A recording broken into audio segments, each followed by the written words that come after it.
Hey, yo, flyers! Good morning, good afternoon, good evening. I'm the Flying Fabio, and welcome back to the channel.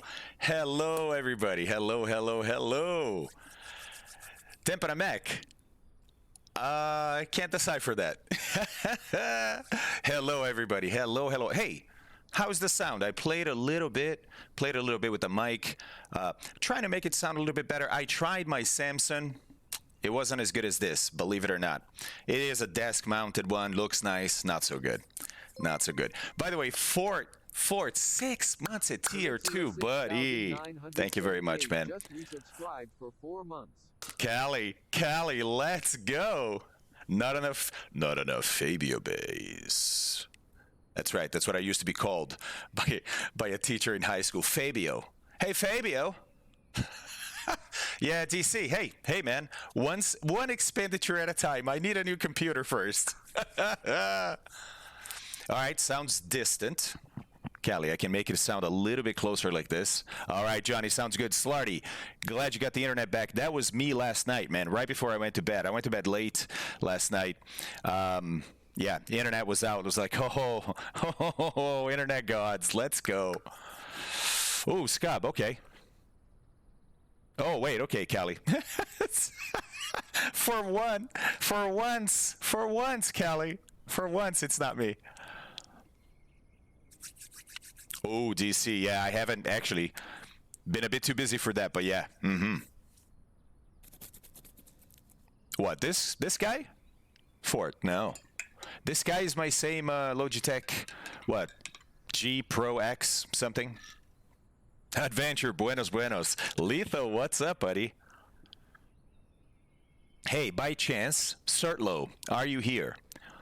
Are you here? Because you'll be happy to know. Yeah, DC, mine is wired too, yeah.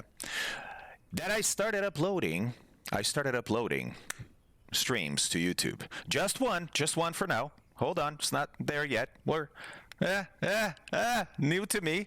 Hold on. Got to make a nice card and everything, but we're on our way to having streams. I'm going to start uploading all the streams. Might as well, right? For the future, we'll see what we do. Maybe I'll put chat in here on the video so we can have that. Who knows? We'll see. We'll see. Oh, Matsushima, that would be amazing. Hey, Matsushima, how's it going, man? How's it going? Oh, gamer.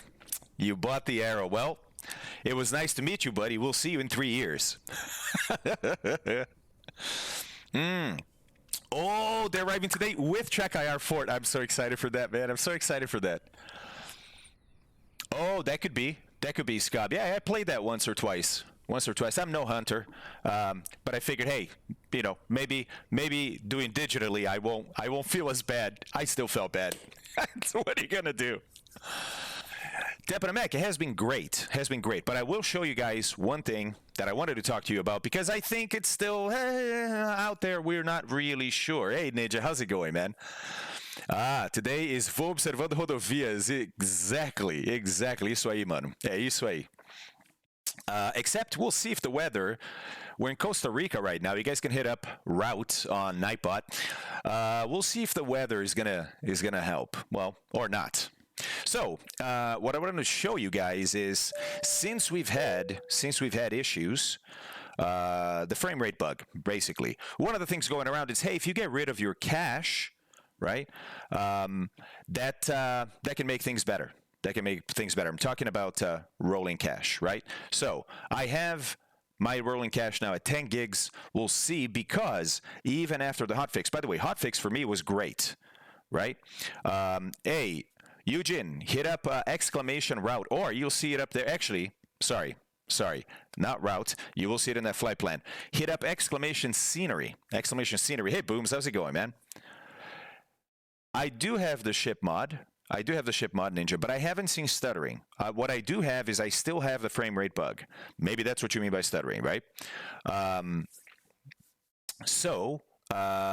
Maybe.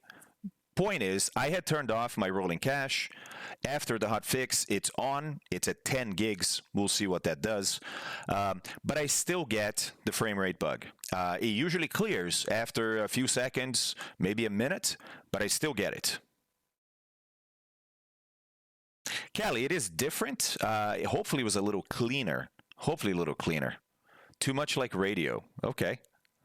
Could be Ninja. Yeah. Okay, interesting. Interesting. Yeah, I got the CRJ update, but I haven't flown it yet, Scub. Yeah. Mm-hmm. Yeah, they definitely didn't, Fort. They definitely didn't. But, oh boy. We already have cat wrestling with green screen. Hey, hey, hey, get out of there. All right, Ninja. Thanks. 777 is here. What's up? NPR. And now, I was going to do an SNL skit, but no, let's not launch into that. Oh, that's weird, Adventure. Adventure. By the way, hey, João. By the way, Anxiety City this morning. Anxiety City this morning. I think it's because I didn't stream yesterday, so I went 3 days without streaming. And I always have anxiety when I take a break like that. But feeling great now. Feeling great. Hit that start stream button. There we go. Speed nut. Nice. Yes, Tampa Mac. That's what I was trying to. I was trying to boost up some base, but also boost up some highs too. We'll see. Hey, Icebird, how's it going, man? Yeah, it's unfortunately, my lighting situation is not perfect here. I can try and get rid of some of that, but then you're gonna see some snow in the green screen behind me. Unfortunately. Let's give it a try though. Let's see if we can make it slightly worse. There we go. You guys got a shimmer now behind me, but at least not on me, yeah? A little better that way? Yeah, Callie, it's a mystery to me. It's a mystery to me. So I have basically 2 LED light panels, right, that I've used since the upgrade of the studio. And early on, they seem to do just fine. Now, it's as if they're not producing as many lumens, even though they're not adjustable, right? They're just on and off. I think I have less lighting now. And because of less lighting, it's harder for OBS to get rid of the green screen. Very weird. Very, very weird. Oh, it's nothing. Fort, listen. Hey, buddy. Pro streamer. They came from Home Depot, bud. You can go to Home Depot and buy LED lighting for about half the price of stream lighting, right? Doesn't have a diffuse shield. You can put your own on it if you like. But they were cheap. Hey, MPFSX 1963. I'm doing fantastic, buddy. How are you? How are you? So, guys, that's what I'm using for cash, just so you know. Just so you know. And we'll see what kind of results we get. We'll see. We'll see. Oh, wow, Fort. Let's talk about that, buddy. No, Booms, not yet, buddy. Not yet. Remember, guys, the fund now is Ripley needs to be replaced. Let's replace Ripley. It kind of sounds cool, right? Right. I got some LED tube lights for my garage. Super cheap, super bright. Yeah, DC. These are awesome. These are awesome. And they worked great early on. But like I said, I wonder if just by usage, I mean, that should never happen to an LED that I know of, right? LEDs either on or off, and as long as they're providing the same voltage, it should provide the same lumens. But who knows? Maybe it's not. Maybe it's producing less light. Anyways, guys, today is VOR day. I'm excited for today. Excited for that. I love talking about this kind of stuff. I geek out on it. And honestly, I was watching some of my earlier streams as I prepare them for YouTube. And I like the streams where I explain stuff in depth. I like flying. I like doing a lot of stuff, really. But I love explaining, man. So I think today is only day 1 because it's going to take more than today. But I think we're going to start getting pretty deep into VOR. Two-Tone! What up, dude? Hey, P.O. Boss is here. What's going on, buddy? How's it going? Yeah, new spawns. How are you? Hey. Thanks, man. I appreciate that. I love talking about it. Loved. And listen, I learn too. Every time we do this, I learn a bunch also. Rodobson, what's up, buddy? How's it going, Rodobson? Oh, nice, Rodopson. That's great. That's great. Coffee House. What's up, buddy? How's it going? Hey, it's all right. Mine was pretty crazy too. Mine was pretty crazy. Hey, this streamer life, man. This is way busier than I thought. Yeah, by the way, guys, by the way, a couple of cool updates, upgrades, really. Well, one is an upgrade, I think, to the Piper. So we're sitting here at Tambor in Costa Rica. Beautiful, beautiful little airport, right on the water. You'll see as we get ready. But what I want to show you guys now is got a new paint job for the Arrow, which I think looks really cool because it's old school. I like these old school sort of 70s, match the aircraft age kind of paint job. Love that. But check out the interior, guys. Check out the interior. No longer red. That's right. Pretty cool. Got a beige interior for today. I like that. Eugene, it is awesome, isn't it? It is awesome. Oh, nice, Mechanical, yeah. Doing great, Pio Boss says. I'm excited because my honeycomb yo comes in tomorrow. Still another month for the Bravo Throttle Quadrant, but at least it's... Hey, that's amazing, Pio. That's amazing, man.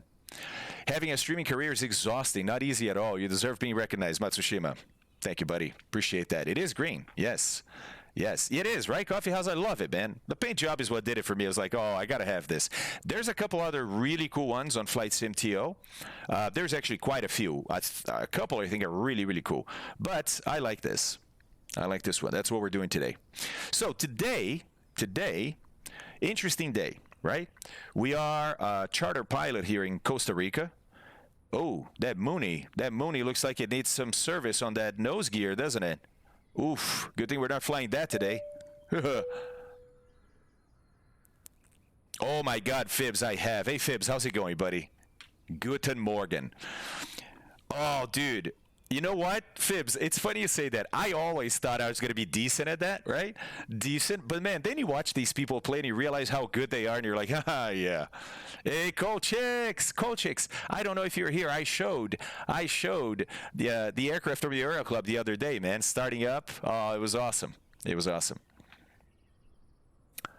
Oh, to Gen 2, the SCOP. That's really cool. I didn't know that. Yeah, I know, right? That Mooney is not flying today, guys. DC. Thanks, Reddy. Pura vida, pura vida. So, here we go, guys. We are at Tambor, which is here on the coast of Costa Rica. As a matter of fact, look, you can see it right here. That's Tambor, where we are. Okay? Now, Costa Rica continues. This is only a little peninsula here in Costa Rica. It continues inland, and that's where we're headed today. So we have a couple that has hired us today because, I don't know if you know this, but Costa Rica is known for not only beaches, but also the Arenal volcano. That's right. There's a volcano in Costa Rica, and it is an active volcano. It spews lava once in a while. There's a bunch of resorts around it because it's never gotten really crazy. Famous last words, right? And so we're going to go look. We're going to go look at the Arenal volcano. So our flight today, what we've been hired to do, we don't know if we're going to be able to do it because, well, we'll see what the weather looks like. But here we are in Tambor, and here is Costa Rica. I'm going to zoom out so we can kind of get a bearing. There we go. Americas, Central America. There's where we're at, right? And destination today is this private airstrip of Arenal, next to the volcano, which is right here. So the couple wants to go sightseeing in the volcano for a couple of days this week. We've told them, hey, we don't know if the weather is going to facilitate this trip or not, right? So they know that we may not actually make it to Arenal. As you can imagine, it is actually a paved strip, but it's very small and has no approach, no instrument approach, right? Okay. Here is the international airport of Costa Rica at the capital, right? So also has a VOR. Lucky for us because we don't have GPS today. We have a GPS in the aircraft. It's an op. So we're going to have to fly VOR today. And that's what we're going to use to learn a little bit about VORs today. But notice here that I'm not going straight to Arenal, right? As you can tell, we have some pretty high mountains over here, taking off from the coast, right? We can make it over the mountains, but the weather isn't fantastic today. Let me turn on our satellite weather.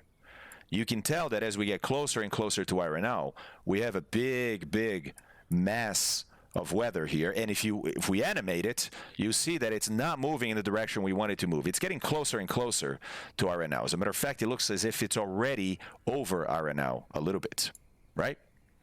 Okay. Hey, David Lewis. You talking? Hey, you like that sound? You like the sound of the mic?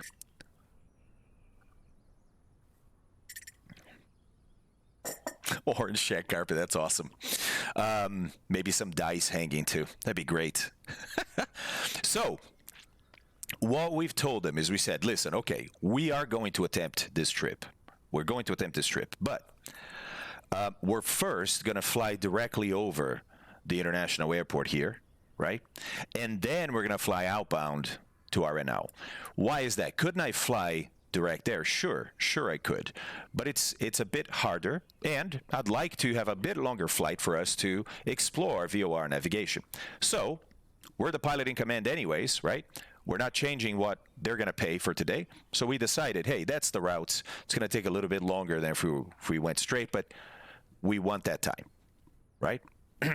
Fib says, does flight sim yoke and pedals provide feedback based on turbulence in paved versus non-paved runway, like today Rumble?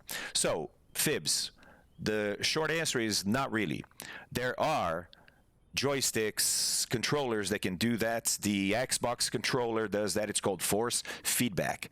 But there is no current and good, I would say, equipment nowadays, be it a yoke, a joystick, throttles, whatever, that have force feedback that I know of.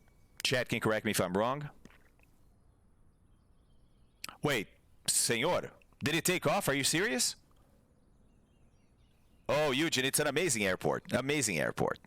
So that's the flight today, guys. We're going to use this flight to talk about some VORs, right? All right.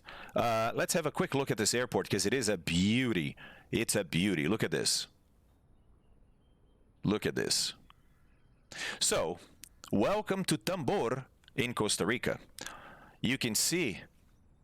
Went up fine, landing not so much. Oof. Oh, 1,800 feet. Ooh, I wonder what happened, senor.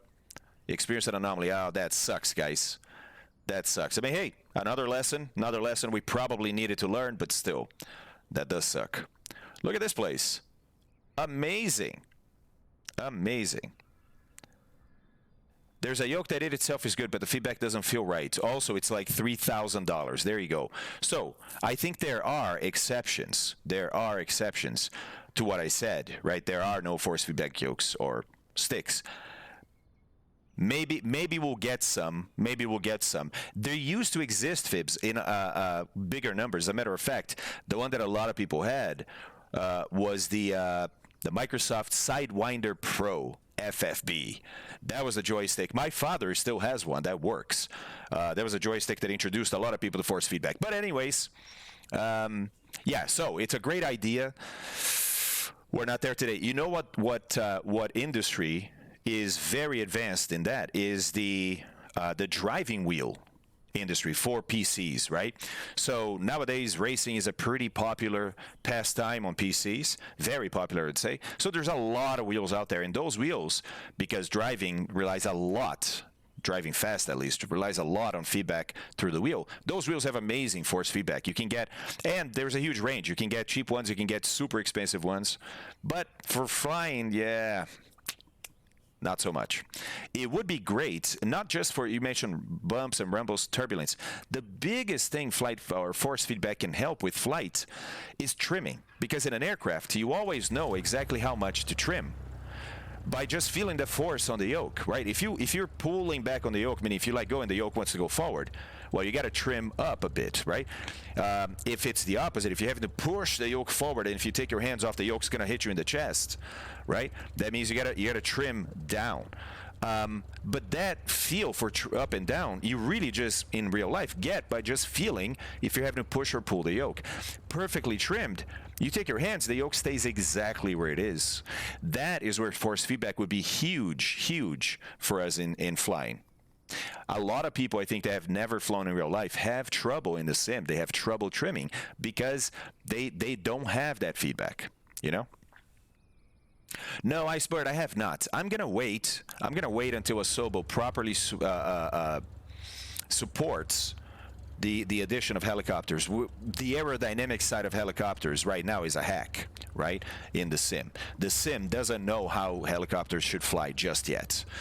They're gonna add it. Looks like it's gonna be next year, but nonetheless, hey Wrangler, what's up, Wrangler girl? How's it going? Nonetheless, I'd love to do it, but I'm gonna wait. Yeah, I heard. But yeah, I'd rather wait. Rock is here. Hello, Rock. Ox ARTV, I think one of the payware replay apps has a force feedback integration for Flight Sim. That's interesting, Ox. Hey, how's it going, buddy? Whoa, Moose, 6 months, buddy. Let's go.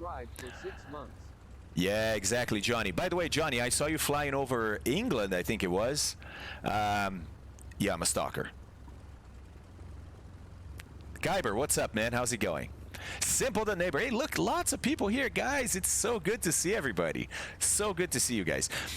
I had a great weekend. Did you have a good weekend? I had yesterday off from streaming, but lots of planning happening yesterday. Lots of updating too, right? CRJ updates. And I still flew the CRJ. I'm flying it as often as I can because coming up with the course takes a lot of work. Allison Johnson, hello. Hey, Allison. Thanks for posting your stream on our Discord. I saw that. That was really awesome. Thank you. All right, long weekend. Nice to return here. Tampa Mech.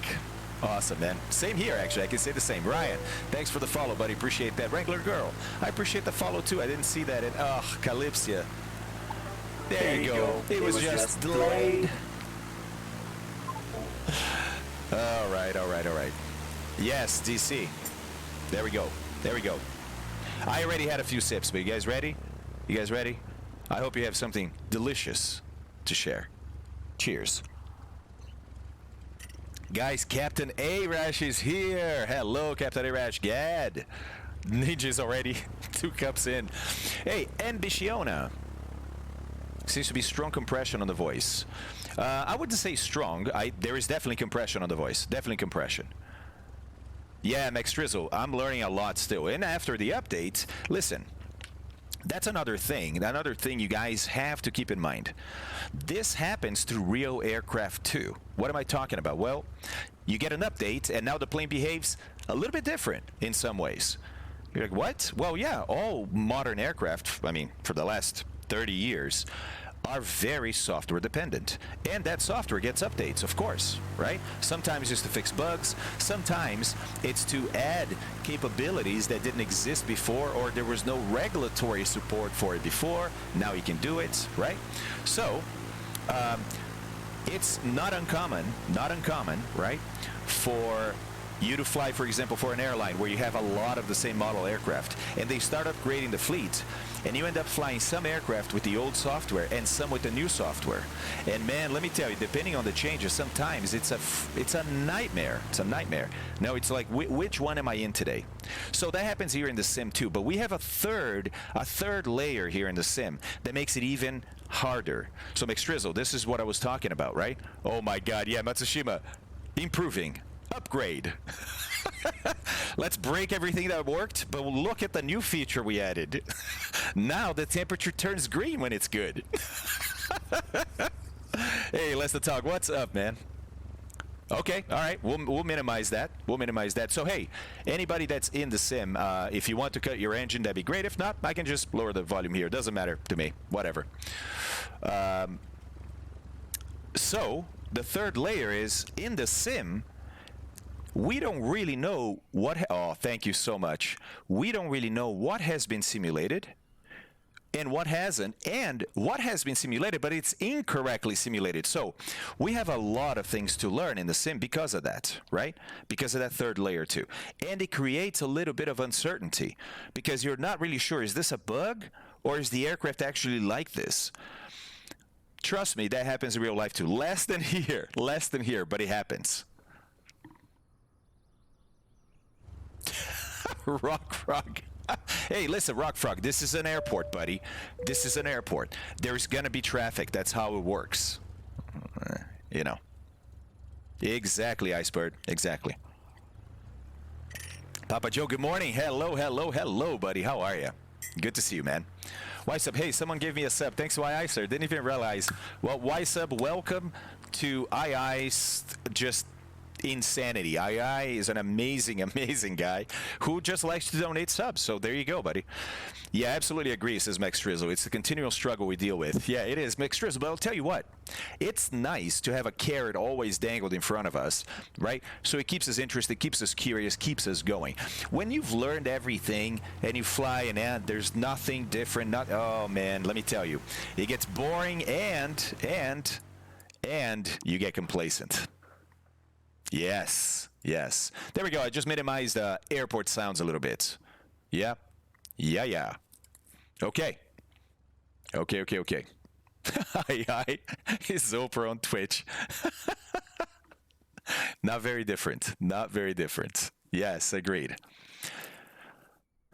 Yep, Fort. Agreed. Hey, it's all right, man. It's all right. It's all good. It's all good. Rock Frog. Hey, Aiden plays games. What's up, man? Has anyone used the Svalbard mod for Flight SimTO? No, I actually saw the Svalbard mod because I wanted to plan a flight there. I want to show people Svalbard because it's amazing, right? But I was a little disappointed with there's two sceneries on Flight SimTO for Svalbard. Neither looked great to me, and they're pretty old. They're from November. I'm not sure that they need updates to work currently. Not sure. Yeah, larger. So it is a new setting on my mic. I'm trying to. I was overdriving it before, right? So I had a lot of distortion before because I tend to be loud and I tend to get excited. So yeah, I'm trying some different settings here. We'll see how that goes. Senor, you can do this right here, and that link right there will show you. Oh, yeah, Ninja, for sure. Absolutely, man. Wrangler, thank you very much. Hey, you just got here. You're already cheery. Oh, my God. Wrangler Girl, thank you. Hey, Wrangler Girl, 78, by the way. I'm a 76. Nice. What are we talking jeans or are we talking cattle? Because it could...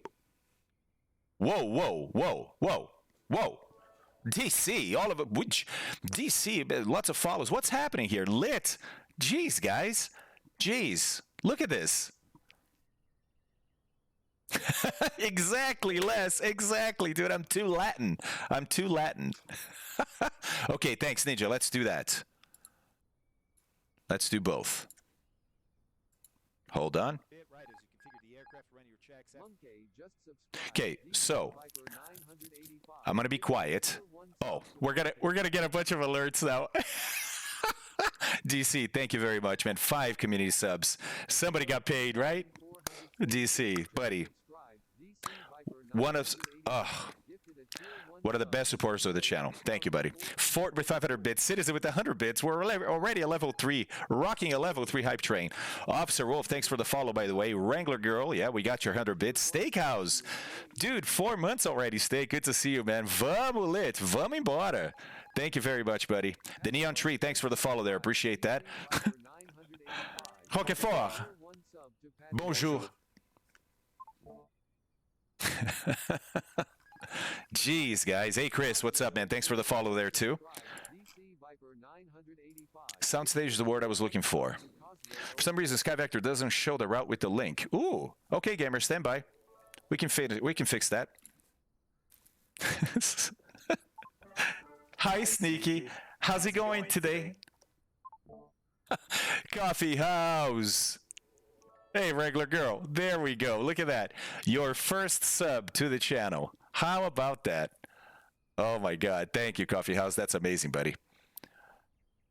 Lit. I got you, buddy. Did you not hear? I got you, man. That's what I said. Vamos. Vamos nessa. All right. A little less bass and he'll sound like Steve Inskeep. I don't know who that is, so I don't know if that's good or bad. Oh, my God. Hey, Noisy Mike, what's up, man? How's it going? Okay. Oh, my God. Level 3 completed. What? Oh, my God. Domingo. Dude. Let's go, guys. Nice 6 months, buddy. Hey, Tacky's South Coast game. Tacky's South Coast game. Hey, thanks for the follow, man. I appreciate that. Moves with 100 bits. Jesus, guys. Level 4 complete. BT Monster. BT Monster. Hello, level 3 hype trade, and you haven't even reached it. Dude, this, you guys, man. Just look at this. Moose. Oh, my God. Hey, take it easy, guys. Mucho take it easy. Mucho take it easy. I'm in Costa Rica. I should speak. I should speak the language. Mucho take it easy. Yes, Allison. Amazing, right? Amazing. Oh my God, Fibs! Oh my God, and moves with 100 bits. You guys are insane. Hey, Nicey, I'm doing fantastic, buddy. How are you? Captain A-Rash. Oh my God, thank you, buddy. But Jesus, Bootstrap Boone. Moves with a... Guys, there's still 4 minutes left on a level 5, and I think we got this. Wrangler Girl, I couldn't even read your answer if you were answering. Hold on. Let me see here. Yes, she says, but I don't know if you said yes to the jeans or to the cattle. Oh my gosh. Citizen with a sub. Oh my God. Oh, DC, Brazilian Charlemagne. What? What? There's BT Monster. Sorry I missed the racing over the weekend. A great effort. Oh my God, Domingo. It really was, buddy. It really was. Hey, we're going to have more racing days, right? Max Strizzle getting us over the line to that level 5 hype train. Let's go, everybody. Let's go. Oh, Fibs, thank you very much, man. I don't, DC. I do not.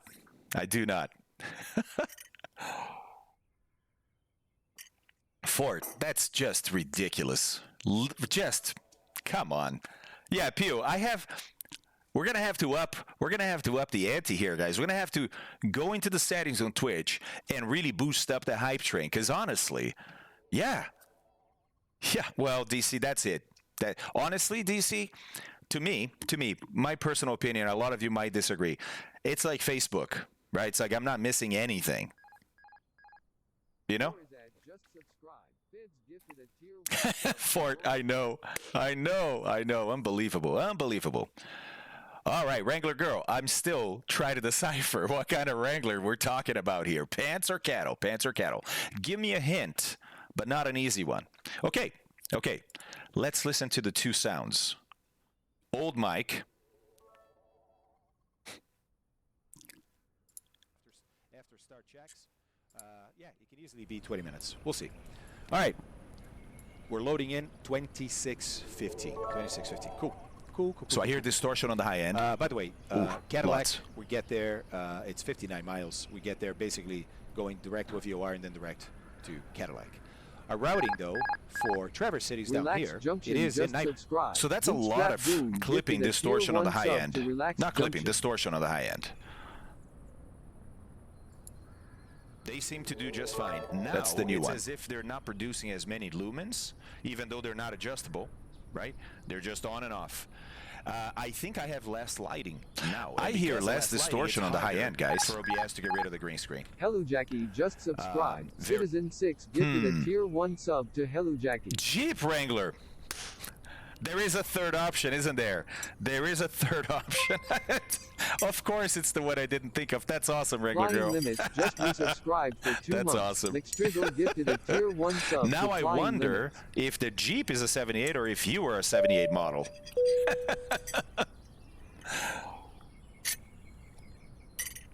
You know what, Eugene? I've never even switched to Legacy. I don't see a reason for it. I really like the flight model of Flight Sim. You know what I mean? Fortin OOB15 just resubscribed. There you go, Coffee House. Yeah. All right, I sent you a video over Discord. It might give you some ideas for audio. It helped me a lot. Thank you, Two-Tone. Appreciate that, buddy. I appreciate that. Honestly, I think I just need a better microphone, too. Not that this is bad, but it is a tiny microphone, right? I think I need a better microphone. I think I need a desk microphone, like you pro streamers have, right, Two-Tone? Oh, the Jeep is a 2016. Okay, well. Coffee house. You're gonna get in trouble, man. Gonna get in trouble. My gosh, guys, 20 subs, 1,500 bits on that level 5. Let's go. Let's just go. I don't even know what that is, DC.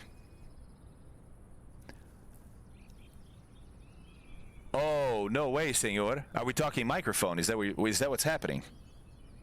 That's you guys, man. Mic is fine. The compression settings, not so much. Okay. All right, guys. I don't want to play with that live, right? That will take more time. But thanks. I will play with the compression a little bit. Yeah, Victor. It works really well. Works really well. Whoa, Victor. Victor _ Let's go, buddy. Thanks. Just subscribe. Oh, tattooed. Nice, man. I have one Samsung that I tried today. I forget the model. It's an older one, but it's a big cardioid microphone, I think it is. Oh, geez, DC. Well, let's talk, buddy. If you want to get rid of that, let's talk. All right. Authentic pilot feel, Pio Boss says. Let's go with that.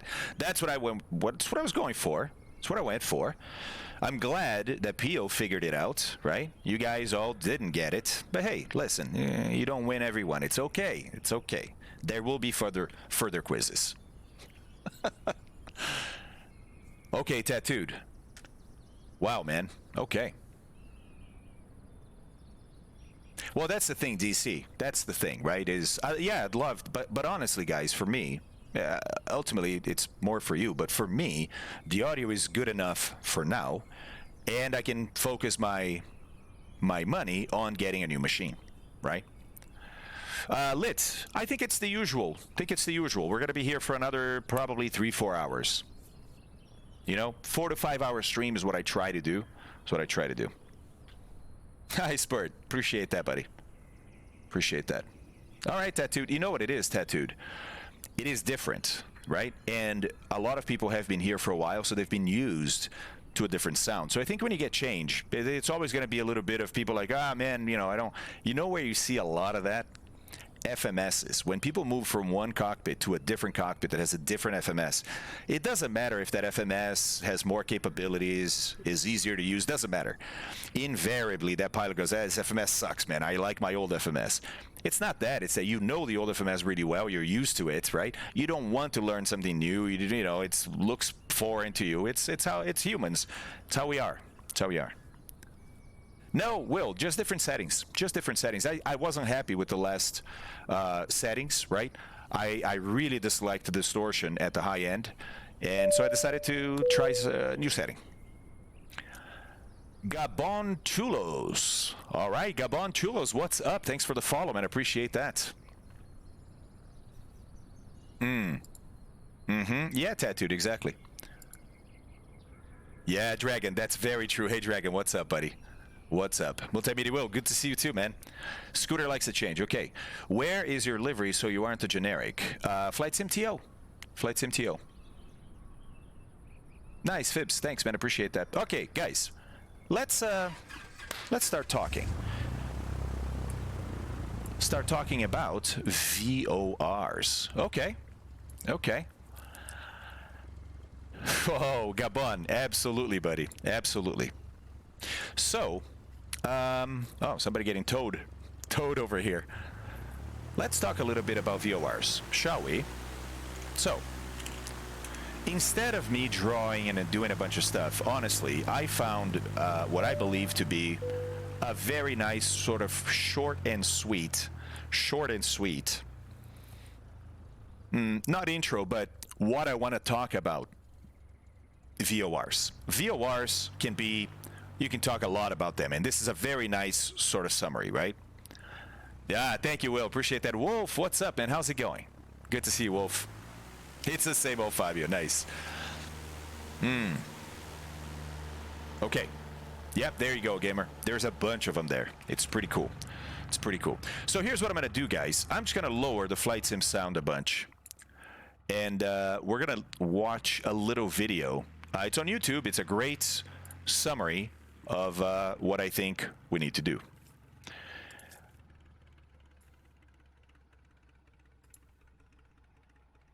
So This video is by a company called Road and Schwartz, a company I've never heard of. Apparently, they do some aerospace defense stuff, cybersecurity. Yeah, but it doesn't matter. Doesn't matter because the video is on point. Will, 6 months, buddy. Thank you very much. Thank you very much. Big Eye, hello. How's it going? How is it going, man? Hey, good to see you. All right, let's have a look at this. I'm not going to play the whole video, but there are portions of the video that we need to listen. So, guys, we're going to start talking about VORs. It starts with, hey, you know nothing about VORs. Let me explain what a VOR is. Because ultimately, that's the best way of learning something, is you start to understand where, first of all, where did it come from? When we do the CRJ training, that's going to be in the first chapter, is let's talk about this aircraft. Why does it even exist, right? What problem, what market niche was it trying to solve or fill, right? Well, kind of the same thing with VORs. What problems were they trying to solve when VORs were created, right? And it was navigation, of course, but it takes a little bit of the fundamentals for you to really appreciate, right, where in history this fits and sort of how it gets wedged into aviation. They make killer electronic test equipment too. Oh, Spectre, really? Crazy expensive. Nice, man. So, okay, you know about them. All right. Good to hear. Good to hear. Uh-huh. Yeah, Ninja. My ears trained and sensitive for compression sound. I worked as audio engineer some years ago. That's awesome, Larger. That's awesome, dude. Thanks for the feedback there. Yeah, I'll have a look. From the train, huh? DC. Well, I'm talking about VORs. I'm not exactly sure what chat's talking about. Let's have a look. So, guys, from the beginning, okay? If you can, set some stuff down. Just pay attention. Focus. Focus. Focus, as any good Frenchman would say. Hello, and welcome to this presentation, Understanding VOR. In this short presentation, we'll explain what VOR is, the role of VOR in aviation, basic VOR navigation, and the structure of signals generated by VOR stations. VOR stands for VHF Omnidirectional Range, and is a navigational aid or nav aid used in aviation.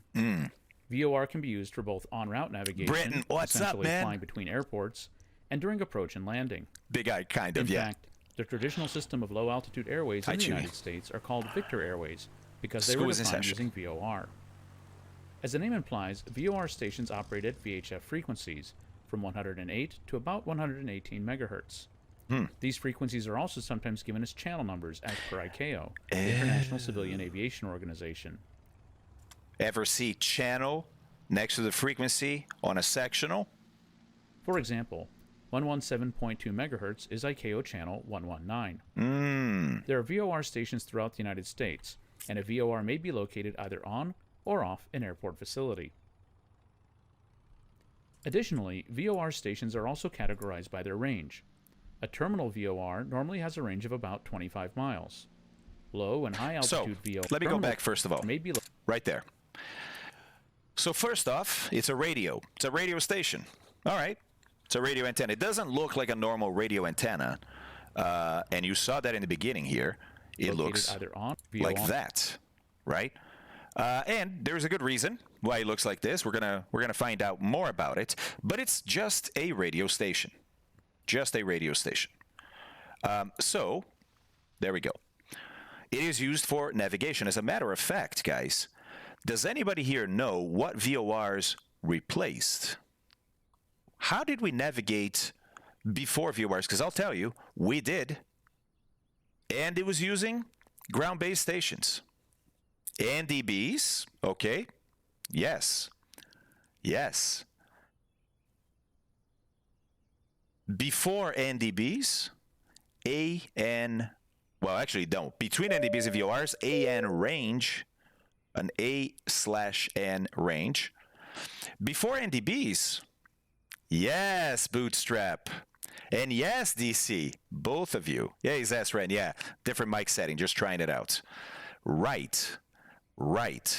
We used to light fires, huge fires, at predetermined locations, so you could see them at night. And during the day, there were huge concrete arrows that would show not only where this point on the ground is, but which way the airway, which way to the next point, right?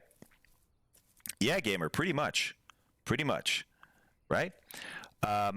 So yeah, no joke. Concrete arrows and fire pits at night.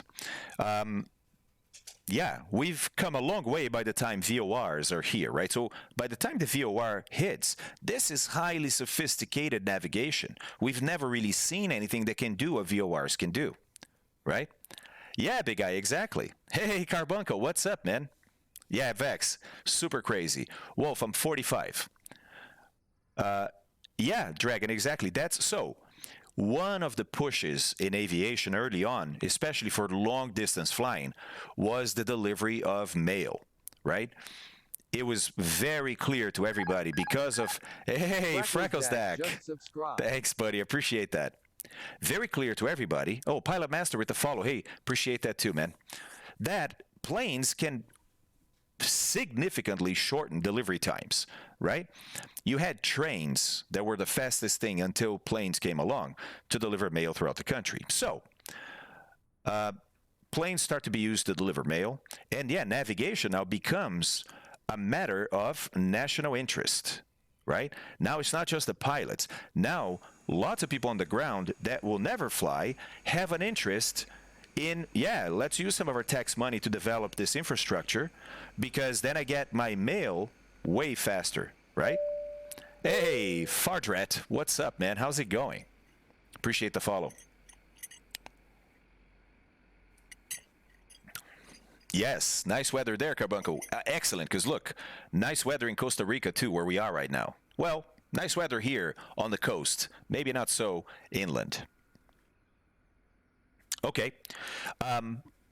By the way, once VORs were installed, they were used both for en route navigation, what we're talking about, but they also realized that, hey, because of the capabilities of a VOR, the capabilities we're learning about today, you can actually use them for instrument approaches, right? So now airfields that if you couldn't have good weather, if you couldn't see, you're not going to land there, you could now have an approach, a procedure designed where you'd look only inside the aircraft, right, only at the cockpit, and have enough references there to safely get down, not all the way to the ground, but get down low enough that hopefully gets you under the weather, close to the airport enough that you can look out and still see it through rain or fog, whatever it is that's happening at the time. So VORs start to be used both for en route navigation and approach procedures. When we created airways between these VORs, they were called Victor V airways for VOR-based airways. So a lot of the airways in the United States start with a V because they are anchored both at the beginning and end at VORs, and often in between. Right? Those are Victor airways. Since then, we've developed other airways. We got jet airplanes at some point, so we developed the J jet routes, right? J airways were higher, blah, blah, blah. Nowadays, with GPS, we don't even need any ground stations to base airways on. So now we have routes, Q routes out there, the Quebec routes, that are just GPS waypoint to GPS waypoint. Don Pen, what's up, buddy? Good to see you. Thanks for the 100 bits there. Thank you. Appreciate that. They are on the way out, Starshinton. Yes. Right. So, Starshinton, I don't know if that's really true, because let me tell you, when I started flying, they were saying that about NDBs, right? They're not fixing anymore. Listen, that could be the case. It could be the case that that's just a rumor and that the FAA actually has a list of, like, these are the VORs we're going to keep, these are the ones we're going to turn off, and they have dates. Who knows? Doesn't matter. The point is, yes, lots of VORs are going away, but lots of VORs still remain. So in the United States, for example, there are hundreds and hundreds of VORs. It is in the hundreds, right? Well, also a matter of national security to keep some of these, because I don't know if you guys know this or not, but GPS signal, first of all, can be turned off by the U.S. government if they really feel threatened enough to do it for whatever reason. But more importantly, and this is the important one, because the government, well, that's us. Maybe, if we're going to do it, maybe we can send an alert before it happens. Some contingencies might be able to be put in place before the signal gets affected. But the other one, does anybody know what the other risk, the other, not a weakness, but what GPS signal, well, jamming is a high concern, right?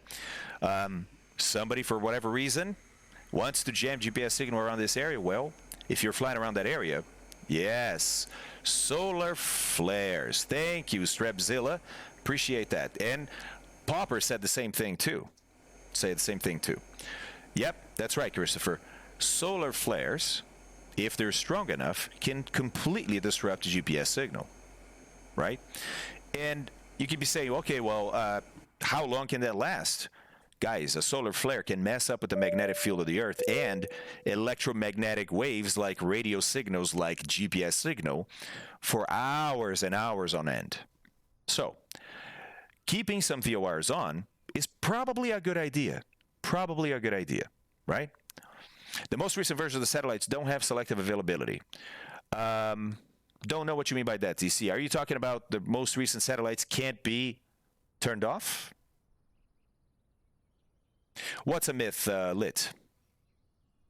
Well, Moose, I think eventually, give it enough time, everything would be affected by cow farts. Oh, no, solar flares. No, they can absolutely. Solar flares can cause complete blackouts. They can shut down the entire electrical grid of a country, right? Of a side of the Earth, the side that it's hitting. They're rare. And usually, we're lucky enough that they don't come our direction because they're usually directional out of the sun, right? So it's even if the sun is in the middle, it's only a certain slice of the space around the sun that's going to be hit by that solar flare. But if you happen to be there and it happens to be a strong one, forget it, man. Yeah, it's going to happen. Right. Quebec, 1989. Right. All of Quebec, I think all. I'm sure there were some exceptions, lost power because of a solar flare. Yeah, exactly, Popper. So, guys, solar flares are like tsunamis, right? You can go an entire lifetime without even hearing about one. You maybe read about it in a book. Or you're unlucky enough that all of a sudden you're somewhere and you die because of tsunami, right? That nobody saw coming kind of thing. So, they're not that common, but when they happen, they can be very destructive, very destructive. A lot of them happen and they're not that destructive. So not only you don't hear very often, but when you hear, it's not, oh man, we guys, a lot of us in our lifetimes happen to have seen the tsunami that happened in Japan, right? For example, in Indonesia. But the generation before us may have gone an entire generation without knowing about it.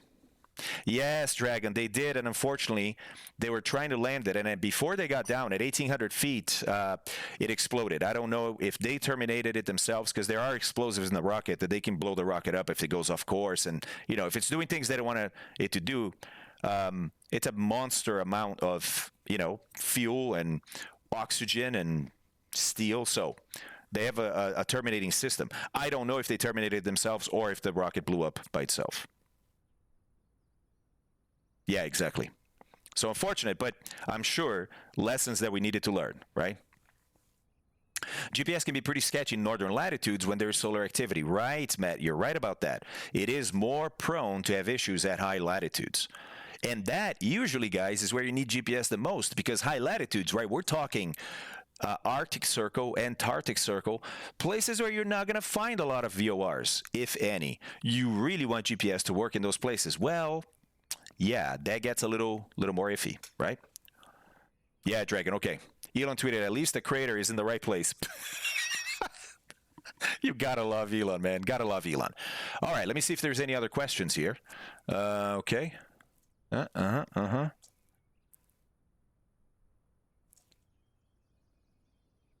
Hey, there's another thing that can happen to GPS. It's very, I wouldn't say difficult. You have to be in a very specific place at a specific time for it to happen. But we have a constellation of GPS satellites, right? Okay. They're not geostationary. They're moving, but they are really far out there. So what can happen is you can find yourself deep in a valley deep enough, and maybe the sides are steep enough, right?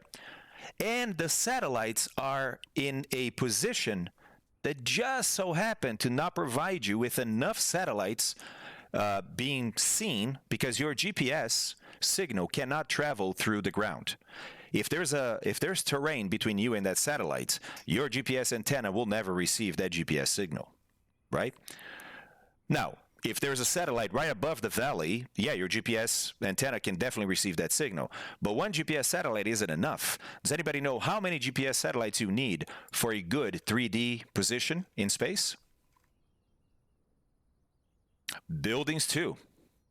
Yes. Right. So 3 as a minimum. 3 as a minimum, right? And it's fascinating. The I guess trigonometry of it all is fascinating. Right. 3 at least, 4 preferred.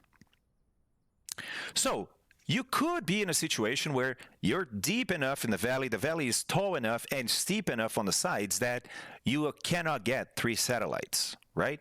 At that point, your GPS has no clue where you are anymore, right? 2 satellites only, and you can't have a solution.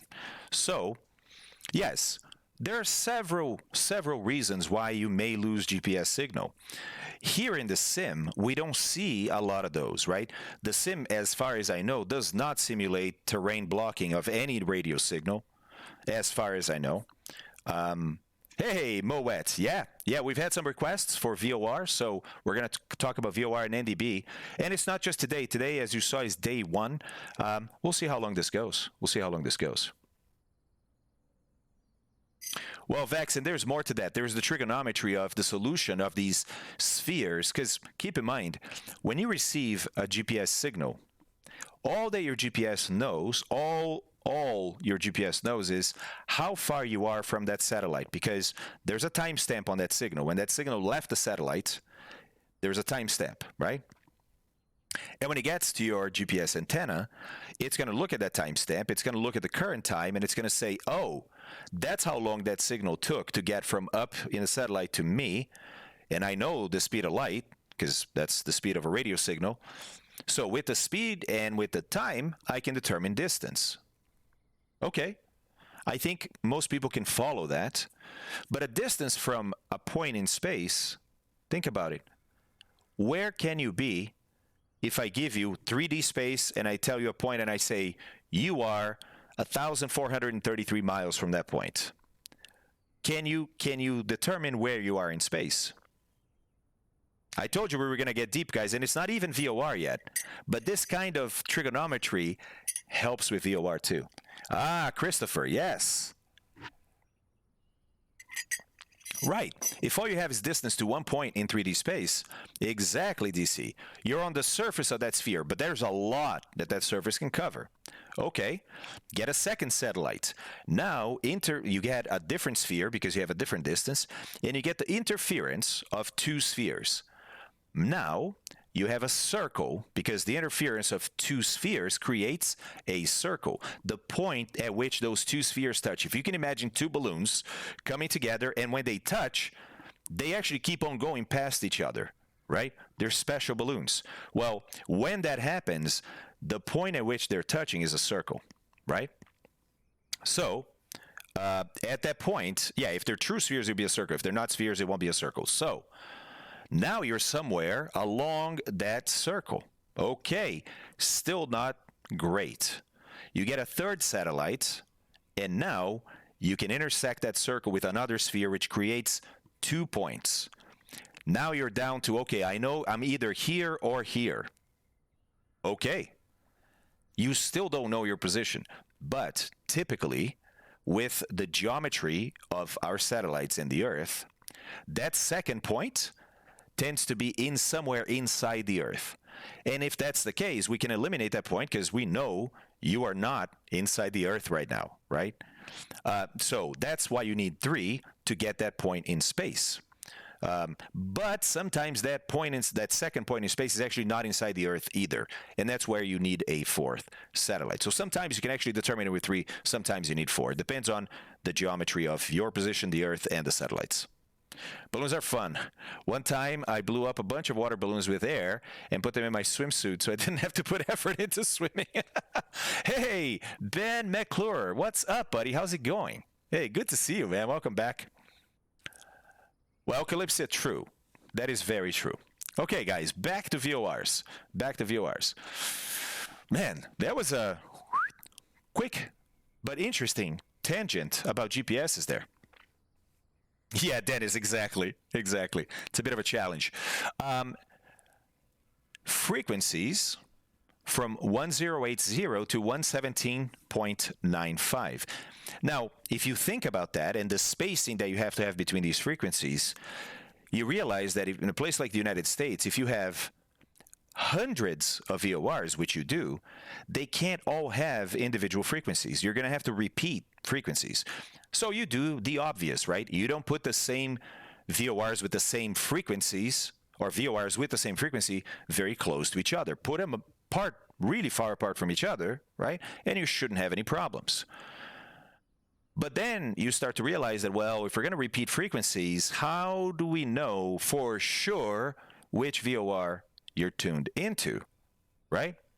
Because, yeah, limited range DC, but again, you start having enough VORs, you could be in a situation where you are in one place with one frequency receiving 2 different signals with the same frequency. So give it an idea. Exactly.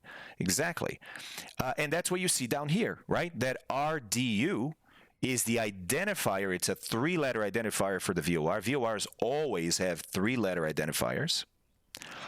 It's usually related to their name. So this is the Raleigh-Durham VOR. They also then have a name. And the name is important because other pilots and ATC will refer to that VOR by its name, not by the identifier. The identifier, guys, only exists to shorten things up because you're going to make this into a Morse code signal that's going to be transmitted with the VOR frequency so that somebody in an aircraft can tune in the audio portion of that frequency, hear the Morse code, decode it into letters, and then look at a chart and say, okay, I got letters R, D, and U.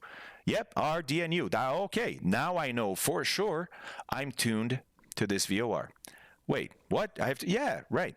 Because you always can have 2 or more VORs with the same frequency, you always, once you tune the frequency, you're not guaranteed to be tuned to the correct VOR. So you have to listen to that Morse code, what we call the identifier for the VOR. Hey, David, what's up, buddy? How's it going? Yeah, there you go, DC.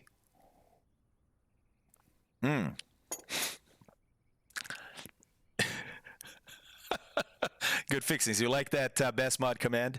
I almost read it aloud in Nacho's voice. I love Nacho, man. That is not the right Morse code for R. Kelly. Hey, I was going to be like, really? Wow. I'm surprised. Hey, 777, how was your exercise, buddy? Nice on you for doing exercise. That's great. Gotta go, says, oh, Abby's here. Jeez, I didn't even see her. All right, she's going to be home at 11:15 for lunch. Let's go. Okay. Different lists. What's the other list for? Okay. So we have a frequency. We also have a name, an identifier, but then we have an ICAO channel. Guys, this is to simplify things. There are nav radios out there that work with these channels instead of showing you the frequency. It's not very common anymore in aviation, but they are out there, and so these numbers are still published.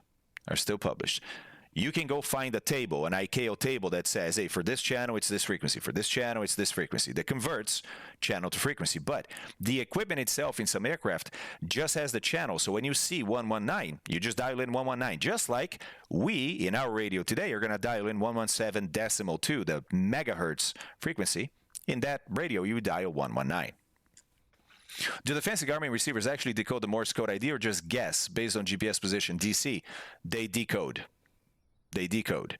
The guessing would be illegal as far as the FAA is concerned for a nav equipment, right? So when any nav equipment out there shows an identifier, which a lot of them nowadays do, even in airliners, it is actually identifying the Morse code, right? It's listening to the Morse code and then obviously using a table to give you the characters. Right, because that's the way to ensure that it's actually that signal, right? Randy, so military, a lot of the military uses channels. A lot of the military uses channels, right? But the military has something else called a TACAN, right? And it's like a VOR, but it's not exactly a VOR. Hey, Exponent, what's up, buddy? How's it going? All right, sounds good, gamer. VOR stations may be located either on or off airport facilities, right? Some of these are in the middle of nowhere. And middle of nowhere is not middle of nowhere. It's somebody's field, or it's a farm, right? Or it's some public land somewhere. But you can go, like, you can see them from the air because they're big antennas, right? And some of these are literally in the middle of nowhere. And there's a road, usually to it, there's a little house next to it. It's like where all the equipment is, the electrical stuff, right? But they need maintenance on a regular basis. So there's usually an access road leading to these things.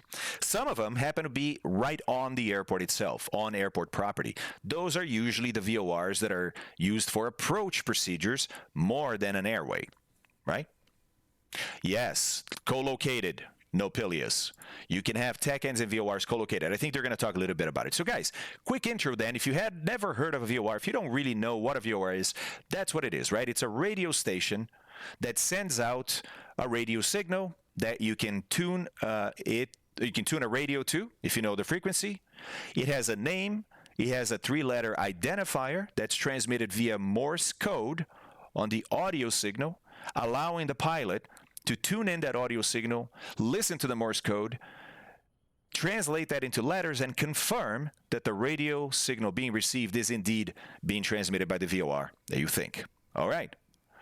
Ah, nice, old school. Let's have a look at that, buddy. Yep. So we're going to find out why you have all these smaller antennas here. And by the way, that in the middle, that is not a VOR. That is a TACAN. This is a co-located VOR and TACAN. Okay. Let's keep going. On or off an airport bus. facility.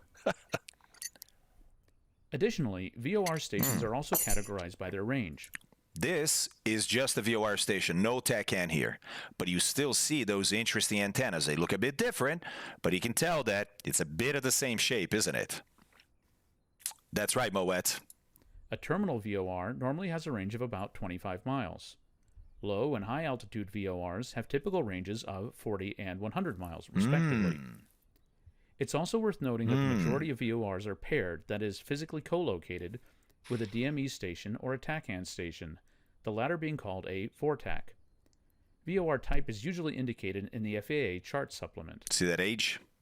That's for high. Remember the FAA chart supplement? You guys remember that document? That's the old airport facilities directory, right? Now it's just called chart supplement, but it's basically a collection of all the airports in the United States, and not only that, but also information, as much information as possible, available to these or about these airports, right? I'll show you briefly, if you haven't seen one, what they look like. Here's one for, actually I have to go back and see. Here we go. South Central US, okay? So slightly old, it's already out of date, but you can see it covers these states. And if we pick any given page here, oh, look, there we go. There's information here about this this airport, right? But if there's a co-located VOR, then that VOR information is going to be here too, just like they're showing it right here, right? So this is for the Raleigh-Durham airport, but that airport happens to have a VOR at it. And they will tell you it's a high, it's a low, it's a terminal VOR. They'll tell you the frequency, they'll tell you the identifier, the ICAO channel at Raleigh-Durham International. Nice, nice. Okay. VOR is a one-way system in which stations transmit signals that are received by aircraft. VOR Guys, is hold on. We've been going for an hour and 15. I'm going to make another coffee because before we start this, take a little brain break because now we're about... So, okay, up until now, it was explaining what is a VOR, right? And a little bit of additional info. Now, we're going to start understanding how VOR is used for navigation. Okay? Yeah, there we go. Hey, Ryan is here. What's up, man? How's it going? I'm going to go get a coffee. Okay, so quick break here. I'm going to go get a coffee. I'm going to run a video while I do that. It's just a fun aviation video. When we get back, we're going to start figuring out how to use VOR for navigation. And yes, I am going to run an ad. All right? So stand by. Let me run this ad. And when we come back from the ad, we're going to have a little intermission. Okay, guys. Let me find the video that I'm going to play. Yeah, Scooter, that's weird, man. Sometimes that link screws up for me. Stand by. I'll give you the right link if you wanna hit up Nightbot with it, please.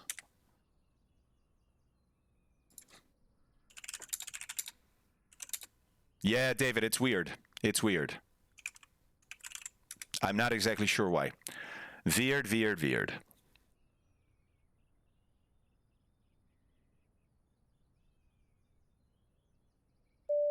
Tim's, thanks for the follow. Hey, I Shine, missed that, man. Thanks for the follow, Christopher. Appreciate that, guys. Appreciate you guys with the follows. Yeah, David, that's awesome, buddy. Hey, that's really cool, man. I appreciate that. Okay, guys, 2, 1, and welcome back from your ad. I hope it was a good one. It's all I can say. All right, guys, I'm going to go put on a coffee. I'm going to put this video here as a break. It's about a 4-minute break, and then I'll be back, and we'll talk some more about VORs. Okay, enjoy, guys.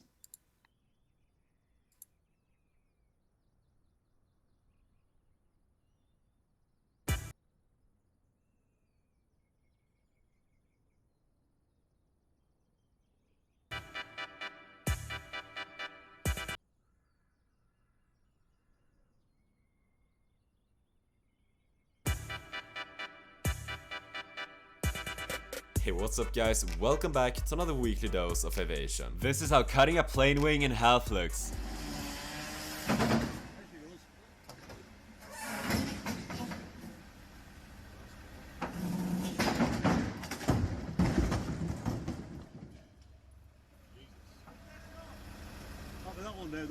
This huge RC jet weighing 220 pounds or 100 kilograms was flying at an air show when suddenly it tore apart. Robert, das ist auch Robert Sturzkopf, der hier...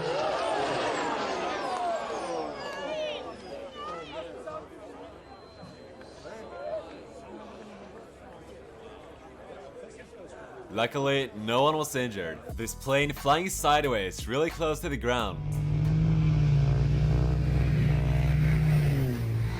This plane landing on a dirt runway could not stop in time, causing it to go off the end of the runway.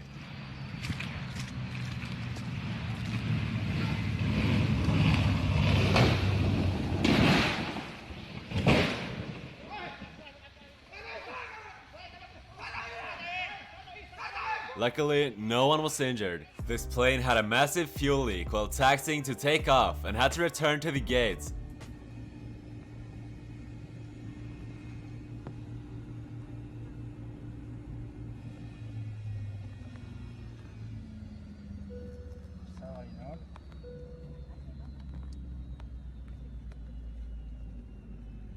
This Blue Angels jet taking off with style.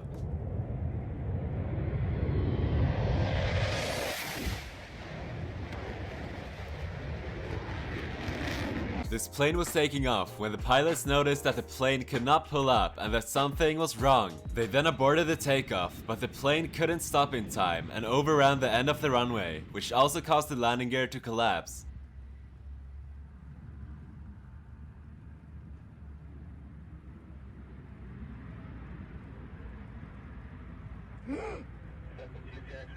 What happened?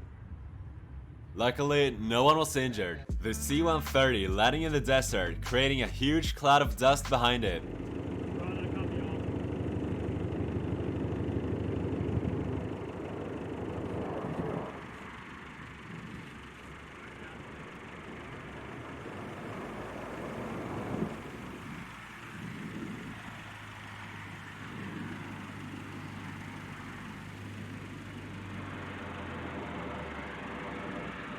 This crop duster had to make an emergency landing in a field. Chama o socorro lá, velho.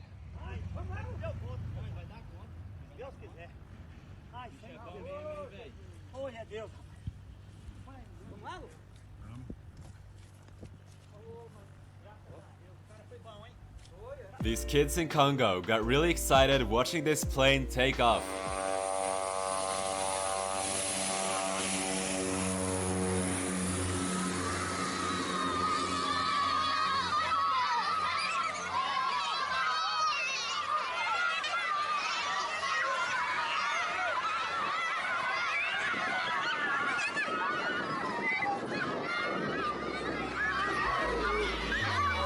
That's it for this week. I hope you guys enjoyed. Other sources will be linked in the description as usual. Don't forget to subscribe if you're new, and also feel free to follow me on Instagram and Twitter, links down below. And I'll see you guys in the next one. Welcome back, guys. Very nice, very nice. I mean, some of those were not very nice, but yeah. Hey, Ged, I'm glad you enjoyed it, man. Glad you enjoyed it. Hey, Carbuncle. Let's see. Oh, yeah, coffee house. You don't have the spit yet, huh? Exactly. Yay, buddy. The spit is amazing, man. The spit is amazing. All right. Well, welcome back, everybody. I hope you had a good break. I did. I got some coffee going. Let's try it out. Cheers.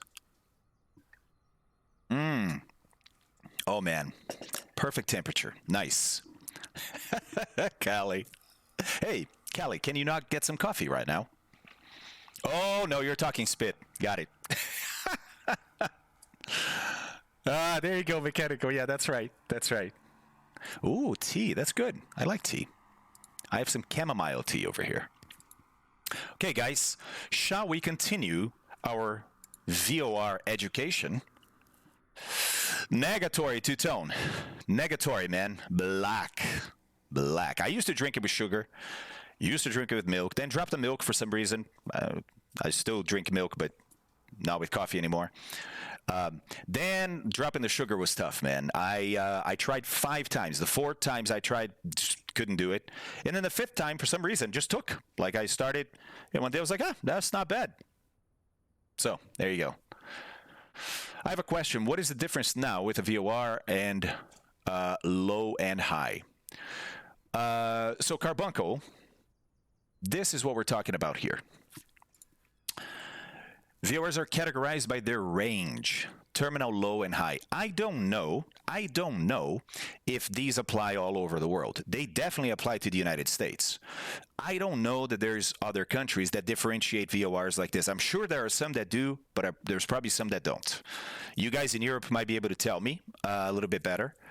But that's the difference. That's the difference, is the range. It's basically how powerful they are, right, as radio stations. It's a radio station. That's all it is. Oh, I spurred. That sucks, man. Yeah. Mm-hmm.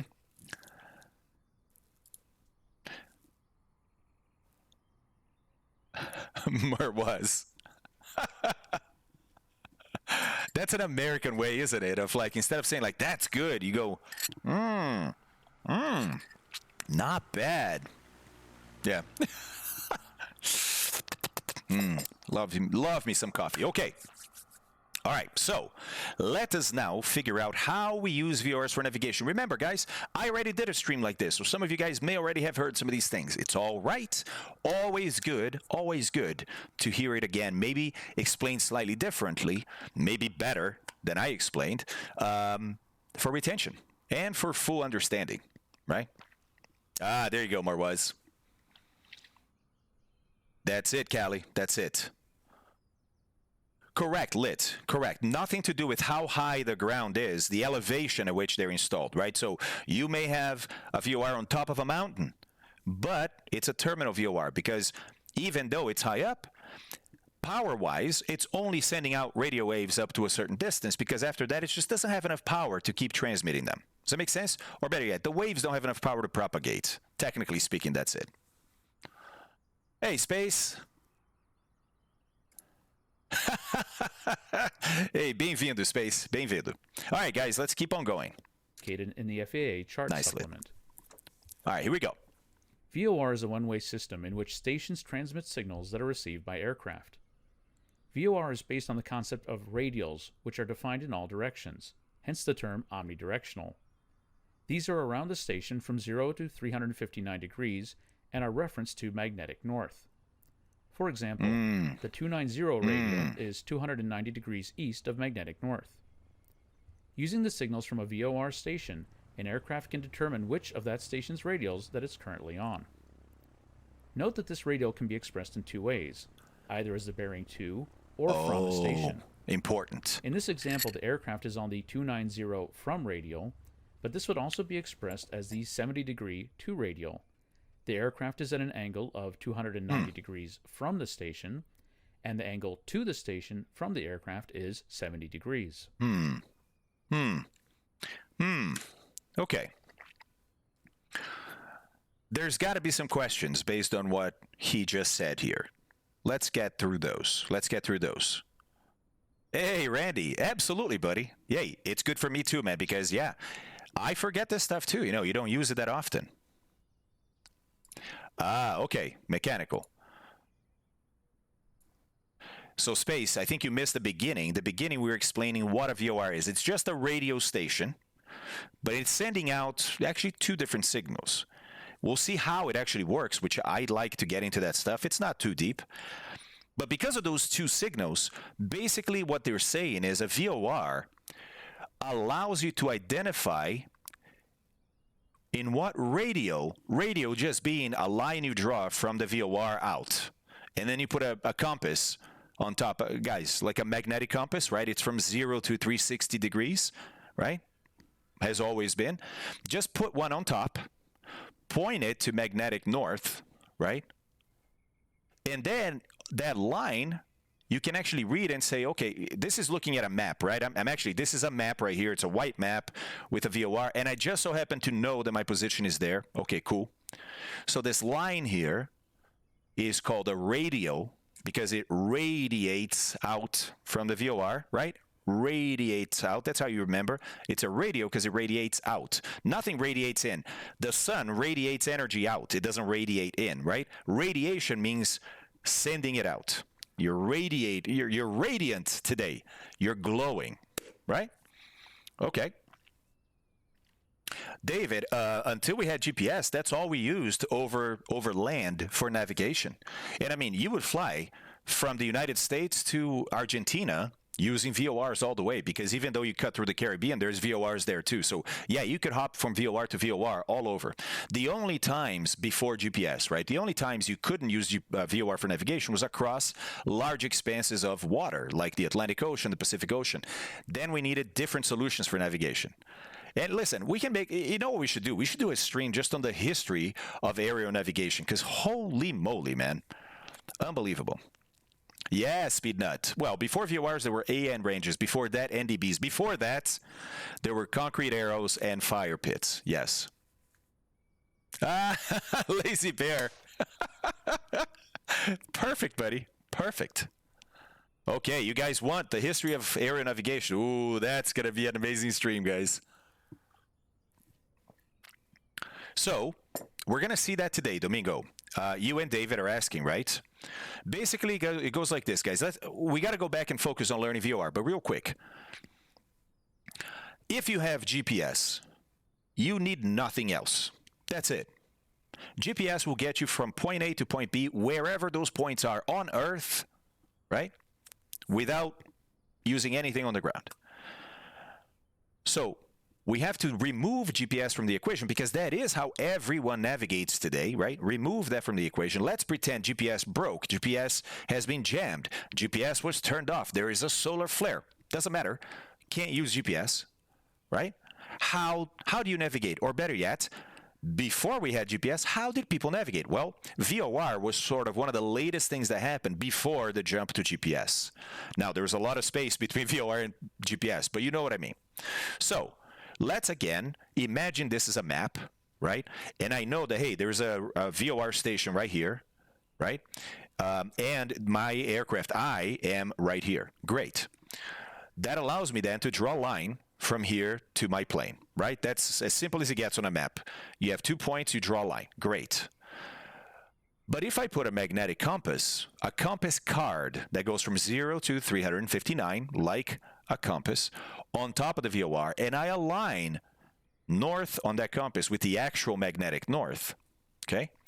Then that line is going to go over a certain number here, a certain marking on my card. In this case, look, this is 0 degrees north, right?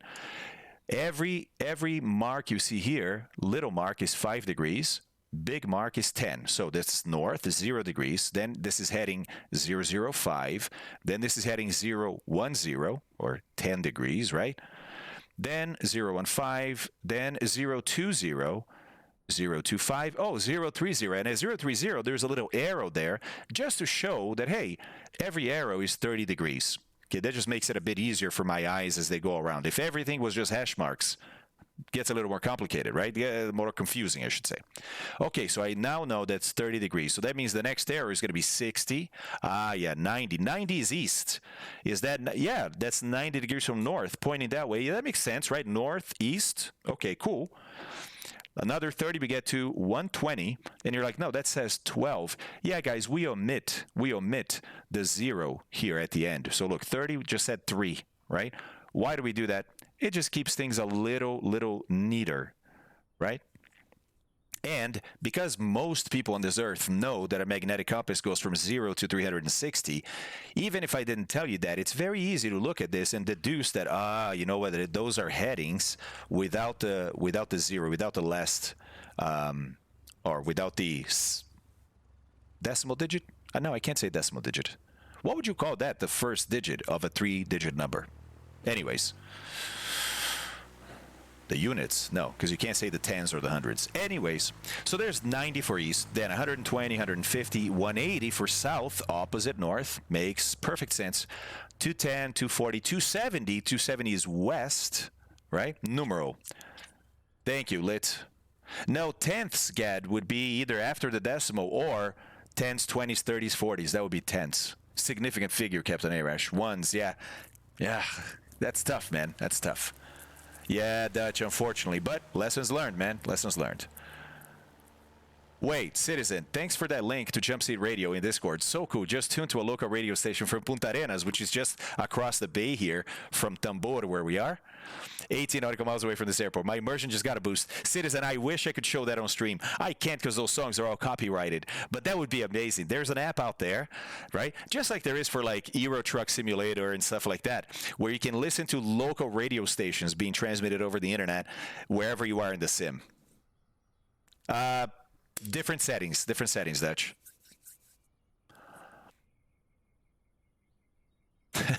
Merwise. Yeah, Carbuncle, absolutely. So here's 270, 275, 280, 285. So that means that's 290. That makes this line the 290 radiating from this VOR. So if I told another pilot that already understood VOR navigation, and I'm talking to them, right? And they say, where are you? And my response to them is, I am on the 290 radial from, let's say, the Raleigh-Durham VOR. Okay, they immediately know I am somewhere along this line. Now, why do I say somewhere along this line? Why are you not right there? Well, because I didn't say how far from the station I am. I just said I'm on the 290 radial. Anywhere along the red line is the 290 radial, don't you agree? If I'm out here, well, I'm on the line, that's still the 290. If I'm really close to VOR, almost over it, but over here, still over the line, still the 290.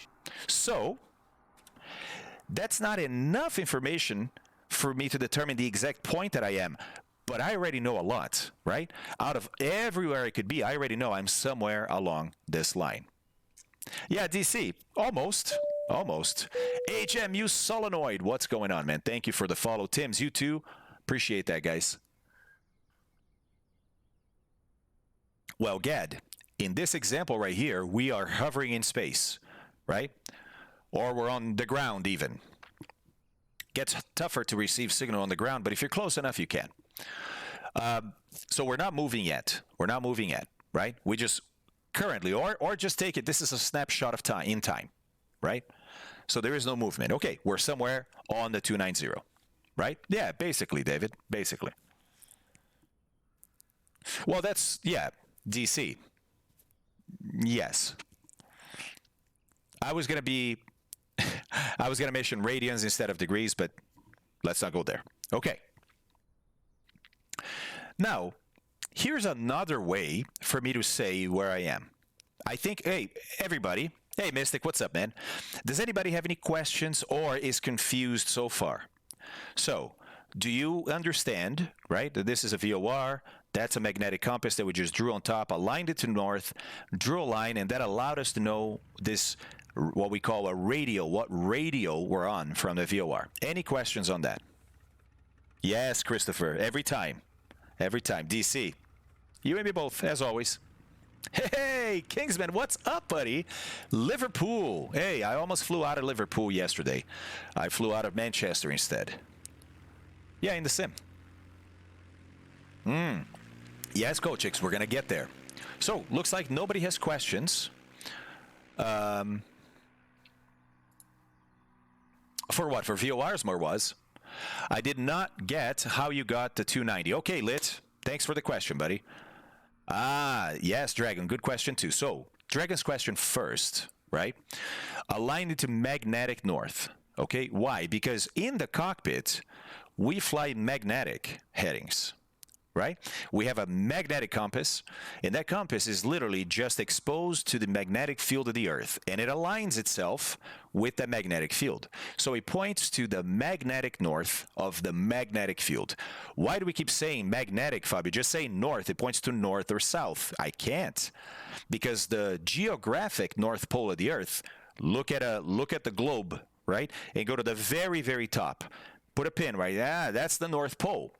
Yes, but that's not the magnetic North Pole, meaning where a compass points to, as I get closer and closer to that magnetic North Pole, I'm going to see that if I want to go north, it's actually not guiding me towards the North Pole. You guys are the North Pole, right?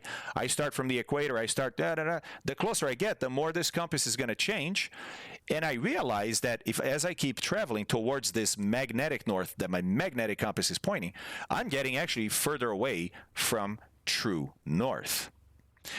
The magnetic north of the Earth is not co-located with the geographic north. So the place we call the North Pole is the geographic north, right? And you can go there, and submarines do that, and they break through the ice. Wow, that's cool. North Pole, let's go. Okay. But that's not what the magnetic compass is going to point to. So, in reality, those 2 points are far apart, right? And in reality, the magnetic north moves around the surface of the Earth. Moves around. Do you guys know where it is currently? I can show you that. Let's see where it is currently. There it is. Currently,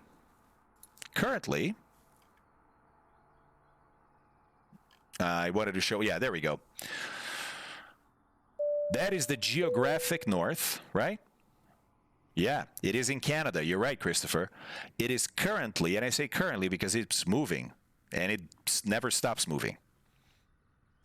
Magnetic North Pole has been moving quite a bit. Yes. Yeah, Big Eye. It is accelerating, and there may be a flip about to happen.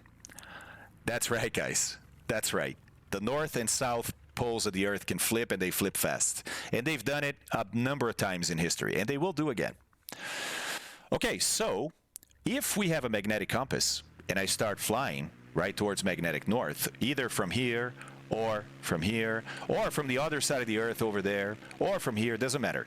I eventually am going to fly right to this point, and then I'm going to pass it, and if I fly past it, my magnetic compass is going to, it's going to flip and go, whoa, it's behind you now. You just passed it, it's behind you. Okay, so my magnetic compass will always get me to here, but it will never, ever get me there. And you're saying, okay, then why do we even talk about this, right?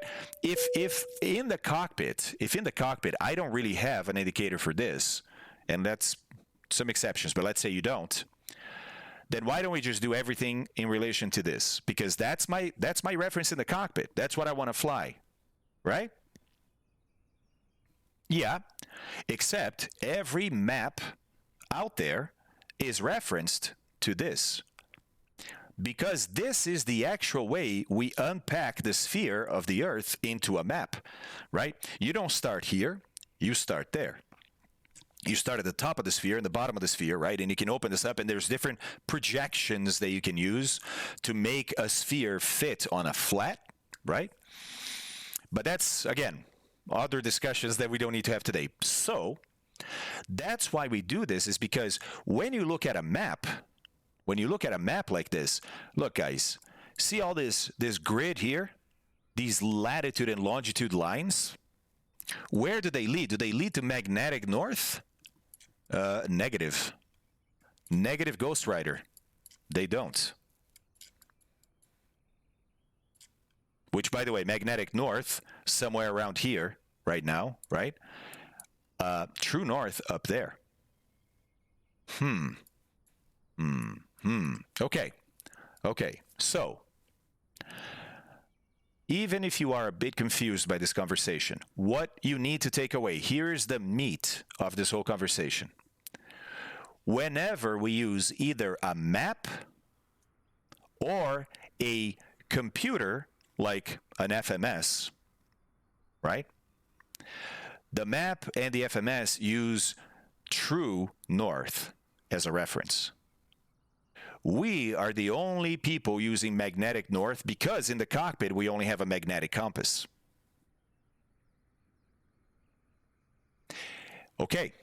Okay, so that means that every time that we look at a map, or every time we use an FMS, a conversion from magnetic to geographic to true has to happen. And by the way, that conversion is easy. It's just adding or subtracting one number. Right? That number is called the magnetic deviation, or sorry, magnetic inclination. My bad. Magnetic inclination. Okay? The magnetic inclination for the Earth varies. So this correction, the correction that you need to apply from one to the other depends on where you are on the Earth. Depends on where you are. But we don't have to get into that stuff just yet, guys, because it can get pretty complicated, and we probably need a stream just for that, okay? All you need to know for now is, hey, when I use a map, that's not magnetic north. That's true north, okay? So I need a conversion factor. This also tells you why this is pointing not straight up, because normally when we look at a map, north is straight up, right? Yeah, as a matter of fact, look here. North is straight up too. North is straight up, but here, the straight up north is, yeah, true north, not magnetic north, right? The chart doesn't even show where magnetic north is, because the chart knows that, hey, a year from now, that magnetic north pole has moved. Hey, Bus, what's up, man? How's it going? Mr. 90, would you also need to update all the charts if you reference magnetic and then it changes? Absolutely. Now, yes. No class on Tuesday, says Buzz, so I'm relaxing. Hey, that's awesome, man. Yes, exactly. The magnetic variation is printed in magenta line on VFR sectional charts. Yeah. So you can go get this information. That number that you need to convert from one to the other is available in a lot of ways, in a lot of different ways for pilots, because it's something you have to use all the time. Okay? Yeah, Tubes. Flying in northern Canada close to the magnetic north can be super confusing. Super confusing. Yes, indeed. Yes, indeed. All right, so let's get back here. And now let's look again at this, right? And lit, we go back to that 290. I think it was you, right, that asked. Yeah, okay. So if I'm standing on the VOR, okay, with a magnetic compass. So I have a magnetic compass, and it just shows where north is. Great. Cool. So I'm standing on it, and I notice, hey, it's pointing that way. That is magnetic north. I say, aha, perfect. I need that as a reference because now I'm going to walk away a little bit here, and I'm going to spray paint this circle on the ground, and then I'm going to spray paint these markings, and then I'm going to spray paint the heading, right? Magnetic heading for each of these. So I need to know where north is because that's going to be 0, right? And then I can just use a little bit of trigonometry to figure out the angles here that I'm going to paint on the ground, right? So then I paint this circle. I paint the 0 as north. I paint all the other numbers according to a normal magnetic compass from 0 to 359. So for every degree, I have a radio, right? For every 5, I put a mark. For every 10, I put another mark. Sure. Okay. Then, let's say this aircraft is on the ground a certain distance away from the VOR, and I want to know what radio is it on. Okay, well, I just attach a string to the VOR, a rope. It's a red rope, and I start walking towards the aircraft. And when I get to the aircraft, I put the rope down and I say, aha, okay, that's the straight line between the VOR and the aircraft, right? Then I walk back and I look at what I spray painted on the ground. What number is that line going over? Well, I know this is 270 here. That's west, right? Heading 270 on a magnetic compass. I know that's 300, and it looks like it's about the 5, 10, to 10 less than 300, 290. From the air. So that is the 290 radio that the aircraft is on. Lit, did that quick explanation explain to you what a radio is? How do we know what radio an object is from the VOR?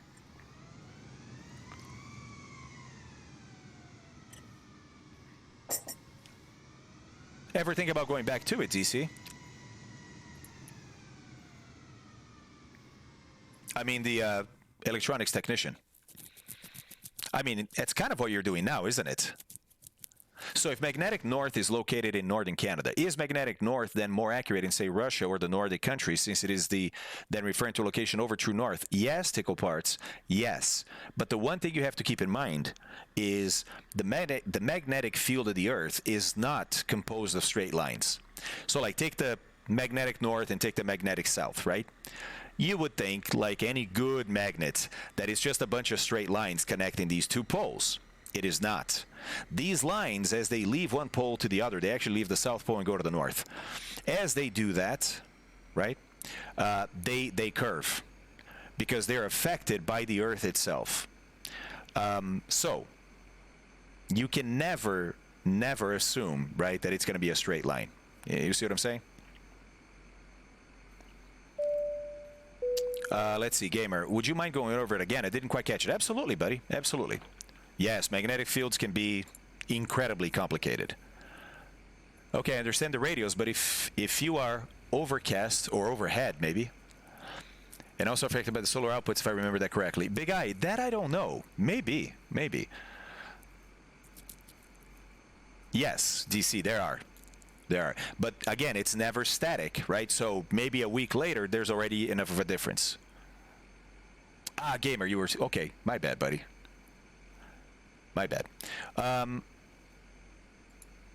Gotcha. Came first for the simulator information. Staying for the non-stop knowledge you drop on a daily basis. Let's go, Tico. Let's go, man. Overcast, nublado. Do you know where the VOR is? Okay, Lit. That's a different story.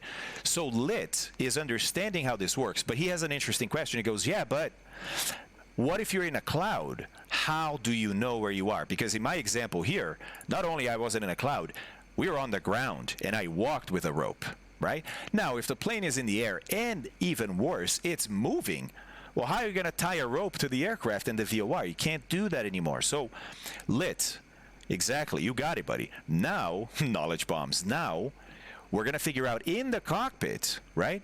Because that's ultimately what I want is I want to be sitting in the aircraft, I want to be moving through the air and still be able to tell, hey, what radio am I on?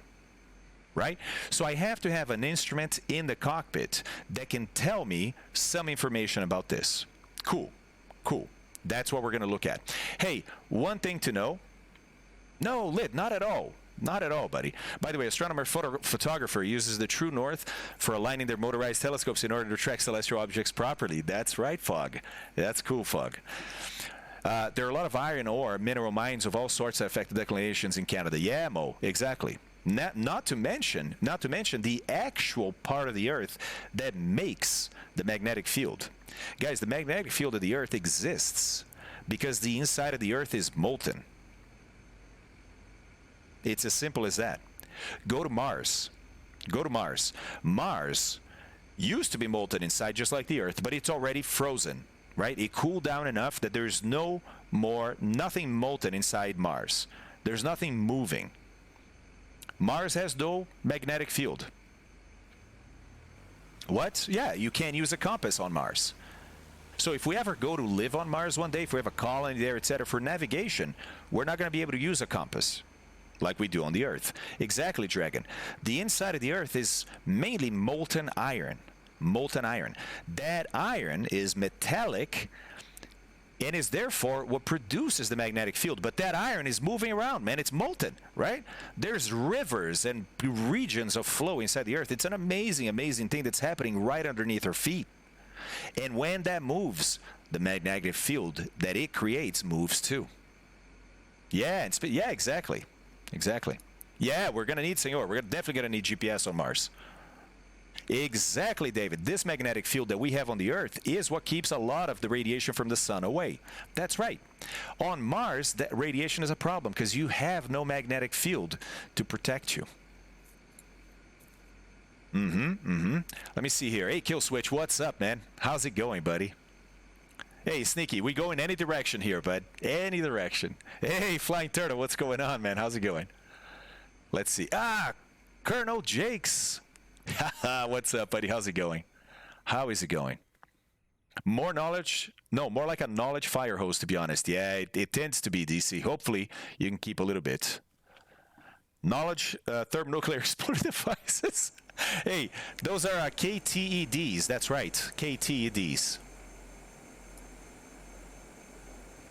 No, Lit. Oh, yeah. Coupled momentum. That's what we call that. That's probably an airport too, Cali, somewhere. Yes, Lit, yes. So, Fog, is it just ridiculously small?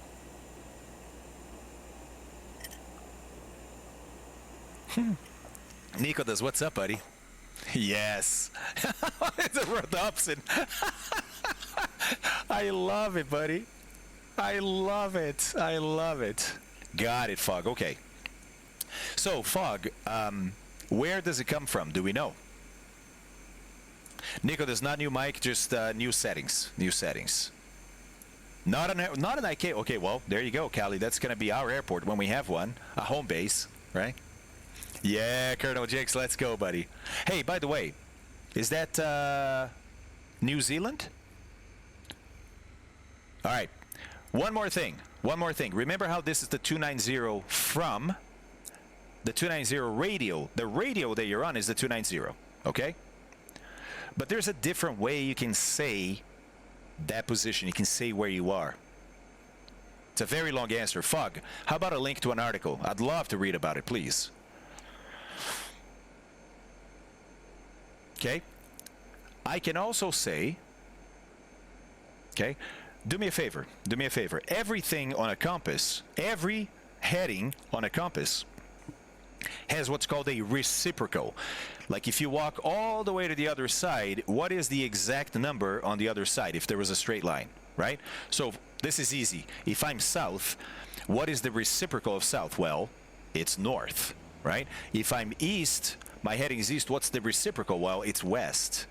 But realize that it's also 180 degrees off, right? Any number you pick, add or subtract 180, you end up on the opposite side of the circle.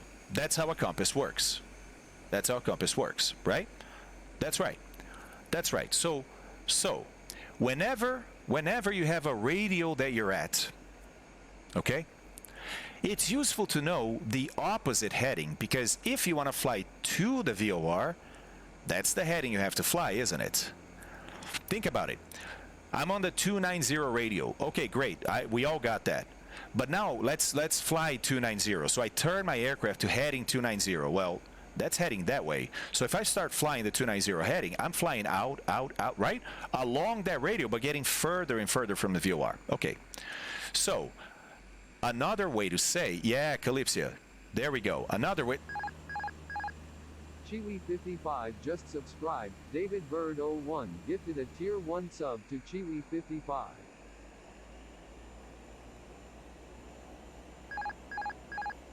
Raving A Mind J Hicks just subscribed. David Bird 01 gifted a tier 1 sub to Rabin Gaiman DJ Hicks. That's a record. Cap Jack Lyle just subscribed. New David mic Bird time. 01 gifted a tier 1 sub to Cap Jack Lyle. Holy. Hey, Rofi Square. Oh my God, awesome name, Ro. You and I, physics. Let's go. Thanks for the follow.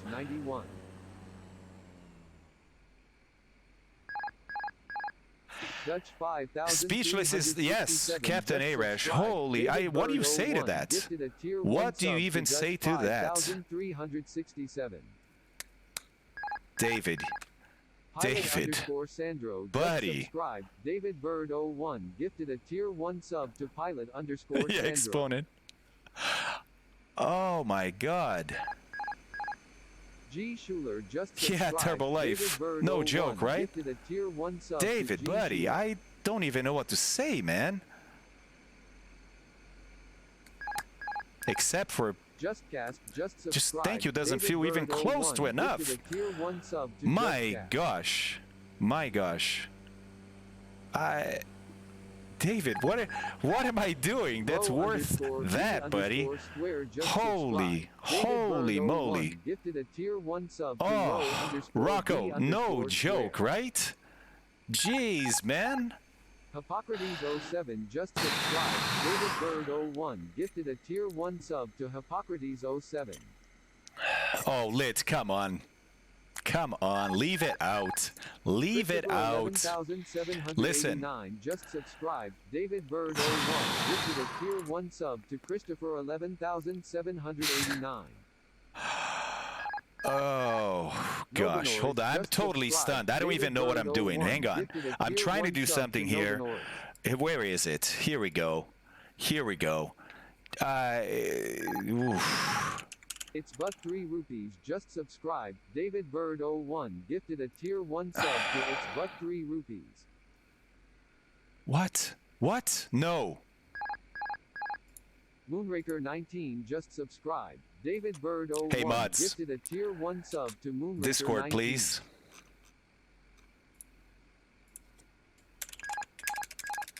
Osuachi just subscribed. David Bird 01 gifted a tier 1 sub to Osuachi.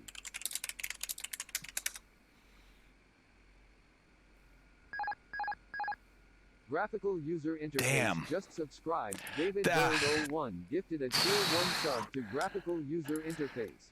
David, honestly, buddy,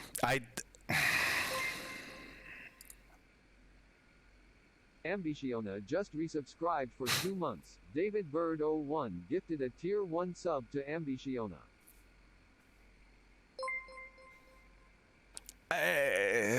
Merwaz just resubscribed. What if you give subs while everybody in streaming is a sub already? I don't know what happens, Brute, honestly, because it may be that everybody's a sub already.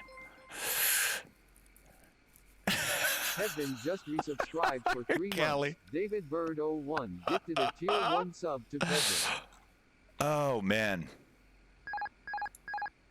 Tatorb just subscribed. David Bird 01 gifted a tier 1 sub to Tater B. Wow, Tamazis 1 just subscribed. David Bird 01 gifted a tier 1 sub to Tamazis 1. Senor, exactly, dude.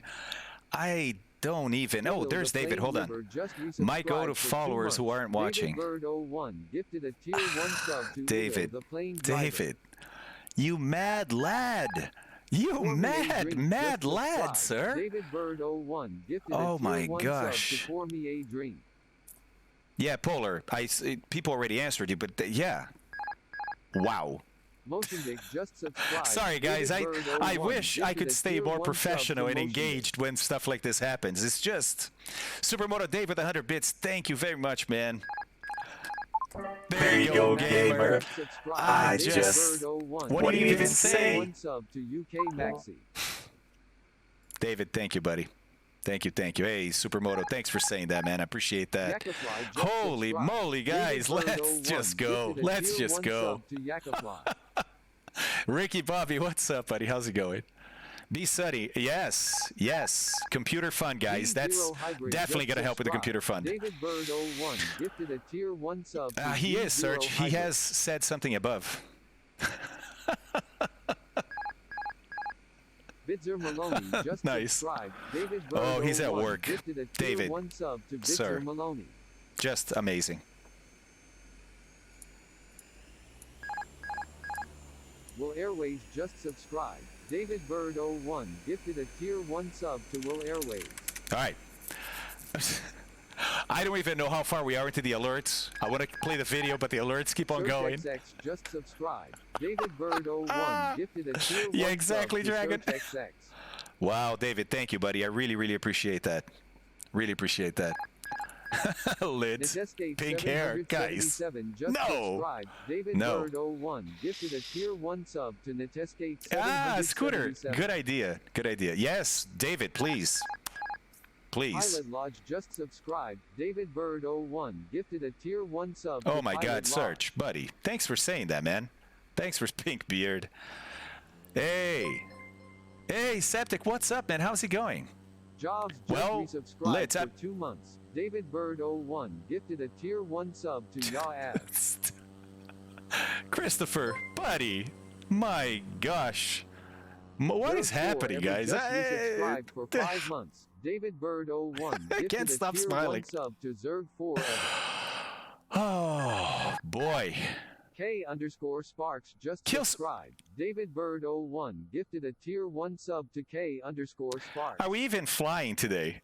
Are we even? What's going on? Let's go. Awesome Austin 37 just I guess, Slab. There's no way. There's no way somebody isn't. Sub to Awesome Austin 37. New spawns. Oh my God! Oh my God! It is Logan. It's insane, buddy. Insane. You guys are just crazy, crazy, crazy supportive. Catch Up B, thanks for the follow. Catch Up B, do you see what's happening here? Forehead My gosh. just subscribe. David Bird 01 gifted a tier 1 sub to forehead _.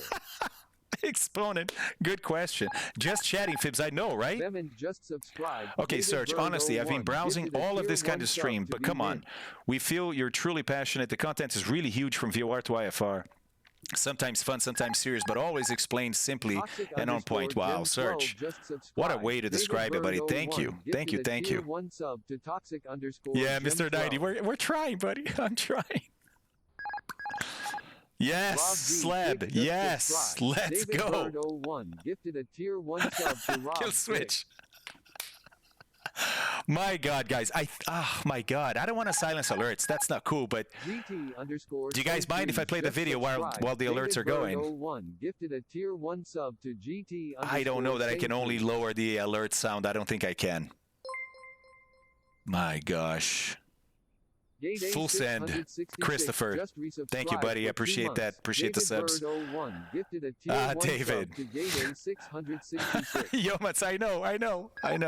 Hey, fingers crossed, guys. I mean, obviously, with the support. Yeah, come on, right? Hey! I'm going to go with Magnum. Magnum 9665. Happy birthday, Magnum. Look at this, guys. It's Magnum's birthday today. It is here. Happy birthday. You're 18, buddy. Hey, depending on the country, that means a few things. That's awesome. That's a few bad things and a few good things. Careful, you can go to prison now. David Bird 01 gifted a tier 1 sub to QG_le_. No way, Lit. Is it your birthday today? Guys, let me know if it's your birthday, guys. I'd love to wish you a happy birthday. Lit, parabéns, mano. Slarty. Slarty can't stay out of the party. Slarty. 176 subs to the channel already, buddy. Bulgarian controller just Thank you. Tubes, okay. Gifted a tier 1 sub to Let's go. Controller. So many birthdays. 1979. Hey, Lit, you're only 3 years behind me, buddy. Yes, yes. 0 Scalets 0 F Henry just subscribed. Man, I'm into flying and sim for 6 months. I've learned more here than in any book or 4-hour videos. Every time I come here, I learn something and spend a good time. For that, during this weird pandemic shit, in the name of all the rookies captains, thank you. And David Bird, yes. Thank you for standing behind him. Wow. Serge, that's so nice for you to say, man. Thank you very, very much, guys. Thank you very much. Hey, those 50 alerts are gone. Now we just have to catch up with the others. Pew, pause. No way, Pew. Oh, buddy, thank you, my gamer with 500 bits. Thank you, Ninja. Appreciate that. Oh my God, that dude. Guys, jeez, guys, you're. Oh my God. My heart. Oh my heart. Gifted a tier 1 sub to Flying Penguin 84. Colonel Jakes with the biscuits. Just subscribed. Well, Serge, hopefully not. Hopefully there'll be other people doing stuff like this. Like Coffee House has a great stream, and he's pretty knowledgeable too. So who knows, right? I know, Rock. I know. Just subscribe. All right. Ninja, thank you, guys. Thank you. You guys are just incredible, guys. Incredible. My God. My God. Hey, by the way, more subs means more emote slots. So maybe we could add some new emotes too. Oh, you're one of the only MSFS streamers that actually teach on a consistent basis. Well, thanks, Tattooed. I can't get away from it, man. It's part of who I am. So, thanks. Don't know what that means. I'm from Denmark. If that's something in the U.S., let's see here, Magnum. 1969 just subscribed. Killswitch_DZG gifted a tier 1 sub to the yes, David Bird. Of course. Of course. Of course. Yeah, see, David is working, but he hear emotes. He's like, oh, wait. Did you say there's some new emotes? Septic. Right here, buddy. No need to scream. No need to scream. Coffee House. Amazing, right? Supermoto. Guys, just, I need less alerts. Seriously, I'm on Twitch asking people, please stop donating. Please stop the donations. Can you believe it? There's so much teachers, streamers, and shite gravitating around MSFS. But hey, you make it so simple. Thanks, man. I appreciate that. Siege. Can mute, but I don't think that's fair, Lit. Right? People are donating. I think it's only fair they get their alert. I know, big guy. That's insane. Insane. Moet, I was a CFI for many years. I agree. Your stream is teaching a lot of future and new pilots. Moet, thank you very much, buddy. Ocean 0F class just subscribed. Killswitch. No, buddy. No. How did I know that was coming? Just subscribe. Killswitch_DZG gifted a tier 1 sub to Everlink 032. I'm just gonna play the video and pretend the alerts are not there. I can't wait. Killswitch engaged. Killswitch_DZG gifted a tier 1 sub to J_. Oh, Fibs. Yes, apparently. Johnny. That's really important, Johnny. Thanks for recognizing that, Killswitch. Thank you, buddy. That's you guys, man. Johnny, that's fundamental. If you're gonna teach people, never, ever be up here and they're down here and information goes downhill. Never, ever. That type of education is not conducive to good learning, right? I tip $150 for rig/GPU fund.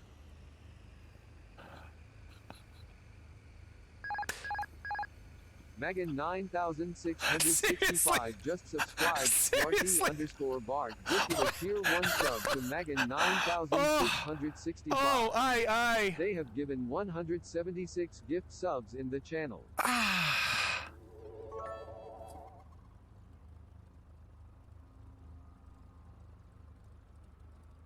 Hi, yeah. Right? That's what I got.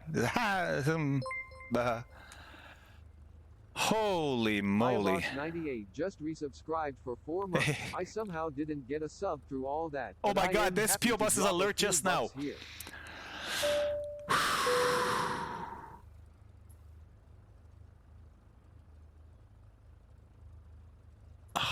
It does, Coffee House. Just technical jargon here, technical talk. Yes, you can set up. There's a cooldown period, so basically no other hype train can happen right now for a while. Gad, it was a tip of $150 thanks to I. My gosh. Yes, Rock, I agree. Oh boy. I. David, you just all you guys. Look, Supermoto Dave. Seriously, Kill Switch. If I oh my gosh.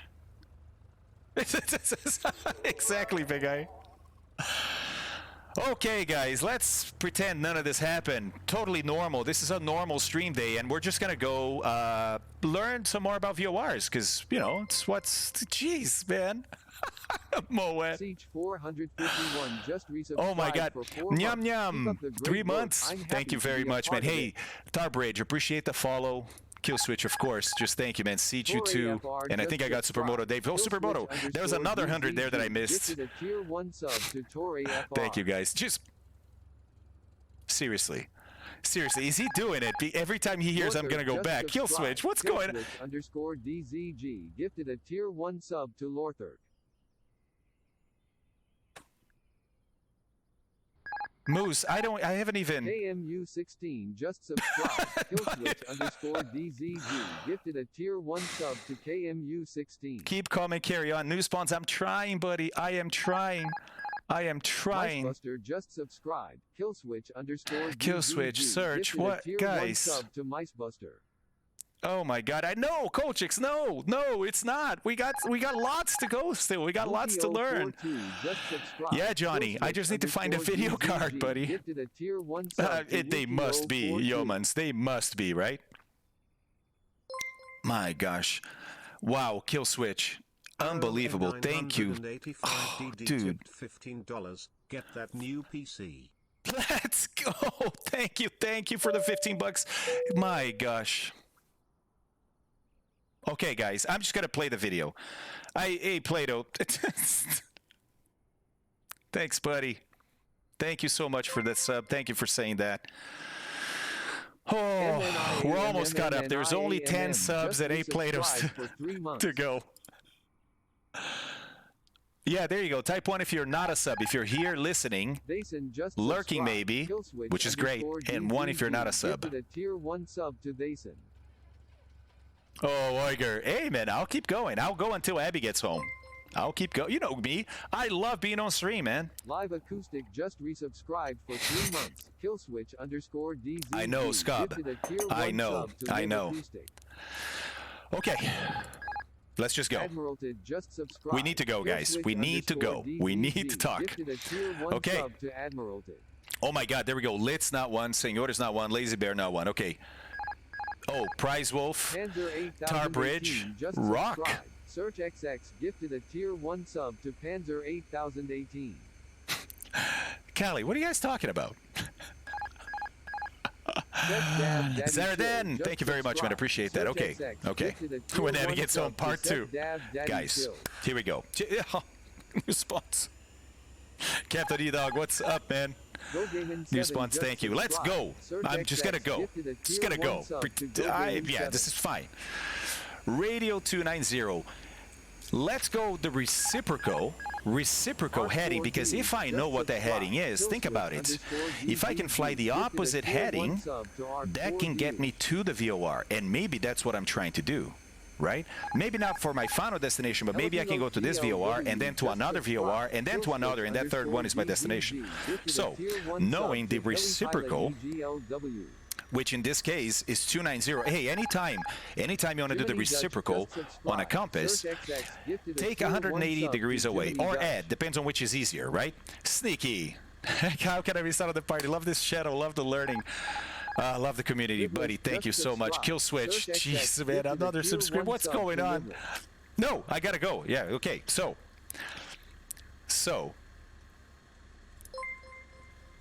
only just showing on the screen. You know what?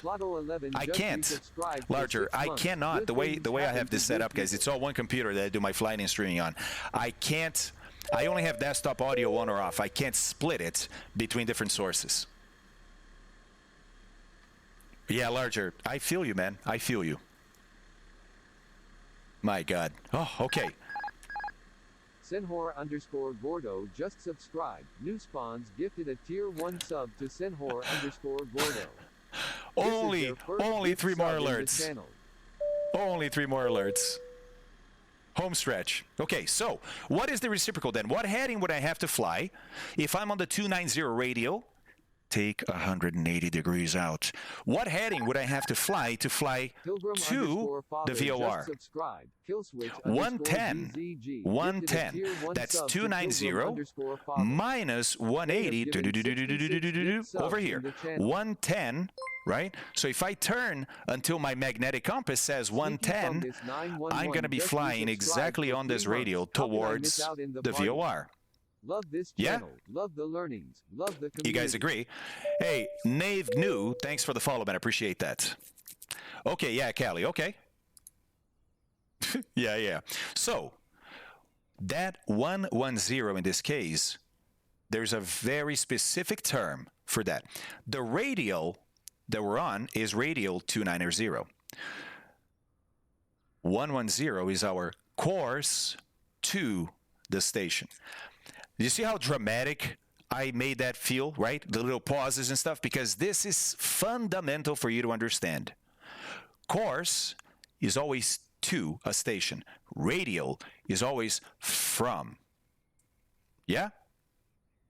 You can say you're on either. I'm on the 290 radio from the Raleigh-Durham VOR. I'm on the 110 course to the Raleigh-Durham VOR. But you have to use those two terms together. Radio is from. Course is to. Thank you, DC. Appreciate that. Yes, guys, check that out. Not only join our Discord, but you can link your Twitch sub to the Discord. You show up as a Twitch subscriber on our Discord. Yeah, let's do that. Nice, P.O. Buzz. Nice. Nice. Okay. Course to radio from. Got it. Perfect.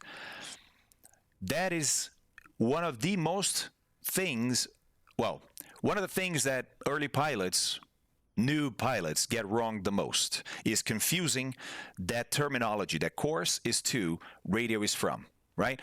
So somebody, the confusing thing is, oh, I'm on the 290 course. No, as a matter of fact, 290 course means you have to fly 290 to get to the station, which means 290 course, reciprocal of that is 110, radial from. So if you're on this side over here, guys, the opposite line of this, right? The one that's not drawn. If you're on that side, then you are on the 110 radial. Yes, now your course to 180 is 290. So when you say, I'm on the 290 course to the Raleigh-Durham VOR, anybody that understands VOR is not going to think you're up here. They're going to think you're down here somewhere. Does that make sense? Does that make sense?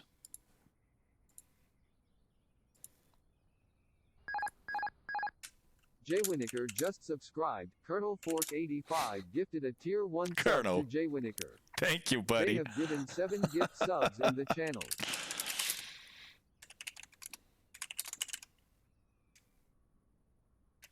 All right. Okay. Everybody with. Okay. Nice. Nice. Remember, guys, if you don't understand anything at any point, just raise your hand. That's all you need to do. Let me know in chat. Okay. All right. Okay. Now, the word bearing may be thrown around. I don't like the word bearing because you can use bearing to or from. I much rather stick to radio from course 2. Yeah. Look, it's semantics. You may hear different pilots use slightly different terminology, which is part of the confusion that happens in the real world, which is why I like to stick with clear rules, right? Radio is only from, course is only to. I never use the same term for both. Does that make sense? Okay. All right. Let's keep going. I get the concept, but I don't think I'll be able to get it straight when I'm frantically trying to trim my plane. Yeah, Johnny, that's very true. As a matter of fact, when you learn to be an instructor, at least under the FAA, one of the things that you go through is called the fundamentals of instruction. And one of the things that tells you is the priority of things that people have to have satisfied before they're ready to learn. Yeah, we go through the psychology of learning to understand how humans learn. So, for example, if you have to go to the bathroom really bad, I'm probably not going to be able to teach you anything, right? You have a physiological need that is overriding your interest or requirement to learn this information.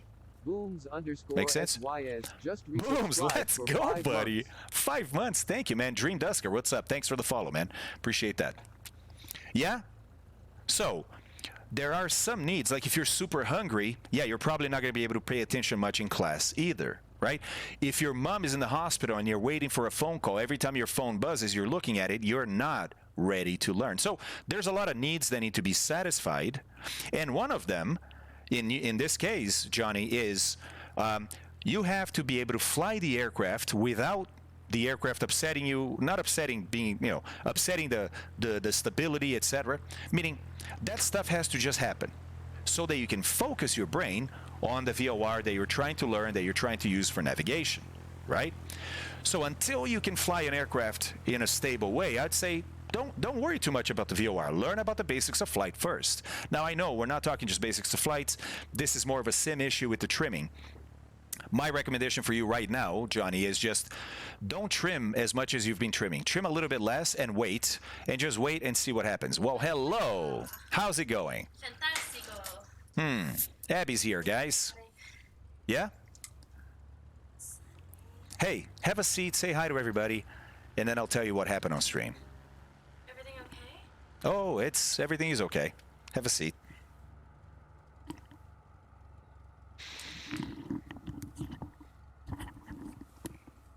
Hola, hola, party people. Hi, Calypsia. What's up? Hey, guys. It was a catastrophe. Okay, he's going to tell me what's going on. Guys, I'm out of breath. I ran up the stairs. We're getting that cardio in, but I hate cardio. My endurance sucks. So I'm not really doing too hot on that right now. Coffee House is the guy from Cleveland. Hello, Coffee House. So I was talking with Fobs. Anyone ever heard of the game Little Nightmares? Little Nightmares, plural? Or Sea of Thieves? Because we started playing Little Nightmares last night. Loved it. Hello, everyone. Mrs. Fabio, like that. Like that. Or he can be Mr. Abigail. Oh. Nah. Rockfog can play Sea of Thieves. So, Little Nightmares 2. So we just started 1. But anyways, someone told me about Sea of Thieves at work. I want to get it. I want to start playing that and streaming. Like, if anyone would watch, I want to start playing and streaming those just for fun. But I want to get back into gaming again. I used to game a lot. Is Abby from Cleveland? New guest on the Over Show. I'm not from Cleveland. I have never been to Cleveland. I don't believe. I believe. I am born in Houston, Texas, baby, and lived in all over Texas, Indiana, Ohio, Florida. Came back to Ohio 5 years ago. So I've never played on or streamed Sea of Thieves. Nope, not me. Well, good, because I don't want to play with you anyways, Rock Frog. Texas. Ew, Texas. DC Viper. I'm a little bit offended, but not really. Texas is where it's at. You haven't had my Tex-Mex food, so look at what's what happened.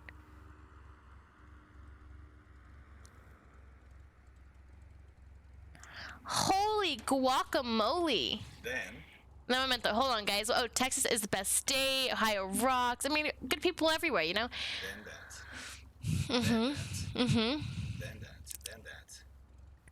that. It's been a wild day for the fobs here. I've been to Pittsburgh once to work, though. I never got to explore. I just had to go work in my dad's restaurant for a couple weekends as a teenager. Texas kind of sucks. Listen, I lived in Texas as a kid. I wouldn't live there now. I don't really know, you know. But Texas food, Texas Latinas, Texas. That's really about it. That's really about it. Is that restaurant still there? You know, I don't know, SpeedNet, to be honest. Unfortunately, I don't have a relationship with my family whatsoever, so I don't know if that is still there. Does the stream know about that? I don't know if the stream knows about that. That could be my... Yeah, that could be like it's pretty heavy. I mean, I would share it, but I don't think it's the right time to share it today. Right, it needs explanation. Yeah, it's my life could be a movie, honestly, with it. Do you cuss on the channel? On my channel, guys, cussing galore. So, rated R, not X. X gets a little wild. We're not rated X over here. We got one viewer, and that's Fabio for rated X, but... What would happen if I just started throwing F-bombs on your channel right now? Do you... we have some kids on the channel. Oh, sorry, children. The kids probably cuss more than we do. Yeah, but we don't know that for sure. I know, I'm just kidding. Never swear on my stream. Nope. Rock, I didn't ask if he's... Rock just likes to get me riled up. If your life is a movie, then your co-star is George Clooney. Who would play me? I used to get called Dora the Explorer in school all the time. So would it be Dora and George Clooney? Because that's a little weird. Right, Tattooed making kids for more than we do. I don't have a channel yet, Fibs. But maybe you can make a poll to see if I should make one this What do you mean make a poll? Okay, yeah, let's make a poll. Let's just see what happens. You guys, I also... Am I yelling? Is this okay? Is this fine? Okay. I also... ate lunch at work before I took my lunch so I could have more time to hang with y'all because I did want to come see everyone. Pole dancing clips yet? Nah, not yet. I did take a chair dancing class with my mom and sisters once when I was like 18. My mom's like, let's go take a chair dancing class together. So we all did that. Kids make my face turn red. I don't know if that's good or bad. Probably bad. Bye-bye haircut time. Enjoy that haircut, Moose Nucky. Do you get it done professionally, or does someone do it for you, like a friend or a partner? Kids make my bank balance turn red. Rock Frog, same. I just spent bajillion dollars. I'm making, can I say their names, the kids' names on here? Yeah. I'm making Lulu's birthday cake this weekend, Calvin and Hobbes with fondant and things. Oh, fondant. I'll post it on the Discord. Fondant is expensive, first of all. And... Whoever's voting no, bye. Just kidding.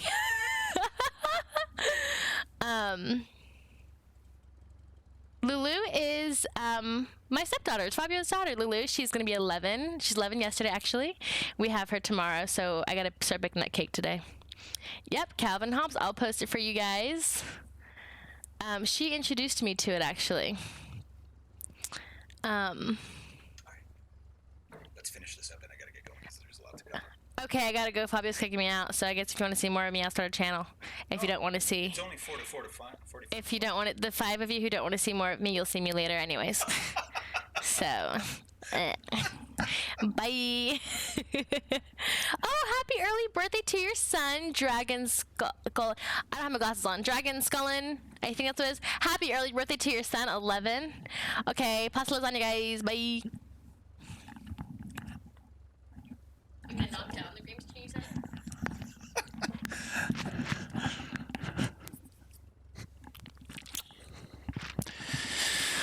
Wow. Okay. All right.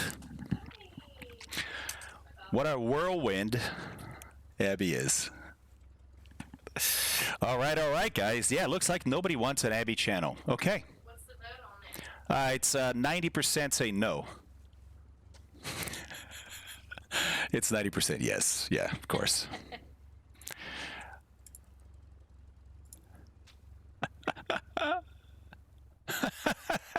Domingo, yeah? What Domingo? Coffee. Domingo said, why'd you delete the hell no? Because I had yes, no, and I was going to do hell no. But then I just did yes and no. Oh. Sublease your streaming Oh, stuff. see? Fog. See? Fog. Fog knows what's up. I'm already exhausted. Thanks, Fog. Thanks for recognizing my struggle. My struggle. Your struggle. Let's not even start. I better move back into let's talk about VORs. This is why he drinks up. Domingo, cup number 3, buddy. Cup number 3 as she just got home. And I'm already behind. Listen, you can tell. I'll let you misbehave for your friends right here, but I hope you guys heard that. Yep, it was. It's not different from that.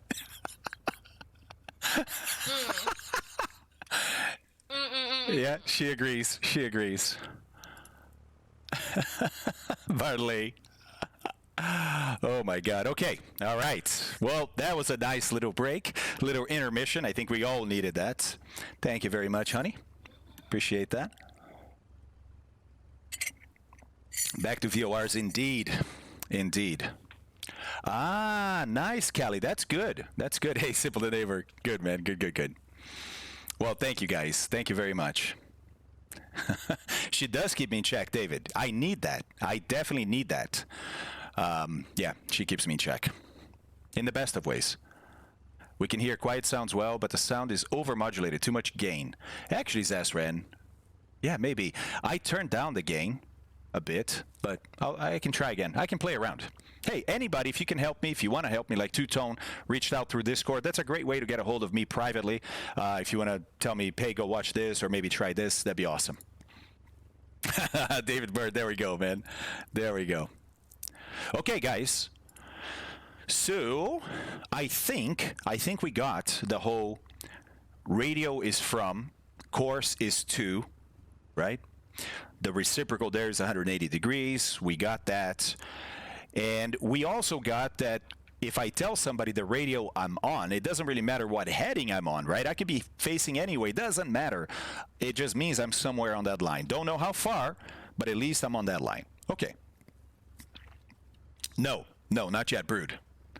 So, the reason I'm showing VOR first, Brood, is because NDB is actually simpler than VOR.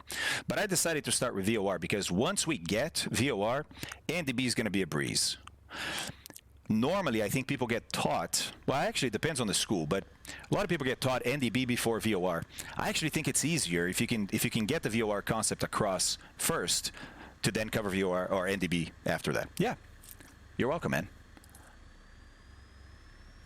Callie, you know, I've actually played with the idea of tests, and I think that gets a little too serious. I'm sure some people would enjoy it, but I don't know. I don't know if it's something the community really wants. Let me know if you do. Right. Yeah. Yeah, Hell Pilot, David wants a test. Kind of would enjoy it. Okay. Okay. Poll time. Yeah. Hey, mods, why don't you make a poll? Should we create some tests for these streams where we cover information like this? Maybe. All right, guys. I'm going to keep on going. Hey, Tattoo, that's the whole point. That's the whole point. A test isn't pass-fail, man. That's what people don't get about tests, right? A test is just a measurement of how much you know. And if you fail, that just means, okay, well, you just have to learn some more, right? Nothing wrong with failing a test.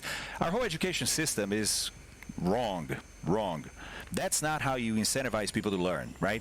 You need to study this for the test. If you fail the test, man, it's a shame, really. It's a shame. All right, here we go. Maybe Orange, yeah, maybe.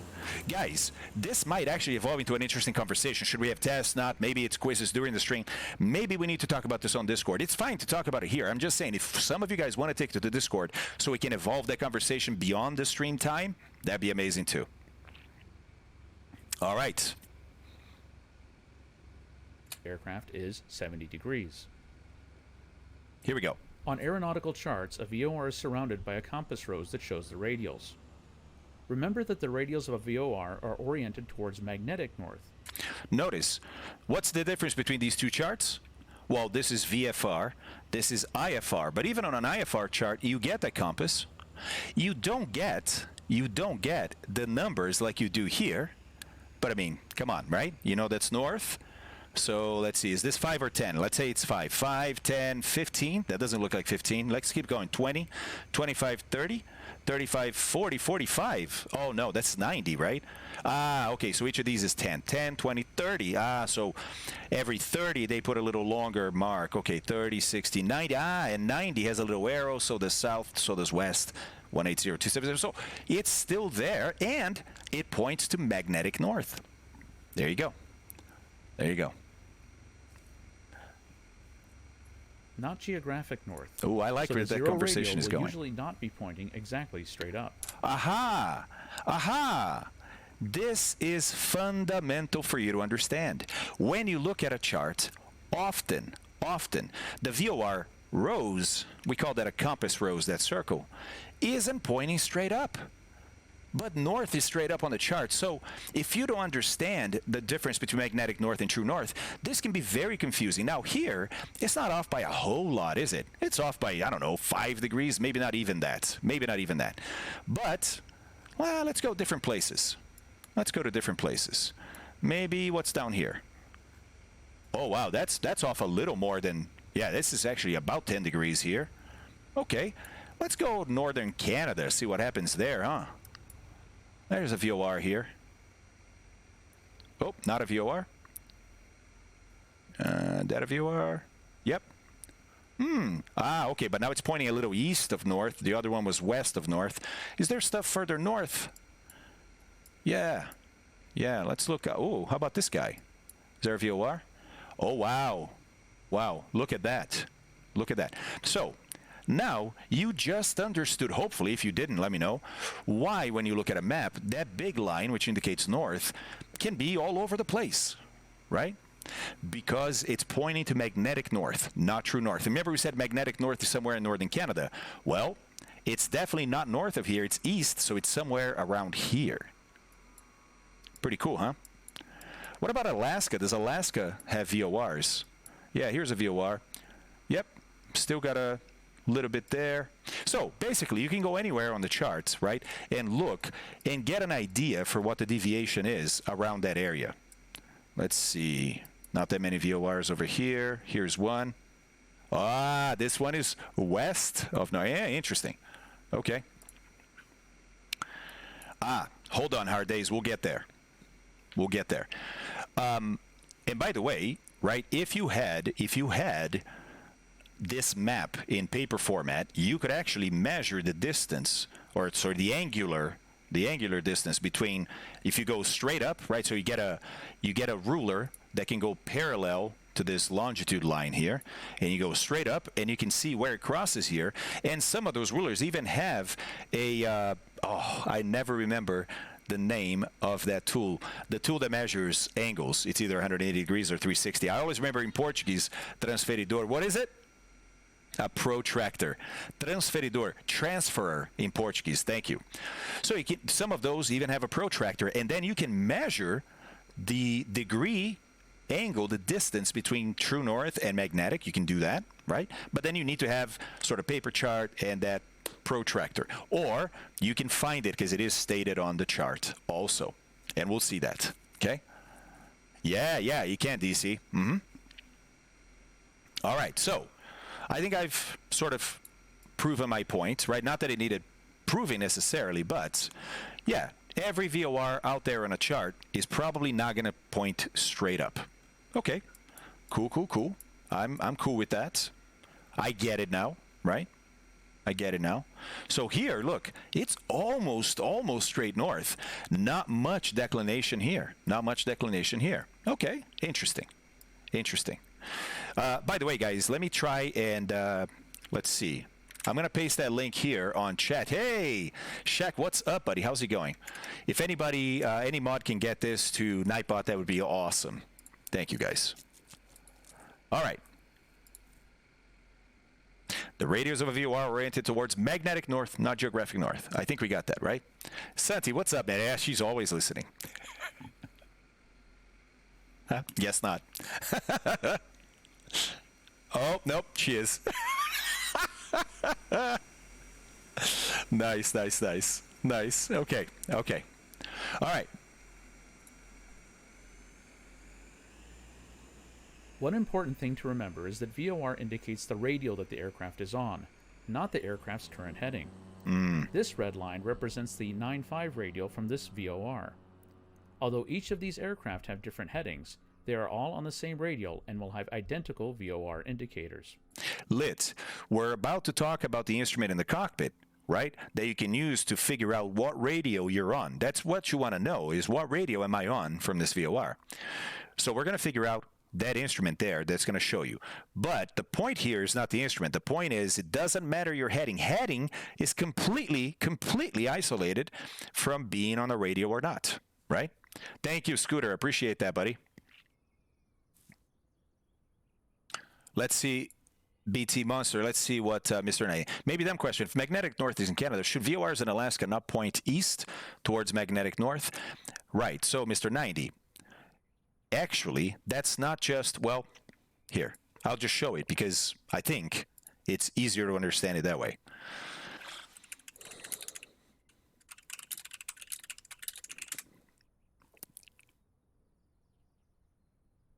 All right. So, let me try and show you what this looks like. It's not a fantastic picture, but it will do. I believe it will do. Stand by. Let me see if I can get a slightly better one.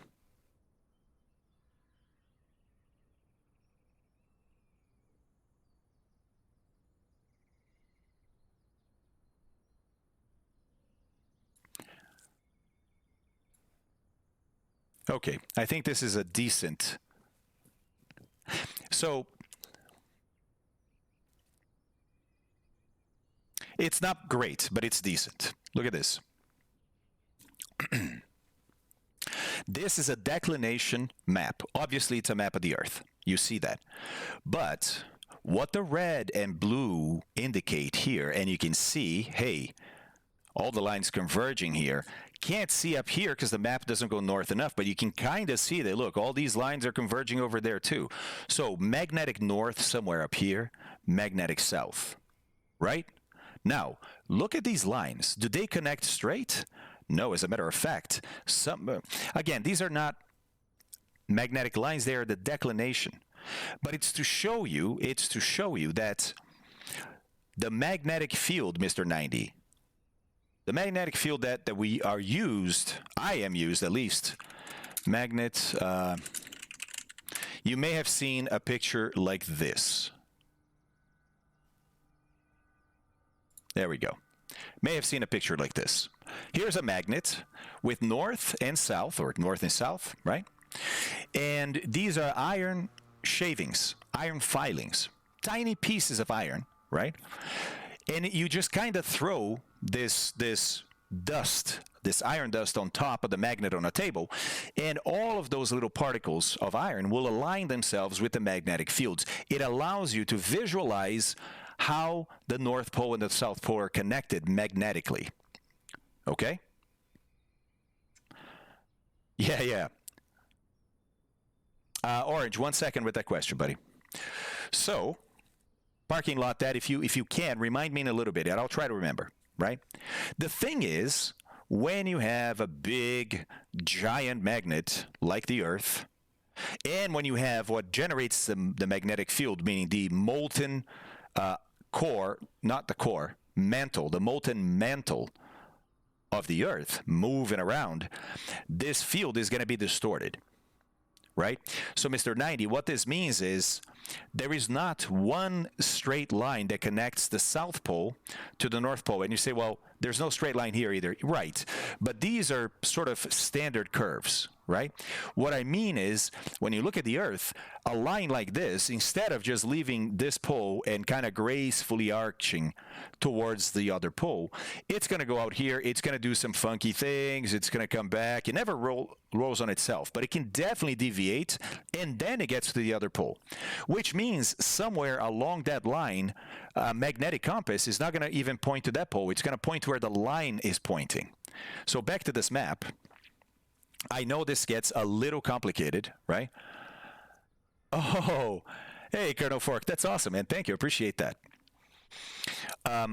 So look, for example, here, look at this line.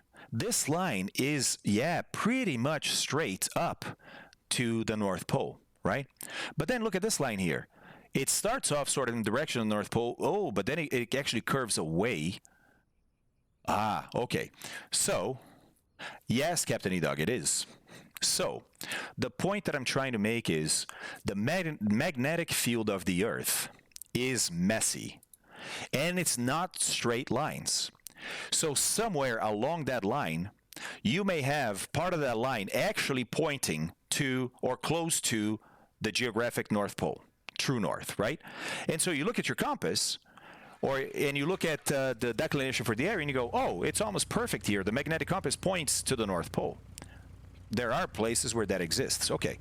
But now, let's stay on this magnetic line, right? Remember, it's not really a straight line. So it's actually going to curve away from the pole and then curve back and come back to it. Okay. When it curves away, that part of the Earth, if I happen to be there, well, that is not pointing towards the true north, right? So there, the magnetic compass is actually a point quite a bit away from the North Pole, but I'm on the same magnetic line.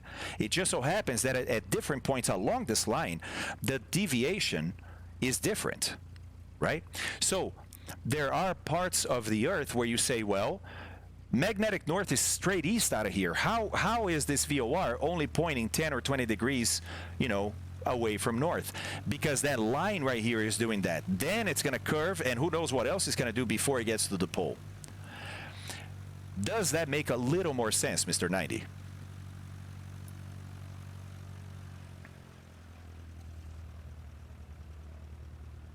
Yes, got it. All right. Anybody else with questions there, guys? Is this why planes get lost in some places like the Bermuda Triangle, or is this just a myth? The Bermuda Triangle is a myth. I mean, there's been a lot of crashes there, but not because it's a crazy special place. I mean, some people like to believe that, but we've tested a lot of it, and there's zero wrong there, right? DC, this gets us back there, buddy, but we're still talking about why VORs are the way they're pointed on the map, so it's part of VORs, bud. Good thing we're not talking about how time is different at different places of the Earth due to fluctuation in gravity around the Earth. Correct, Dragon. Correct. Yes.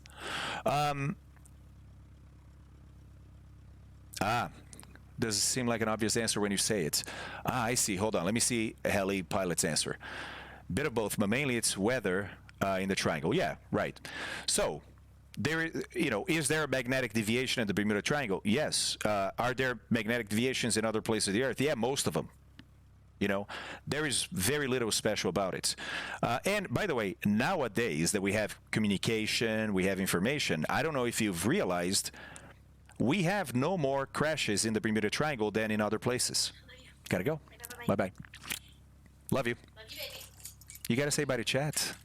Oh, I thought I was exhausting you guys. So, bye to everyone except who I exhausted. I'm kidding. Bye, everyone. Yeah, I'll see you in a bit. Text have a good me one. When you're decompressed. Yep. Thank you. Love you. Bye. Ay, ay, ay, ay, ay. Wind? Yeah. Yeah. Maybe you could do that. Maybe. Yeah. I'll try. With like things. With things, yes. With things. Yep, chat's all saying bye. Bye. See ya. Hey, Canadian J, what's going on, man? How's it going? That's why I asked if it was a myth, because it doesn't make sense when you know more about the world like you do today. Exactly, Ninja. The Bermuda Triangle, there were more shipwrecks and aircraft crashes there than normal, but there are reasons for that, and they weren't mysterious. They just weren't very known at the time, right? And nowadays that we have technology that we never had before. We can test a lot of stuff we couldn't before. So like I said, there's nothing there to make it, to have the reputation that it does. And by the way, that's one thing technology and progress do, right? Is they'll paint all these urban legends and myths, even religion, they'll start painting those things into a corner, right? And some of these things get to a point where they don't survive anymore. They get debunked, like the chupacabra, right? Okay, maybe there is a chupacabra out there, but I mean, with the amount of cameras and everything else that we have, not having any evidence of it, or Sasquatch, I can't say it doesn't exist, but, you know, chances are getting smaller and smaller every day. Kelly.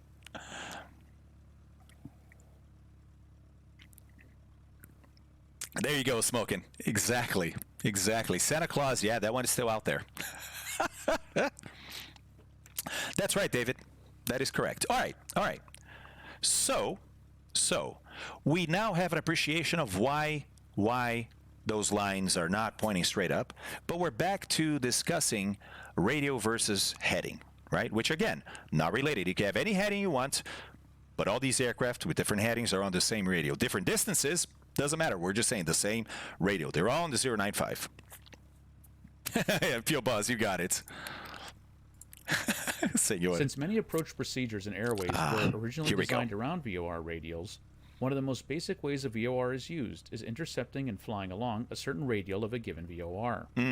Let's look at an example. A pilot needs to fly along the 87 radial as part of an approach. See, this is an airway, right? So is this. So are those.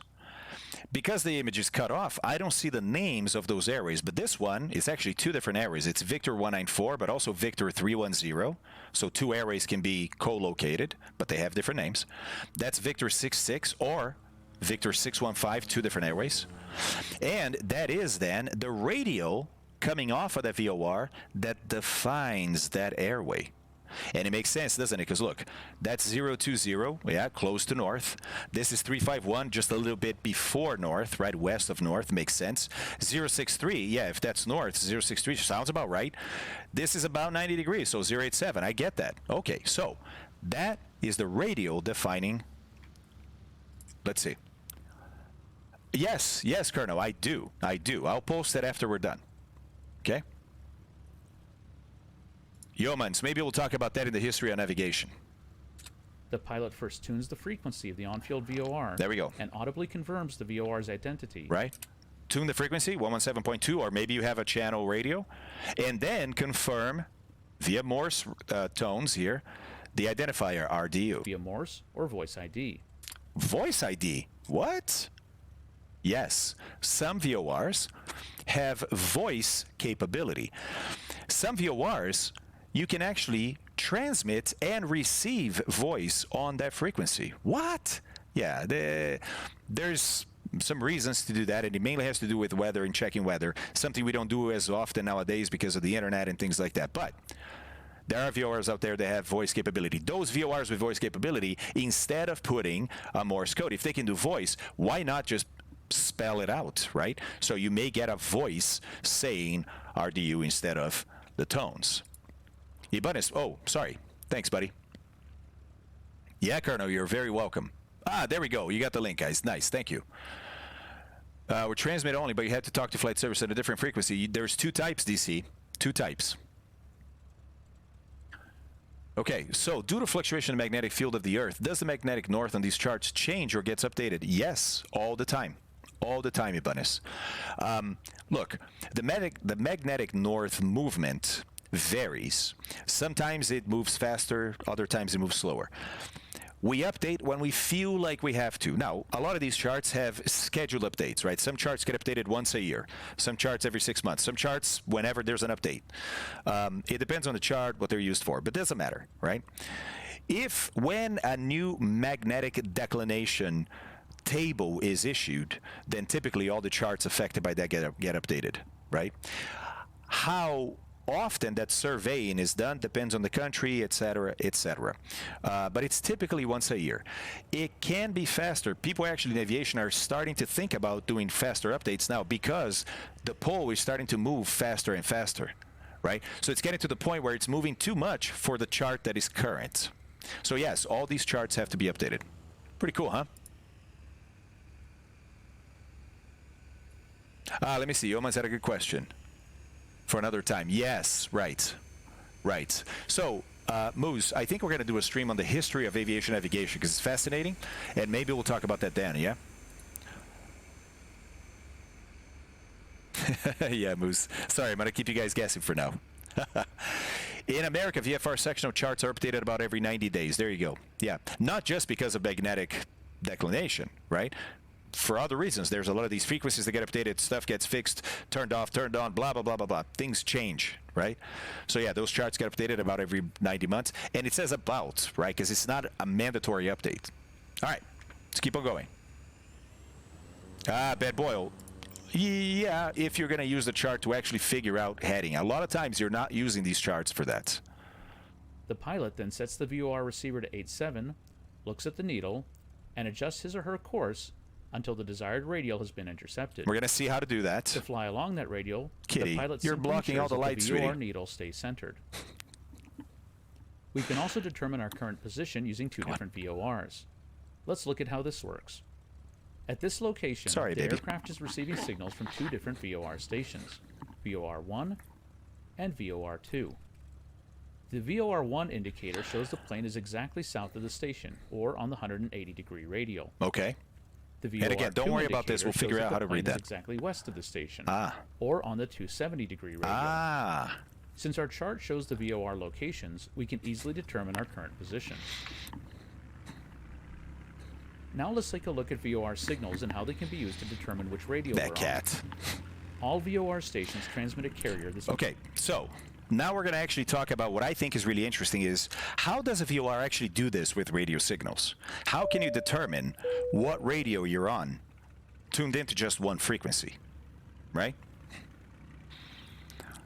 Let's see. Oh, yeah. Yeah, for sure, Ninja.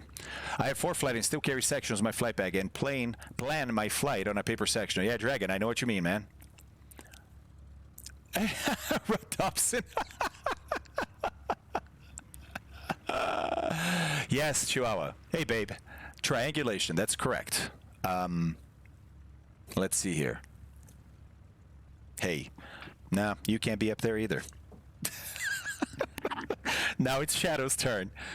She's like, I'm going to go 10 in front of this bright light. Okay, guys, so now we're going to talk about how it actually works. So before we do that, right? Yeah, DC. Before we do that, any questions on what we just saw here, the triangulation, right? This is sort of another level of using VORs, but it makes sense, right? Once you figure out how to know what line you're on, what radio you're on from a VOR on a map like this, all you need is another one, and boom, there you go. The crossing of those two has to be where you are. Kitty, come on, girl. If a company builds a big radio tower above a certain height, do they have to notify the FAA or EASA? Yes. So they can update their VFR charts? Yes. Yes. There is regulation in place to make sure those notifications happen, and they happen within a certain number of days of that tower going up. Or sometimes, depending on the tower and the height, the update has to happen before the tower gets to that height. Okay. So, any questions on triangulation? Rookie says, I'm finally done with my work meetings. Guess I'll have to rewatch almost 3 hours of this incredibly useful lecture. Well, thank you, Rookie. But yeah, I think you will, buddy, because we've talked a bit about this stuff already, and that foundation is needed. Yeah, Orange, for sure. Refresher is never bad, says Rookie. Curto Fork. Hey, Vinyl. Thanks, man. Appreciate the prime sub there. Ooh, Hurst Horizon. Thanks for the follow. Appreciate that too. Okay, guys. Looks like no questions here. Nice. Now we're going to understand how VORs actually do this. And keep in mind, this is old technology. So it took brains to figure out what to do with the limited resources they had at the time. Now yeah, let's take David, a look at VOR gives you signals a lot of and how they can be used to appreciation, right? determine which radio we're on. All VOR stations transmit a carrier that's modulated by two Kill 30 switch. hertz Thanks signals. again, buddy. We'll see ya. The first of these is the reference signal, which has the same phase regardless of which radio we're on. The second signal is the variable signal, whose phase is different on each radio due to the design of the VOR station antenna. We can determine which radio we're on by looking at the difference between the reference and variable signals. DC. For example, if the phase difference between reference and variable signals is 45 degrees, this means that we are on the 4-5 radial. Let's look at a few more examples of the relationship between phase difference and...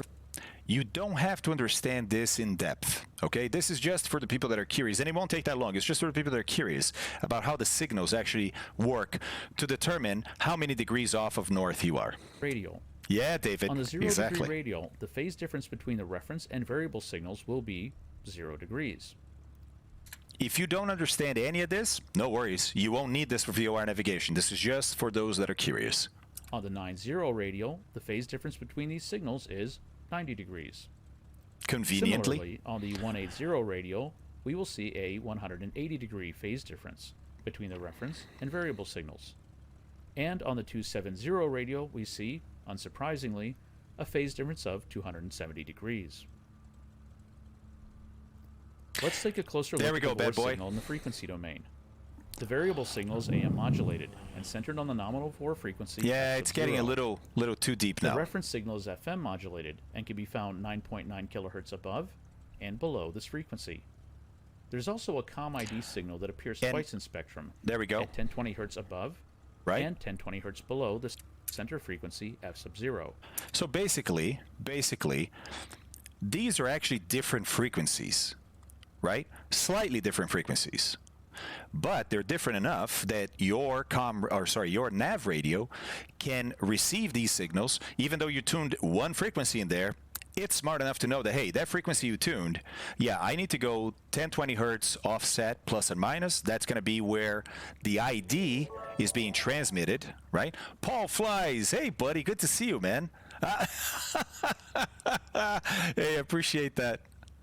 Appreciate that, Paul. And it also knows if I offset it by 9.96 kilohertz, that actually is my reference signal. So, again, for those curious, that's how it's actually split in there. And yeah, one is AM modulated, the other is FM. Okay. Doesn't, again, affect at all how you're going to fly this. But it's interesting from an engineering perspective how they make this happen. The VOR COM ID is used to audibly identify a VOR station. In the United States, there are several hundred VOR stations, but only 80 VOR frequencies. So it's important to be sure that the signal we're receiving is from the desired station. At high altitudes and under certain atmospheric conditions, the signal from a distant VOR could be inadvertently received. The COM ID can be either Morse code or recorded voice. If a VOR is Morse code only, this is indicated by underlining the VOR frequency on the chart. Hey, look at that. One more thing about sectional charts that we know now, right? Underlined frequency on the chart means, okay, without voice. That means it's Morse code for sure. So when you turn up your ID volume in your cockpit, or when you enable it, depending on the cockpit, right? You're expecting Morse code, not voice. Okay. Okay. If we fail to receive the proper ID, this could be due to the VOR being out of range, inoperable, or perhaps our radio is tuned to the wrong frequency. Oh, more than one pilot has died because of this. Always ID your stations. So in summary, VOR stands for VHF Bootstrap. Range. You do. And is a navigational aid or nav aid. Now, Bootstrap, I will tell you what happens. What happens is most people just have a table. Most pilots don't know Morse code by heart, right?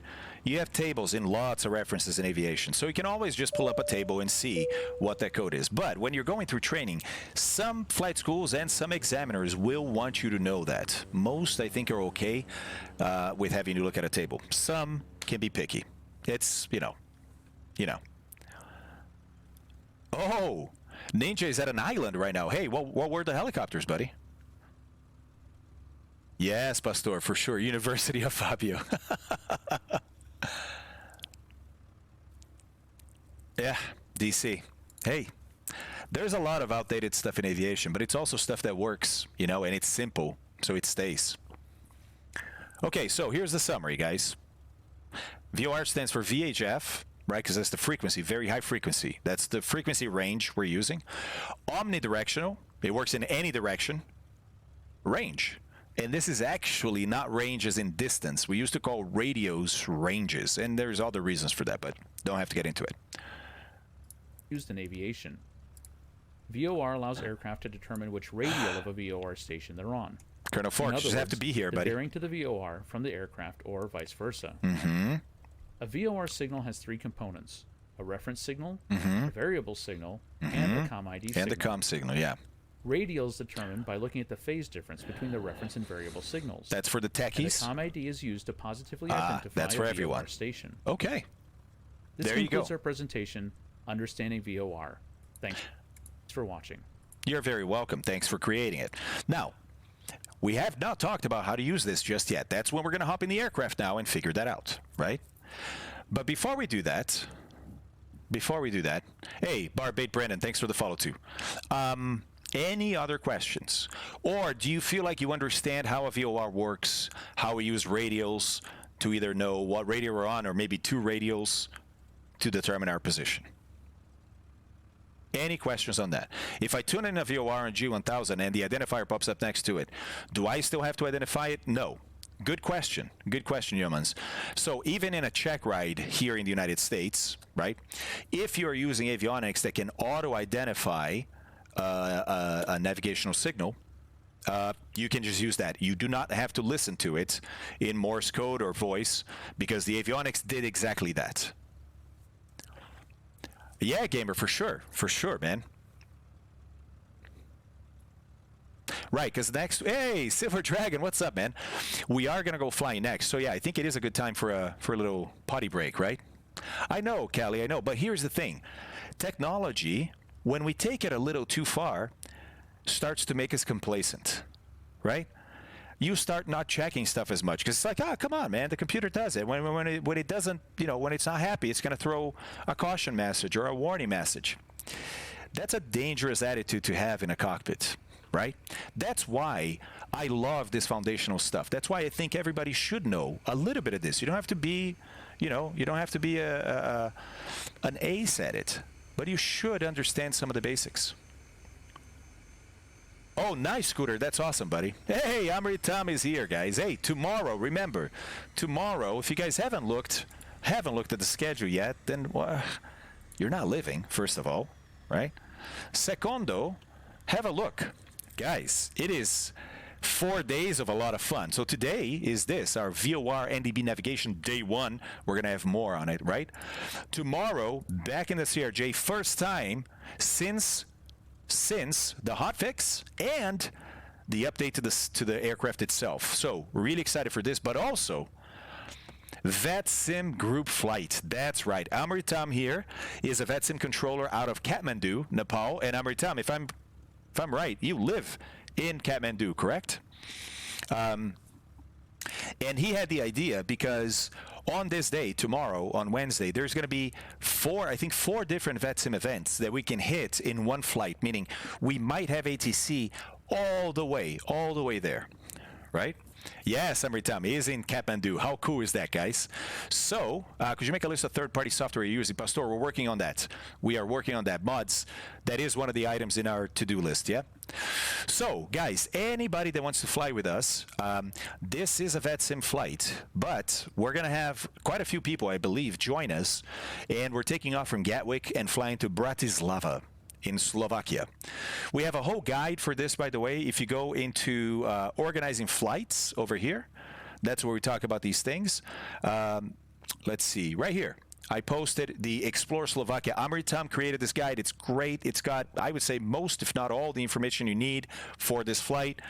So, Amritam, thank you very much, buddy. Really, really appreciate that, and really looking forward to this group flight. See how many of you guys show up to fly with Amritam and I. And by the way, you can use any aircraft you want. You don't need the CRJ, right? It's just a flight from Gatwick to there. I would recommend the jet, because if you want to keep up with the ground speed that we're going to have, we're planning on pushing back around 1625 to get there at the right time, So use whatever aircraft you want, but if you want to keep up with us, you probably need a jet, right? It is Captain Scientist. I just disabled it for now. By the way, nice name there. I like it. Okay, cool. Then Thursday. Thursday is an interesting day. I've never done this on stream before. We're gonna look at three different aircraft. Some brand new, like the Banderanti, right? Embraer 110 just came out for the sim. Some have been here for a while, but I have not flown them, like the Jabiru, for example, right? And just got an update too. But The Zenith stall, this is going to be an interesting one because it's a kit plane. This is not a plane that you go out and buy already assembled. You buy the kit and you assemble it yourself. And when you do that to an aircraft, it's an experimental aircraft. And there is some flight testing that you need to do to even create your own checklist, your own speeds for the aircraft. And so I happen to have a little document here, real document guidance for how to do that in the real world to an experimental aircraft. So I'm going to try a little bit of that, something I've never done before. I'm going to try and fly the Zenith and try some of the tests to determine some of the speeds that we need to determine based on real procedure. So that should be really interesting. Should be really interesting. And the Jabiru, I think, is just a cool aircraft. So we're looking forward to that too. Oh, thanks, Gad. I appreciate that, buddy. I appreciate that. You know, I used to just do text. Look, I used to post like this, right? But I'm like, come on, man. This sim, first of all, is so beautiful. And then second, it's a nicer way to present the schedule, I think. So there we go. Last flight of the week. It's actually 2 flights. Also on VATSIM, so this should be interesting. But this is not an event. We just happen to have, Big Eye, are you here right now, buddy? Alex, are you here? We happen to have a friend of the channel who is a controller in Zurich. And so we're going to do short flights. These are real flights from Lufthansa City Line, from Munich to Zurich, and Zurich to Munich. It's like a 40-minute flight, if that. Probably shorter. What's interesting about this, though, is that because we have our friend controlling at the time, looks like he's not here right now, then he's going to give us a little bit of a hard time. We may have to hold, right? We may have to divert. We don't know what Alex is going to do. But Alex is preparing some special stuff for us. And that's interesting because I want to see how the CRJ behaves. For example, what if you have to go around and transition to the missed approach? I haven't flown a missed approach on the CRJ yet. Right? Not the kind of stuff you want to do for the first time when it really counts. So that's going to be interesting on Friday. And as always, guys, stream starts at 1300 Zulu. Just know that for the group flight, I am starting the stream at 1300, but pushback is 1625. There's a good 3.5 hours there, which if you know this channel, I can get through that and not even have the aircraft ready just yet, right? But we are going to use this time to talk about the CRJ, maybe talk about some procedures, and then eventually get the aircraft ready. It will give us an opportunity to go through every single checklist in depth, something we have not done just yet. I could give you, if you guys are interested, the full cockpit checkup that is done when you accept the aircraft as a new crew, and there's quite a bit to check. So, should be very interesting. Yeah, Pastor, we'll see. We'll see. We'll see. Oh, yeah, Britain. Hey, how's it going, first of all, right? Oh, the final countdown. What's that, Gamer? At 1620? Yeah, I know, Sneaky. I know. Britain, it was insane. David Bird donated 50 subscriptions to the channel in one go. Unbelievable. Yeah, it's been amazing, hasn't it? So there you go, guys. That is the remainder schedule of the week. So please do join me. And if you can, are able, join those flights too, man. Let's go. Let's go. Hey, Britain, doing good. Okay. Great to hear. Great to hear. All right, guys. I'm going to kick off a break. So, Scooter, on my mark, not just yet, let's do a ad if you're ready, sir. And then what I'll do is, same thing. After the ad, we'll have a little video, aviation video to watch during the break. It's a short 4 or 5 minute break, bathroom break, maybe grab a snack or something, and then come on back. And when we come back, we're going to put that knowledge that we just learned to practice. We're going to take off, and we're going to try and use the VOR at the capital here for navigation, right? We're going to try and use it to navigate to it, and then maybe from it to RNL, and we'll see. Let's have a quick look at the weather. Ooh, it's getting worse. It's getting worse. I like that. I like that because that means tough decisions are coming. Yeah, Pew Boss, exactly. I just have to do it. Yeah, Rookie, I know, right? I know. Let's see. What else? Yeah, that's true too, Mechanical. Thanks for that. Okay, Scooter's ready. Yep. All right. So, Scooter, go ahead, fire up the ad. If you get an ad, I'll see you in a minute. Thank you very much, Scooter. All right, guys. So, let's get a video ready here.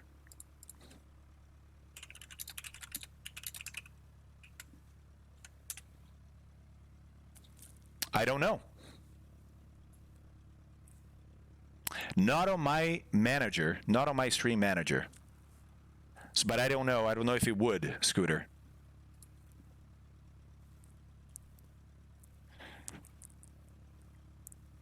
Ah, mechanical. We're going to use a little nav map for that. I mean, we're going to use the aircraft too, but we'll see. Okay. There we go. Just kicked it off. We got a minute to go. Yeah, so, guys, I am going to use little nav map, right? And little nav map, if you don't know, has quite a bit of support for VOR, VOR radials, HODs, things like that. So we'll see how to do that in little nav map too. Look, this, got to update it. There we go. So that's us. Oh, quite a few of you guys there too. Oh, no. This is not you guys. This is AI, I think, aircraft. No? I think so. Yep.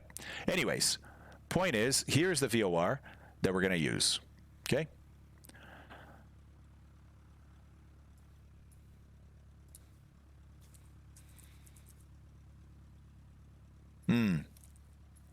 Oh, I see. Ford. Thanks for that. Ah, Pure Boss, that's awesome, man. It's an amazing community. Stumbled across. Maybe you stumbled across my channel. Thank you very much, man. I appreciate the follow. Appreciate the follow. Okay, you guys are back from an ad. If you had an ad, that's all right. That's all right if you did, because now we're going to watch some sweet daily dose of aviation. That's right.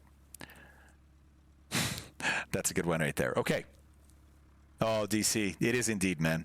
Are we going to cover how to plan VOR to VOR routes? I'd be very interested in how you put together a more complex route. Yes, Paul, for sure.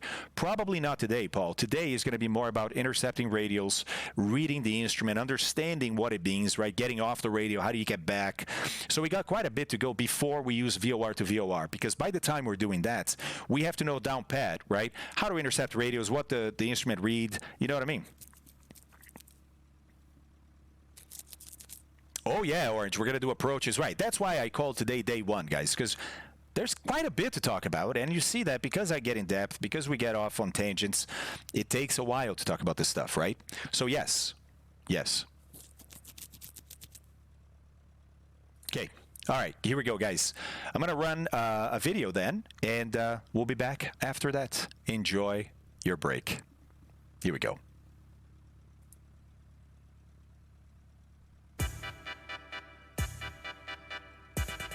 Hey, what's up guys, welcome back to another weekly dose of aviation. During an air show, they hired an experienced pilot to act like he stole a plane and didn't know how to fly. This is how it looked.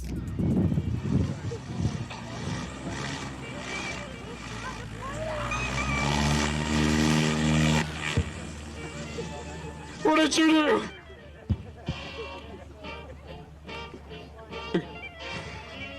What do you have to say for yourself, Mr. Pilot? He stole my airplane! Why did you get out of the airplane? He doesn't know how to fly that thing! Can he hear us? Did you leave a headset on there? No, I didn't. He's gonna have to figure it out. That poor thing. He's probably so scared right now. Oh no, he's coming towards us. This plane flipped over, but luckily no one was injured.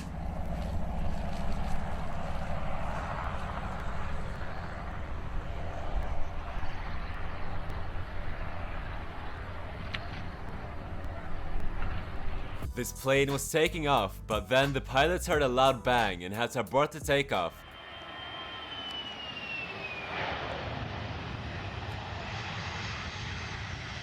The plane braked as hard as possible, causing the brakes to get really hot, and firefighters had to respond.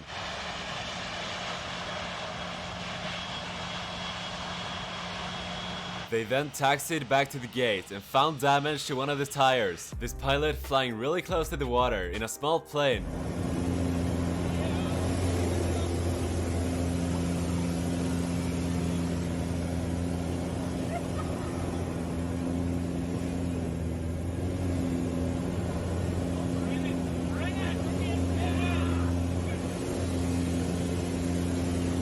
This person had a Boeing 777 engine part land in their yard after the engine exploded over Denver. Everybody's fine. The house was not damaged. There's a house down the street that was, just had its roof caved in. Our house, really, that's the only thing is the gutter on it. My dad's truck is completely totaled, probably. Yeah, everybody's safe, and so there you go. This plane climbing a steep hill and then going back down.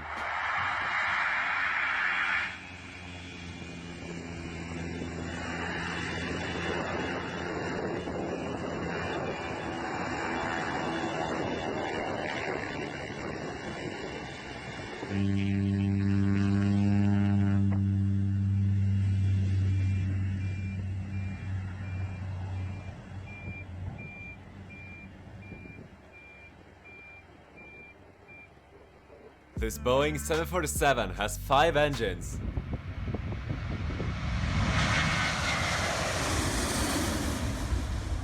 The extra one is there because it's actually being transported and it's not being used. This helicopter landing like a plane.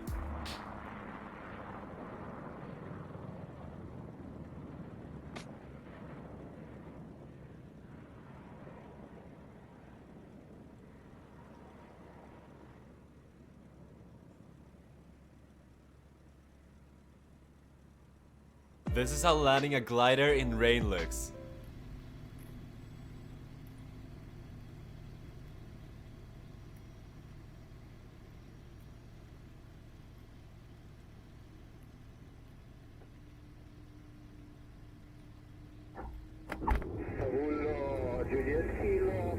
And that's it for this week. I hope you guys enjoyed. Other sources will be linked in the description as usual. Don't forget to subscribe if you're new, and also feel free to follow me on Instagram and Twitter, links down below. And I'll see you guys in the next one.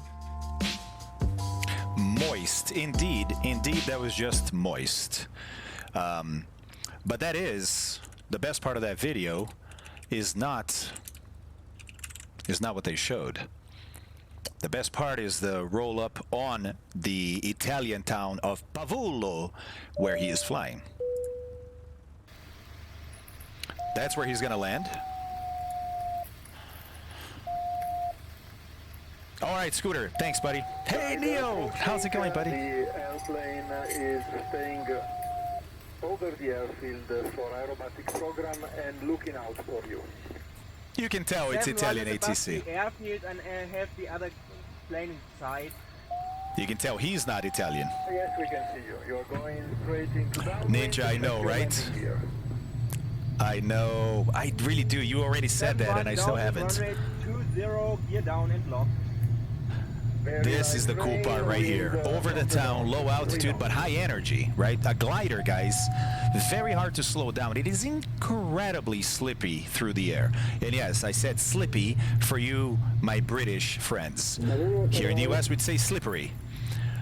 At any rate, he's very low, but he can go at this altitude for a very long distance, way more than you think. So when you approach this from an aircraft perspective, you go, oh my God, he's so low. He's not gonna have enough speed to get there. He has way more speed than he needs. As a matter of fact, left hand there on the blue, that's speed brakes. He just opened speed brakes because he's too fast. Exactly, Ninja, exactly. He's doing 200 kilometers an hour. There you go. That roll up on the city I thought was the best part of the landing.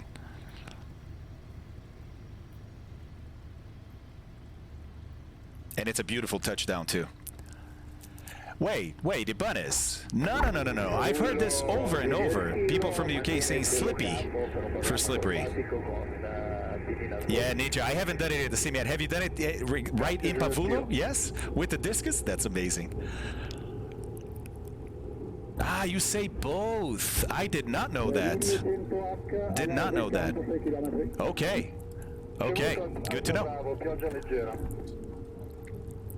Hey, look, it's a glider, right? So, off the runway, let's go park. That's awesome. Fantastic. And yeah, even gliders have EFIS nowadays, guys. Come on, it's the way of the world. It's like everybody and their mom has a phone. Anywhere. Thanks, Marley. Valeu, mano. Valeu. slippery every morning. That's funny, Ricky. All right, guys, it's time. Let's get inside, let's get going, and figure out how to use VORs. Honestly, for a second, I just felt I was feeling for my shoulder harnesses, right? Because I felt like I'm going to get in the aircraft. Let's put those on. Oh, gosh. Okay. Let me... There we go.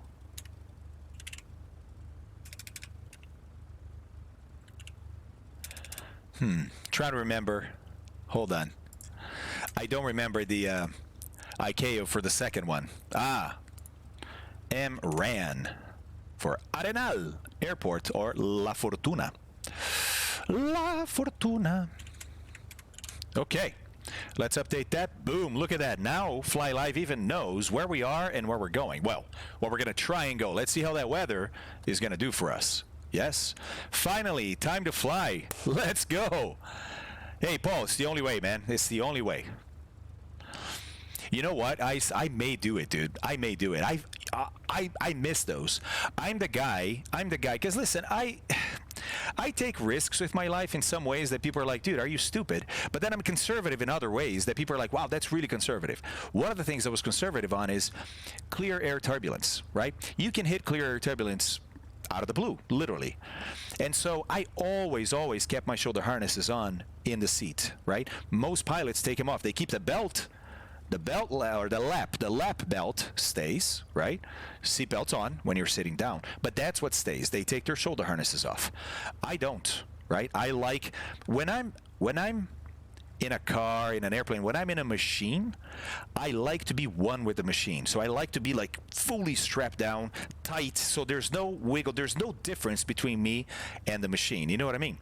I don't like to feel loose or anything like that. Like some people, have you seen people that they put on their seatbelts and then they put like it's a clamp on the seatbelt to like lag the seatbelt so the seatbelt's not tensioning their body, right? Well, first of all, that's unsafe, but second, I don't like that feeling. I like to feel snug in, right? So I always left shoulder harnesses on. Yes, Canadian, it is. As a matter of fact, guys, we've been looking towards this side here, which is beautiful, right? Beautiful area, Costa Rica. There's an amazing beach right there. Airport leads up to the water, but let's see what the weather is. Oh, hello. So the weather over the continent, if we want to call it that, right? Towards the mountains. Yeah, it's closing up. And not only that, look at the height that some of these clouds are getting to. That is a sign of high convective activity, meaning loads and loads of hot, humid air under this cloud feeding that cloud. The only way clouds can get that high is by having a huge inlet, right, of warm air underneath it. What this means is this is a ton of energy, which is usually where storms come from, right? So having clouds is one thing. Having clouds blowing up high into the atmosphere, it's quite a different sign, right? Quite a different sign. Look at this guy. Could be perspective here too, but I think not. I think that's getting really up there. Yeah, Ice Cold. I'm reading about the UTVs, yeah? It just felt right, but also, who wants to get bumped out of it? Exactly. Ice Cold, listen, 5 miles an hour, dude, you could break your jaw, right? I mean, you know, the car stops suddenly enough and you don't have a seatbelt or whatever it is, a UTV, whatever, right? And you hit your jaw, your teeth just right. You just lost your teeth. It's like, why even risk that? I put the seatbelt to literally go around the corner. I feel naked in a car without the seatbelt. Oh, really, Ninja? Really? Yes, unstable moist air equals bad. Exactly. Nice, Fat Rat. That's how I feel too, man. Oh, I love turbulence, Amritan. I love it. I love turbulence. Just take my pants off and slip into my chair pants. That way I don't need a seatbelt, but I'm still secure. Oh my God. Yeah, there we go. TTHHPP. Up. That's what I'm going to go with. Up. While I'm wondering on spending 65,000 euros on a commercial aviation formation. Thanks to MS. Yeah, there you go, buddy. That's what, well, first of all, that's what aviation will do to you, because aviation is a bug that once you're bit, forget about it, man. And the sim helps, doesn't it? They have given 6 Oh, there you go, rookie. There you go. Good fixings. Thank you very much. I'm Tom. There you go, buddy. Okay, guys, so we know that the weather here pretty good, right? Things, worst comes to worst. We turn around and we come back here and we tell the couple they have to spend another night in the horrendous, you know, accommodations they have in the little villa that they've rented on the beach, right?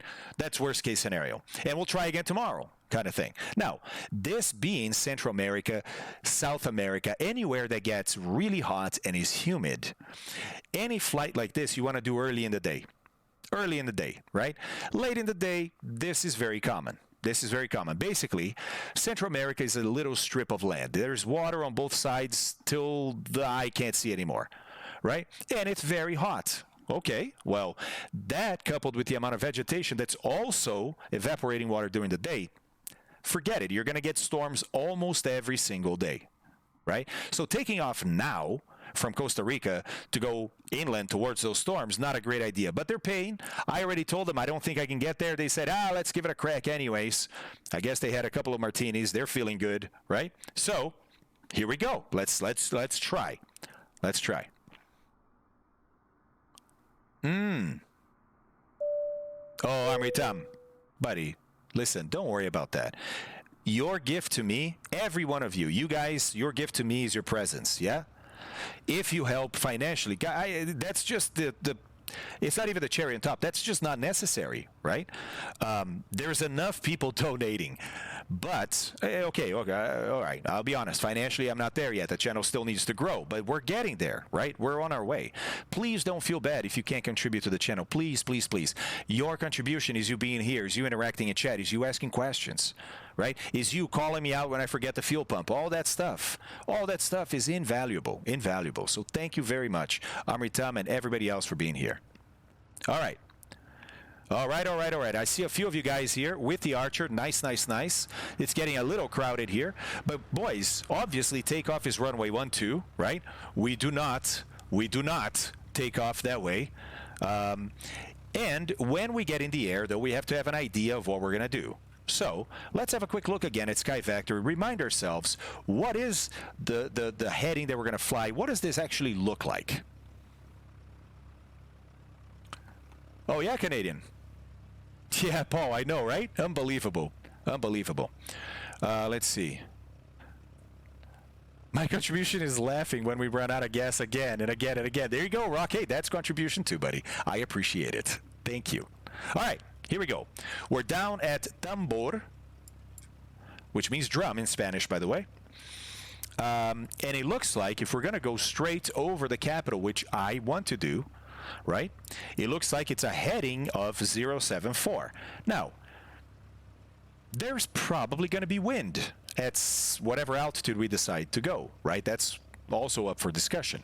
Probably going to be wind, which means the heading of 074 is not going to be probably what we need to get there. Because if there's a little bit of wind from the north, a little bit of wind from the south, it's going to blow us off course if we keep that heading. But knowing the radial that we're on from the El Coco VOR, that changes things. That means that now I can actually know if I'm on this magenta line, because look, magenta line is starting from the middle of the VOR, isn't it? So in a sense, I could say this magenta line is one radial coming off of the El Coco VOR and going that way. Guys, tell me, what radial is this? What radial is this that leaves El Coco and flies right over Tambor? Oh, DC, I guess that's not in the bio, huh? Hey, Scooter, maybe you could... Oh, Scooter's gone. Fort, maybe you could update that, buddy, please. DC, there we go. There we go. Almost. David. So, David, Guys, who can help David here? Or David can help himself, maybe. David, why is this not the 074 radio? I know you're working, buddy. I know you haven't been paying attention to everything. You can't. But let's correct that since you got it reversed. Thank you, Fort. It's not Canadian. It is not. This game, there's 3 different versions of it. I recommend you buy the base version because I don't think that it's worth the top versions, to be honest. But then there's a ton of free stuff that you can get. Aircraft, sceneries, improvements, all kinds of stuff. Let's see. Captain E-Dog said 174. Show your math, Captain E-Dog. Yes, it is on Xbox Game Pass. You calculate the reciprocal. That's right, Britain. That's right, the reciprocal of this number. Why? But hold on. Because you can say, well, what does this number mean? Guys, in SkyVector, this is just a tool for flight planning. We're using it to determine a radio, right? But it's just 074 because that's the heading from Tambor to the El Coco VOR. That is the sequence I have right now in the flight plan. I'm leaving departure is Tambor. That's down there. Then we go to the VOR, El Coco, that's down there. Then we go to the destination, that's up there. So 074 is my heading to go from Tambor to the VOR. To the VOR, I can't use that as radio. Yeah. Radio is always from. Remember, hey, David, a radio radiates from the VOR out. So from the VOR and out, well, I already know it's 074 is that way, so I can just do 180 plus that. I get 254, and that means this is the radio 254. It is 074 course to the VOR. Remember, course is to, radio is from. All right, yeah, you got it. Also, I could read that here, couldn't I? I mean, it's a little bit less precise, but look, this here going that way, right? So that's 180. I see that little arrow there. 190, 200, 210, 20, 30, 240, 250, and it looks like it's almost on 255, so I would guess 255. Turns out it's 254. Okay, that means that if I dial up that VOR and I tune in the 254 radio from the VOR, I should show that I'm on that radio, right? Let's try and do that. Let's try and do that and see what happens.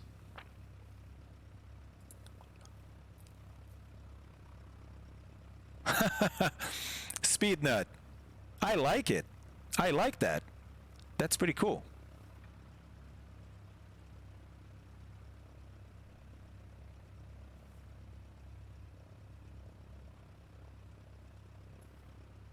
By the way, sometimes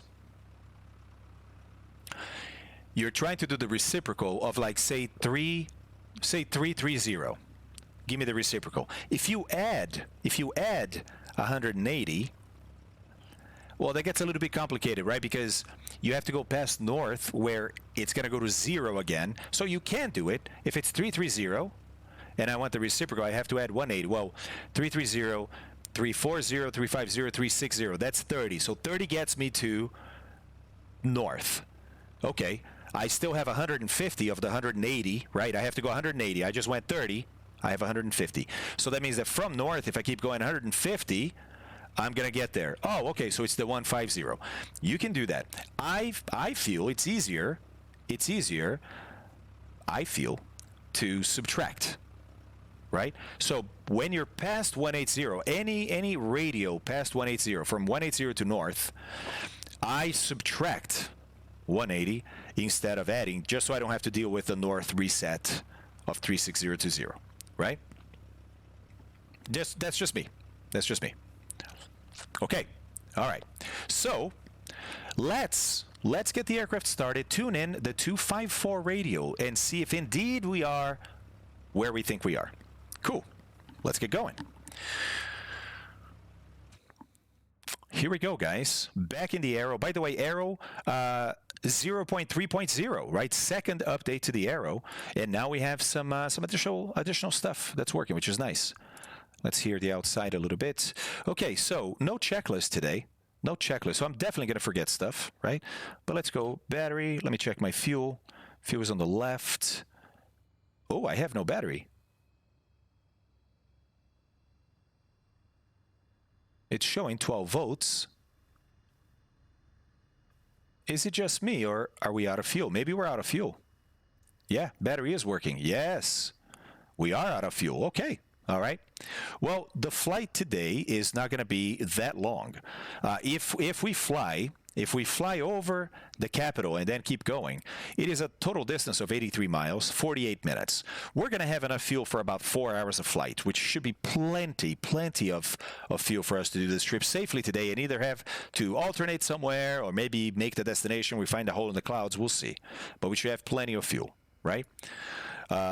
Let's see. I'm going to take about, so about 65% should give me about 4 hours, I think. Okay. There we go. That's more like it. Okay, very good. So, fuel is on the left. They're pretty equal, left and right. Okay, parking brake is on. I'm going to go prop full forward. Check all the circuit breakers. Circuit breakers all pushed in. Looks good. And we have off, off, off, off, off, off, off. Okay, everything here is off. Don't want any electronics on as I'm starting the engine. Okay. Clear prop. Look around. Make sure nobody's there. So now we're going to open the mixture. We're going to turn the fuel pump on. Watch that fuel pressure come up. There it is. 3 seconds. Fuel pump off. Mixture comes back. And now we're going to fire up the engine without the mixture being in. But we're going to feed it mixture once she's spinning. And there we go. That's a good start. Yes, I have to turn up the sound for the sim for sure. There we go. Better now? Can you guys hear that okay? I can hear that okay now. Oh. Dutch. You killed me. Okay, very good. So we got oil pressure. Oil temperature still low coming up. All right, let's turn beacon on. Let's turn nav lights on. All right. Don't need pitot heat. Landing light, let's put it on right now after alternator. Yeah, forgot to turn the alternator on, but there we go. How many amps? Yeah, it's about right. Close to 40 with what I've got on now. Let's turn on our COM 1, nav 1, COM 2, nav 2. Turn on our transponder to standby. 7000 is going to be our VFR code for the day, or 2000. I can never recall who does what. Let's turn DME on. DME we haven't talked about yet, but don't know that we're going to actually use it today for navigation, but let's just turn it on. ADF comes on too. All right, GPS is going to stay off. I don't think I'm going to need this guy anymore, so I'm going to hide that. There we go. Oh, Dragon, every single time. Every single time, buddy. I would be concerned if I remember the beacon. That means something is very wrong. Oh, such a shame. Such a shame. Okay. All right, all right. Well, if you guys are ready, I think I am. There we go. 7,000. And there are places in the world that is 2,000 too, senor. There we go, fake. Thank you. Whew.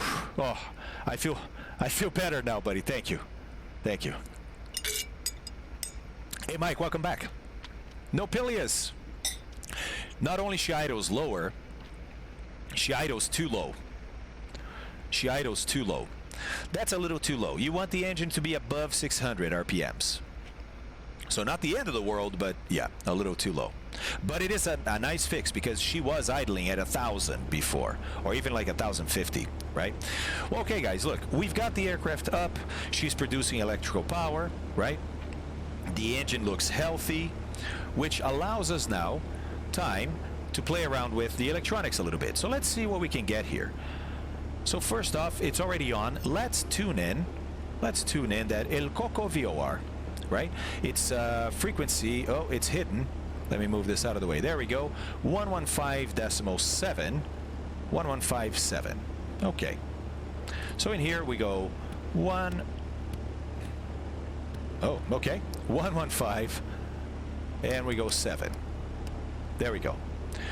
And now we're going to see if we're receiving the VOR. So we have two instruments here capable, or better yet, two instruments. Yeah, mechanical, it is a new record. Wait, are you serious, DC? Hey, I know you might be, it looks like you're joking, but I'm serious, man. I'm totally serious. Will you be able, let's see, to share your track IR? So, yes, Adventure, I can. I'll do it briefly, because I want to keep going here. But I'll tell you that I don't think it's my settings that are doing anything. I think it's the precision setting that I have turned on here at the bottom. So watch. I'll show you what I've got. This is what I've got. Okay, that's 0, 5, 10. So it's maxing out at about 7 there on the left. Smooth curve, but I mean, it's nothing special, right? But this precision mode here, so watch. I'm gonna unpause. So this is with precision on, and I'm gonna try, watch. I'm gonna try and lock down on the number 20 right there. And stay on it. Stay on it as I'm talking, so of course my head's moving a little bit, but it's not too bad to keep on it. Now I'm going to turn precision off, so watch right here. Boom, precision is off, and now it's a lot quicker to move around, but watch what happens when I try to stay one point like that. So I'm talking as I'm trying to stay on 20, and then unfortunately, it's not nearly as stable as before. I can actually do a pretty decent job, but it cannot just maintain the exact, the exact same point. And in the sim, so let me turn precision back on. So in the sim, what that results in is this. So with precision, when I go somewhere and I stop, it's kind of, it just goes there and stops, right? With precision turned off, it gets like, it's almost like it overgoes or it overcompensates, like it passes it and then comes back a little bit. So I find it too jittery. I just turn precision on, and there we go. Hey, Dragon, there you go. Hey, living and learning, buddy, living and learning. Guys, two instruments right now, linked, physically linked, right? Uh-oh. Oh, track IR gave up. It's all right. It's all right. We'll just use our normal navigation. Oh, does anybody know? Can I reset? Somebody said, hold on. Somebody said, whoops, not here. Hold on.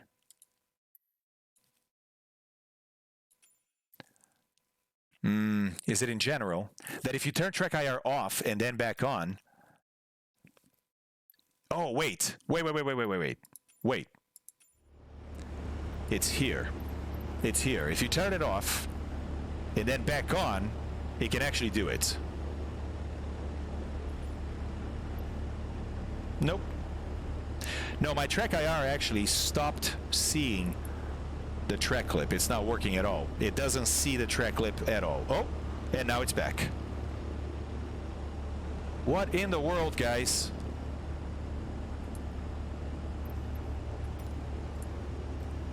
Hey, Control-Delete wasn't even needed. I just literally tapped on it and it worked.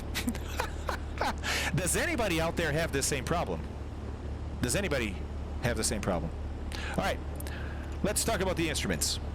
They are physically connected to Nav1. That is this guy right here, okay, and this guy right here. Does anybody know their names? Anybody know their names? They're different instruments. They're similar but different. Sometimes, yes, Ninja, I do. Okay, so more people have it. Wow, Simple the Neighbor, you too. Okay, I thought it was just me. That's great to, I mean, not great that you're having it, but great to hear it's not just me. I see, Dragon. You know, it's not that bright, bud. Random question, but do you have the track clip going to a USB hub? No, directly to the PC, Domingo, directly.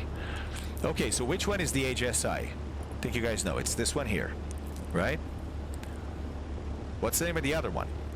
And Mike and Tom, Dutch, what's going on there? What does HSI mean?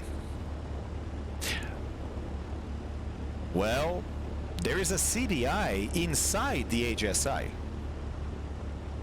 Well, gotta love acronyms, right, guys? Yeah, DC for sure. But now there's only green screen, so there's not like a super bright, you know, source of light like a light.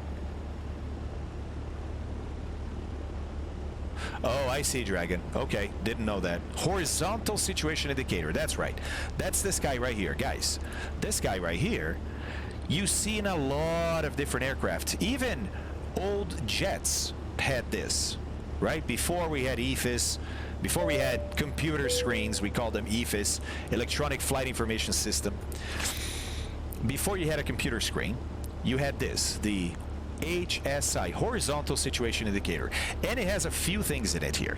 So first of all, it has a card, a compass card, but it's a compass card that is automatically slaved to a compass, meaning what you read at the top here, okay, is the same that you're going to read on your magnetic compass. This is what's called your whiskey compass. It's a magnetic compass, just like the one you use to go out camping, like Boy Scouts use, right? Same that the military uses for navigation, the magnetic compass. Great.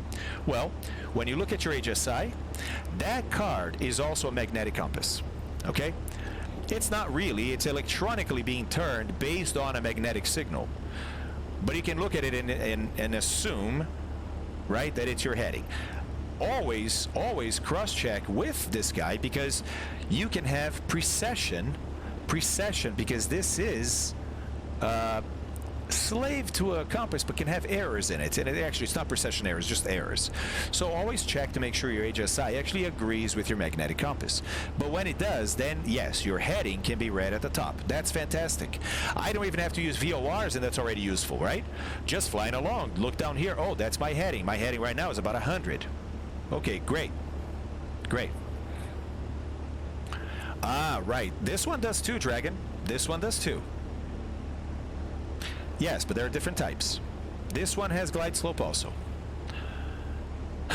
You know why? Thanks, man. Long story short, I went through CFI training. I never took the check right. So technically, no. Well, not technically. I'm not a CFI. Ah, senor, yes, yes. So see, senor even failed the check right because he forgot to check. And usually you check before you take off. As you're taxiing, or maybe even before you taxi, right? Once the plane is all spooled up like this, engine is running, basically, getting ready for taxi. Let's go. One of the checks you do. Hold on. 100. What's my heading? Oh yeah, about 099 100. So yeah, that right here is correct. Great. Make sure you make that check. All right. That's one thing the HSI does for you. Here's another thing. See that little orange guy moving around? That is your heading bug. It's your heading bug. It's a reference, right? You want to fly heading 150. Great. Twist this guy to heading 150, just about there. And now you have an additional visual reference besides the number 15, or maybe you're going to forget that number. You have a visual reference to turn to, and basically you put this at the top here by turning, right? Obviously turning is going to change your heading, so that's how you move this card. Turn left, turn right. You're going to decrease or increase your heading. Turn until this guy's at the top. Stop turning. Boom. You're going to heading that you set. This is also, if you have an autopilot with a heading mode, that's the bug, the autopilot heading mode. Whoo! Somebody spawned where I am. That's what that is. I think that's what just happened. Hey, 200 Lover, what's up, man? How's it going? It is the heading bug that your heading mode in your autopilot's going to follow. Awesome. That's two things already that this instrument does for me. Fantastic. What else does it do? Oh, well, remember how I said it's linked to your Nav1, right? The nickname Whiskey Compass has been around since the early days of flying. The liquid that the compass card moves around in needs to be non-freezing. So before compasses held kerosene in them, they carried alcohol, hence the name. That's right. That's right. Thanks, Ninja. Really appreciate that. Thunderstorm. You think that's lightning for the thunderstorm? I don't know. I don't know. Yes, instrument check during taxi. That's right, senor. That's right. Nice job, man. Nice job. Okay. Look at this yellow needle here in the middle. Huh. That is your course needle. Haha. I can turn it. Just like, look, I can turn the heading bug. If I twist this guy, I turn that.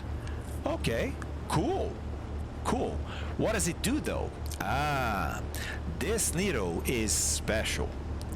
This is the needle that selects a radio from the VOR you have tuned in there, right? This is the needle that says, hey, I want to see where I am in relation to this radio right here. What radio? Well, the radio you dial in, right? And so when you dial in right now, for example, look, 030, so that's 041 maybe. So we've dialed in radio 041. That was trippy, man. Radio 041 from the El Coco VOR. Okay. All right, I think I follow you, Fabio. I think I follow you. You're saying that when we turn this guy to a different heading like that, to a different course, different radio, because you can use different terms there, right? And you have used different ones. Then you're telling me this is going to help me know if I am on that radio. Yeah, that's what I said. Okay, but I just turned it to 041, and I mean, am I on that radio? Yeah, lolly, exactly. Wet compasses, or W compasses, which also could explain the whiskey compass. Yeah, yep. Nice job, guys. Does the Sage SI slave to the compass like the other version does? Yes. Yes, it does, Dragon. Lolly, appreciate that.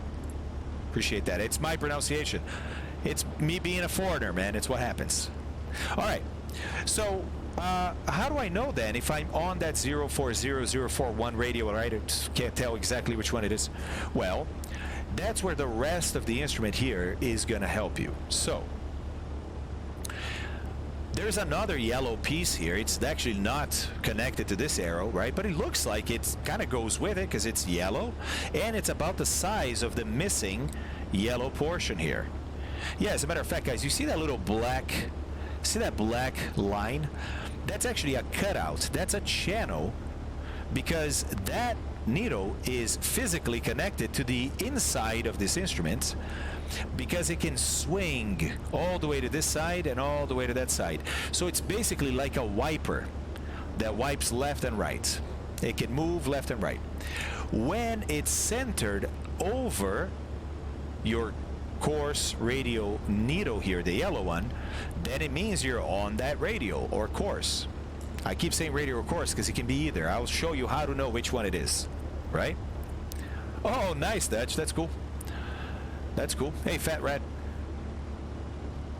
You are only if all three parts of the yellow line align. Exactly. Exactly. Right. So, this needle here that moves, we call the CDI. That's what you guys were saying in chat. That is the course deviation indicator. We have fancy names for stuff like that, right? For everything, really, in aviation. So that is a CDI. So this here is going to slide inside that channel. You can tell that it's at the end of the channel now, right? So it's at full deflection to that way. It can slide all the way to the middle here and be on top of the yellow and align, and that means you're on that radio. Or it can slide all the way to the opposite side and be full deflection the other way. Okay. So when it slides, does it tell me what radio I'm on? No. It actually tells you you're not on the radio you have dialed in. But it tells you something else. And that's the really important thing. That's why it's not just on-off, right? It tells you which way the radial is. Ooh. Okay. Okay. Leave that hanging for now, because we need to learn one more thing this instrument does before we know how that can tell us which way the radio is. Okay? Right, Calypsia, right. Okay. So, here's the next thing we need to know about this instrument. And it's a bit hard to see, but it's that little white arrow in there. See that little white arrow? Look, we have an orange aircraft symbol in the middle here. This symbol is actually painted on the glass, because this symbol never moves. It's just to show you that, hey, if you forget or if nobody ever taught you, when you look at this indicator here, the way you need to think about things is your aircraft's in the middle. seen from above. It's like looking at a map, like a GPS, right? You are in the middle. Okay, cool. Then that little white arrow, that arrow right there, can indicate either that way or the opposite way. Watch this. I'm gonna keep turning this guy and see that. Oh, hello. That arrow is now indicating opposite of the yellow arrow. Huh. Can I let me go back, right? Let's go back where we came from. Oh, hello. It went back to indicating the same direction as the yellow arrow. So you got another indicator here. That's right, guys. That is the to from flag. We call that a flag, right? That little guy indicating with the yellow arrow or against the yellow arrow is going to tell you if you have a radio or a course selected. Watch this. Ninja, that's funny, man. Hey, Yunoy, what's up? How's it going? Hope I didn't skip most of today's class. You know, actually, you did a little. We've been going for, I don't know, 4 hours now. So you did a little. But hey, it's going to be recorded in the VOD, so you can go back and watch that. All right? Oh, Ged. You don't need to worry about that little guy, says DC. Yep. P.O. Boss, I don't know what that means, buddy. So, when the white arrow indicates with the yellow, that is a to indication. When it indicates opposite the yellow, that is a from indication. Okay, let's see how many of you guys remember. Right. Is a radio from or to a VOR?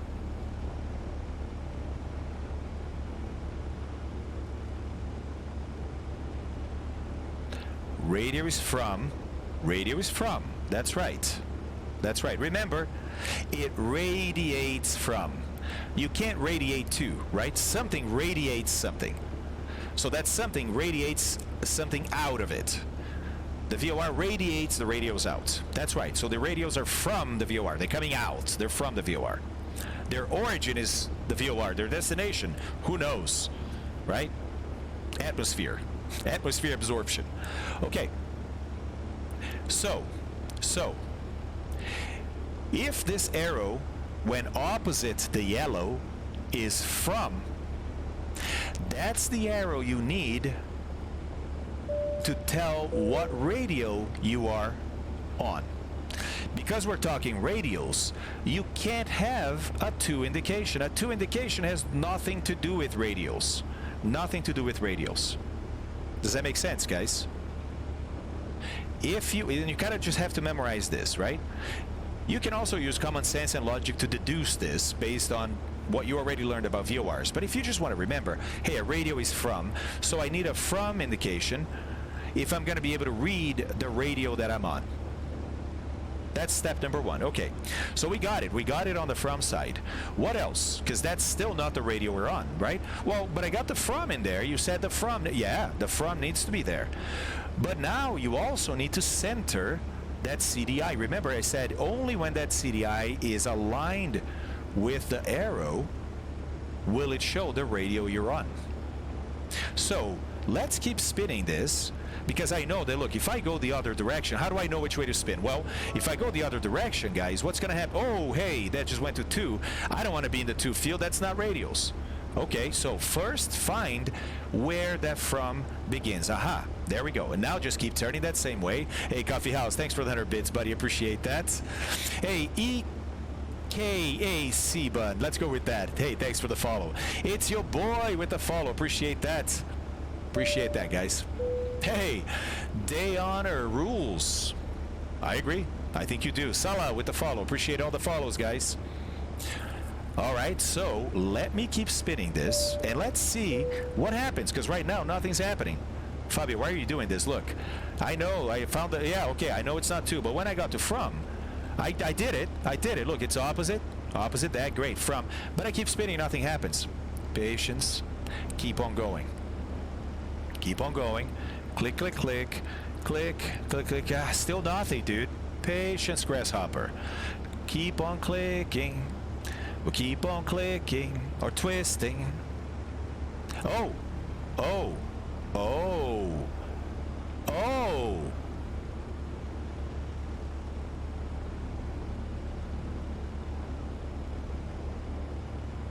Oh, wait.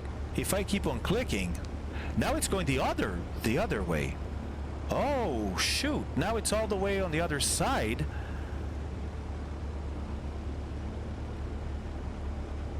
Wait, let's go back. I want to see that again.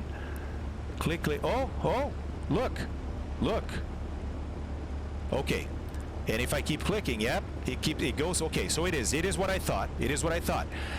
That means that at a certain point here, right, it's centering the needle. So, if you find a click that makes it be perfectly in the middle, I can't find one click here. Look, it's either a little bit or a little bit, guys. It's close enough. But there, find a click. It's still a from indication, right opposite the yellow arrow. Okay, okay. Now, take the back. Or sorry, yeah. Take the front, forget it. Take the front where the arrow points to. Read that in degrees. What is that? Read that in degrees for me.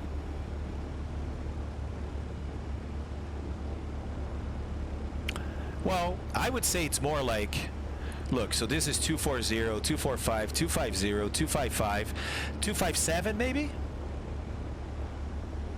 Yeah, close to 260, right? Because that's 270 there.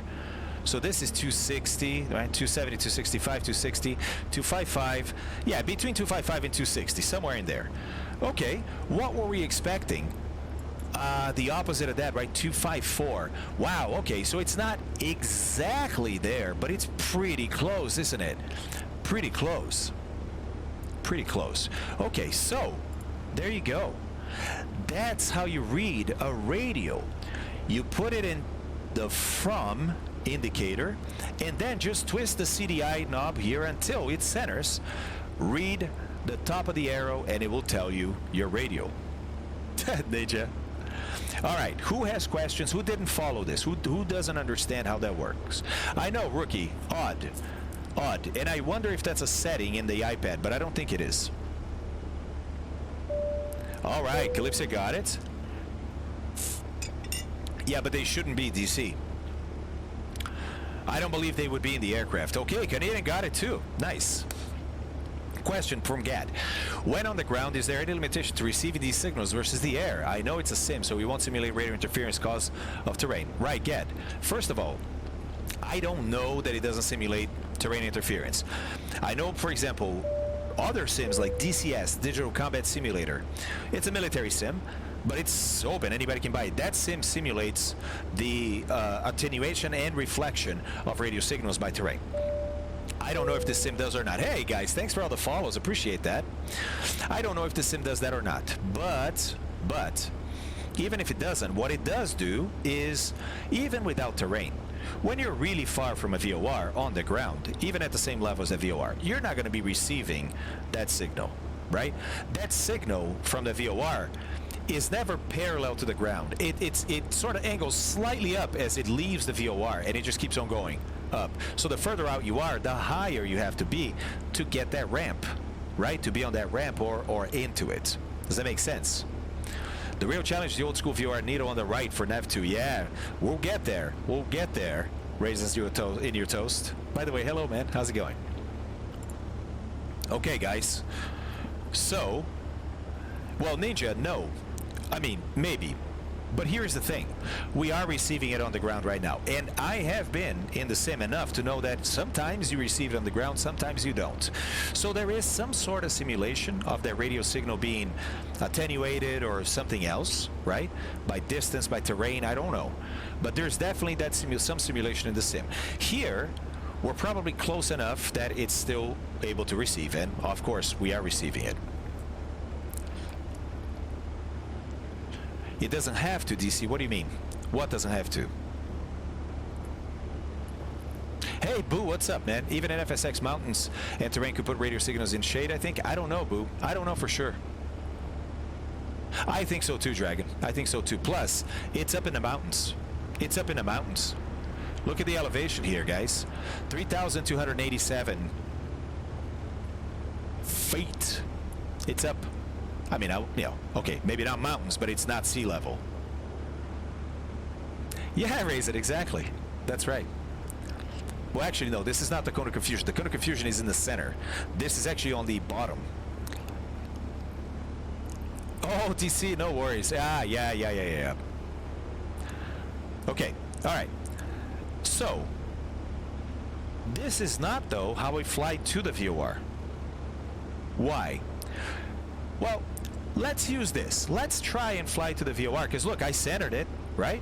I know I'm on the 245, or sorry, 254. Okay. I know also that if I'm on the 254, my heading there would be about 074. Whatever I need to compensate for wind, sure, but it's about 074. So what I'm going to do is I'm going to put 074 on my heading. Click, click, click. There's 07, 071, 2, 3, 4. That's 074. And I'm going to try and fly 074 and see if I can maintain that radio. Sounds like a good idea to me. All right, boys and girls, it's time. Finally, hey, let's go. Let's get out of here. Okay, landing light coming on. It is on. Strobes. I'm going to go flaps 10 out of here. It's a short runway. Quick flight controls check. Up, down. Whoa, up, down. Okay, flaps are deflected. Tail. There we go. And rudder. Rudder is, hey, hello. Oh, we still don't have brake pedal animations, huh? I thought that was coming. Guess not yet. Well, Callie, I don't know what to say. This is awkward.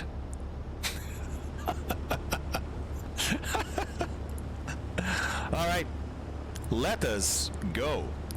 All right, you guys start going. I'm going to do a quick engine check here as I start. Actually, not even texting around. I'm going to do it here on the ramp. There we go. There's 2,000 RPM. I'm going to drop to left mag. There's a drop of about 120 maybe. Right mag. About the same. Back to both. Check that prop governor. Definitely working. Wait for it to get back up. 4 RPM, one more time. Okay. And let's go one more after this. There it is, and okay, definitely good. I'm going to try my mixture now. So watching the EGT here. Oh yeah, definitely changing my exhaust gas temperature, which means it is definitely working. Let's make sure it can cut off the engine. There it is. It definitely can. Fuel back in. We do an idle check.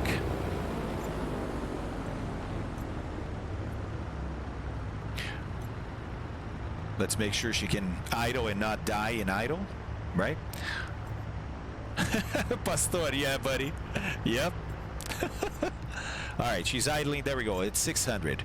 Just under. Yeah, little too little, but that's all right. Oh, looks like the update reset my Hobbs meter. Oh, man. Oh, Just Flight. Where did my hours go? Oh, what a shame. Or is that linked to the paint job? Maybe it's the paint job. It's a new paint job, so maybe that's it. Okay, guys. Brakes off. Holding her on the brakes. Check. Clear right. Not exactly clear left, but I can squeeze through there. And got to watch out for this guy here. Okay. Okay, let's turn here. That's going to be tight. I'm using my left brakes. There we go. We cleared that. Got to clear here too. There we go. All right, whoever's on the Amberito one here, New Spawns. I'll go behind you, New Spawns, if you wanna take off, buddy. There we go. Thank you, sir. Yes, Lolo. We always use a checklist. I'm not using one today, but yes, we always use a checklist. There we go. All right, nice job, guys. Nice job. And remember, oh, new spawns. There, you're going to let me go. Okay, thank you, guys. You guys are so nice. Thank you very much. Okay, let's go. Prop is full forward. Mixture is full. And we got flaps. Fuel is open. All right, we are ready for takeoff. Landing light is on. Strobes are on. We just have to do our transponder here. So transponder is going to go to out. Actually, hold on. I'm going to put 2000 here. There we go. Hey, Aspen, what's up, buddy? It's a shame it's not enough to be in the same plane, but you also need to have the exact livery to see each other in the correct model. Yeah, that is a shame, man. That is a shame. All right, let's go. I'm going to check my engine instruments here as I add full power. Oil pressure stays good. Okay, let's close that little window there. Oil temperature good, RPM good. We got a good engine. Airspeed is alive. Whoa! She's dancing a little bit. We got her. There's 70 knots. And let's stay in between the trees here. Gear up. Okay. And let's go flaps up. And now climbing at 90. All right. Little left here, because remember, right, that heading is 074. Is what we're looking for. So I'm going to go to that heading. There we go. Now, there is a little hill or mountain up ahead, but I think I got the climb performance to not be too worried about it. I'm going to keep my full power for now, instead of reducing to 25/25. Just for now, climbing at 90. Let's go. Look, perfectly on the radio. Oh, looks like I have to change my heading, but just a tad here. Maybe right there. Sim is very loud. I see that. Thank you, guys. Is that a little bit better? Is that a little bit better? Thank you, Mr. 90. Appreciate that. Yeah, it's not smart. Right to the part over when I could have gone around. It's not smart. But I have enough performance. I also have enough clearance over it, right, that if I were to lose my engine right now, I could easily turn right, which is the way I would go, or even left, right, to get out of here. And by the time I'm over it, I'll have enough altitude and energy to do the same thing. So, not super safe, but doable. And because we are just about clearing it now, I'm going to go, there we go. Okay, thanks, Stepanamek. I'm going to go, actually, you know what I'm going to do? I'm going to lock the volume. There it is. Now we go back to 25 inches of mercury on a manifold and 2500 RPM on the prop. Oh, that was a little too much. Yeah, there we go, a little bit more for 2500. That's about 25 with the parallax. Okay, fuel pump stayed off because, of course, why not? All right, and we're still on that radio. Hey, so this is great. This is great. It looks like it's working out, right? Looks like it's working out. Now, let's see what happens if I start to get a little bit off course. So I'm going to turn to the south a little bit instead of flying towards the VOR. Remember, everything here is predicated on me flying that heading to keep on this radio, right? So let me go off course a little bit here. Maybe we're going to stay on this heading right here for a little while and see what happens to my indication there. Okay?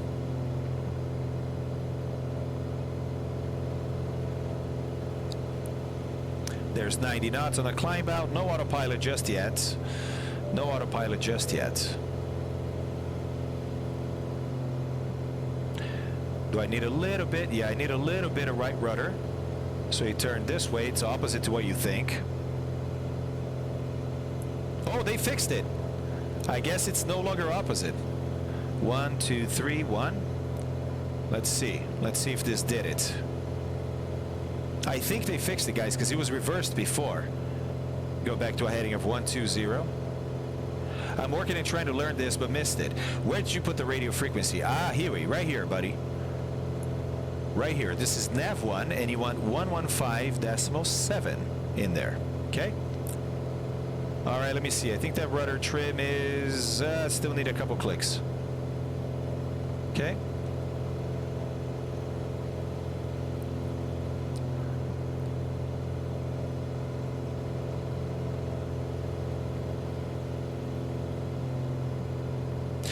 No, flying for life. I am flying towards it.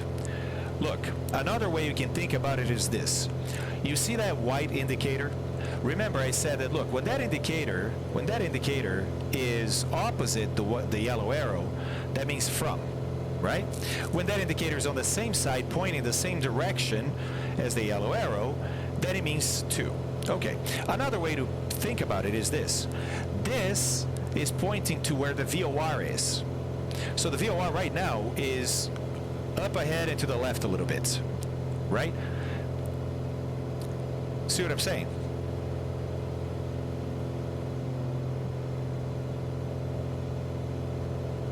Yes, Calypso, that's right. That's right. In front of the airplane or behind the airplane? Ninja, I'm not exactly sure I understand the question. Not exactly sure. I'm going to start leading my mixture now, passing 4,500.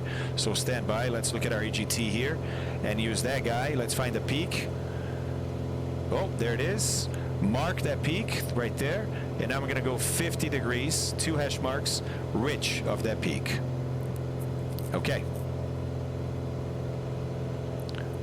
Christopher, the net frequency is 115.7. 115.7. Okay, guys, so lolly low all the time. All the time. In an aircraft that has rudder pedals or rudder trim like this, you're constantly, every time, I should say it this way, every time you change indicated airspeed, you're going to have to retrim. Because the rudder position, whatever you trim it to, is only valid as a stable, like perfectly trimmed, only valid for one speed. Whenever you speed up a little bit or slow down a little bit from that speed, well, this rudder is really a wing, right? And so it's producing lift when you deflect it. Well, that lift depends on your airspeed. The faster you fly, the more lift for the same degrees of deflection. Does that make sense? Right, because this, you know, even if it's always 5 degrees, it's still throwing up a lot more air, you know, that way, because it bent that way, right? So the air has to be thrown that way than if you're going slower, right? So whenever you change speeds, you're changing the amount of lift whatever surface you trimmed is producing, and chances are you're going to have to retrim for that new speed.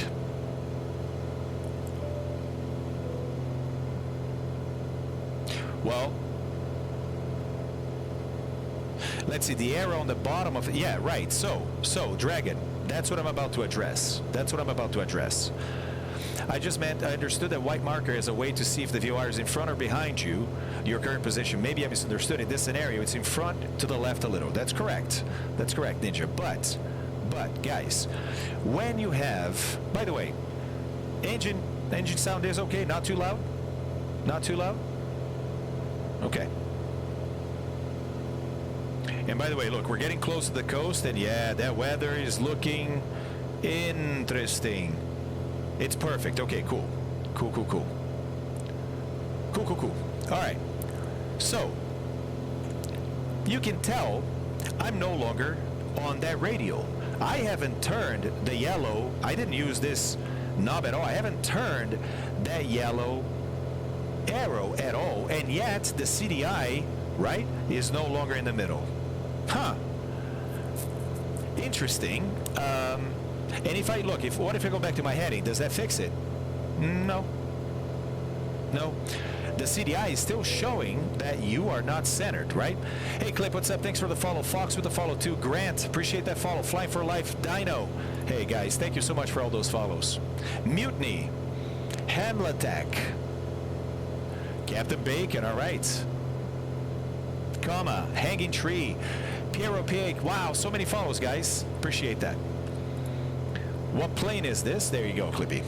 All right, so raisins in your toast. Force equals mass acceleration. When you add more mass, you get more force. Yeah. You're right. You need to go left if you want to intercept to right. So. The point that Dragon was making is very valid, and it's why I wanted to start the flight like this.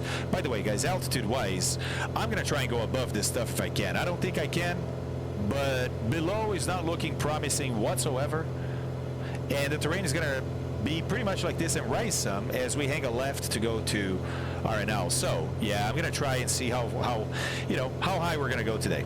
All right, so yes, I could navigate this way, but it can get very confusing because there's an arrow pointing down, like behind the aircraft, right? It's like, wait, but I'm flying to the VOR, and yeah, okay, I get it. You just said that, look, that indicates where the VOR is, so yeah, we're there that way.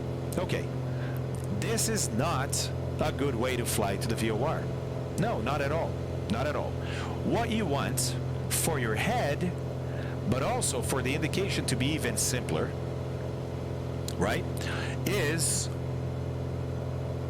what if I, oh, by the way, yeah, if I turn, I now know that, okay, so yeah, we were off a little bit course, right? So now the radio I'm on is, looks like it's the 250249, something like that.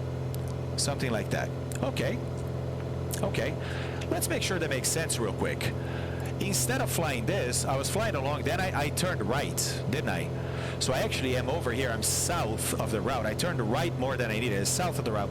South of the route, that would make, this radial that was 254, would it be smaller or greater than 254? If I'm south, I'm over here, 065. Oh yeah, no, so that's now the 245. Yeah, so that makes sense. You see what I did there? Sorry if that was a little confusing.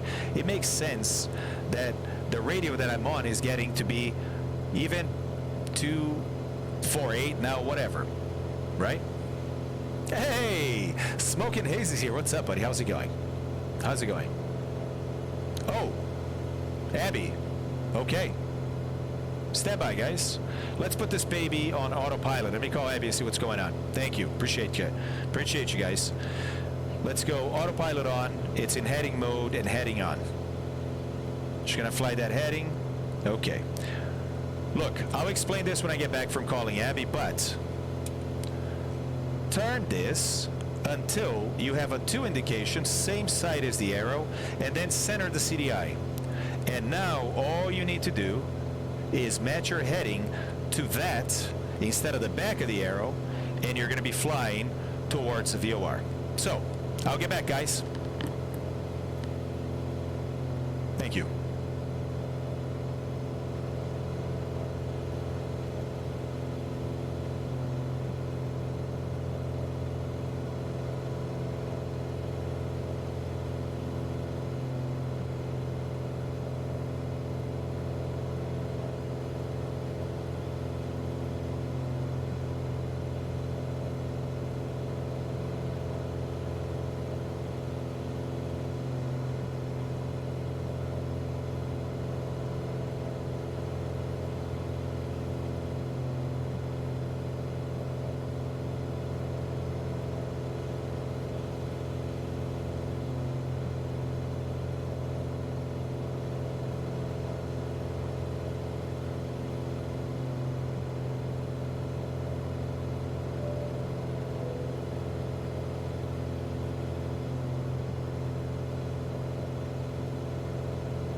Hey guys, hey, so everything seems okay, but Abby is being taken to the ER.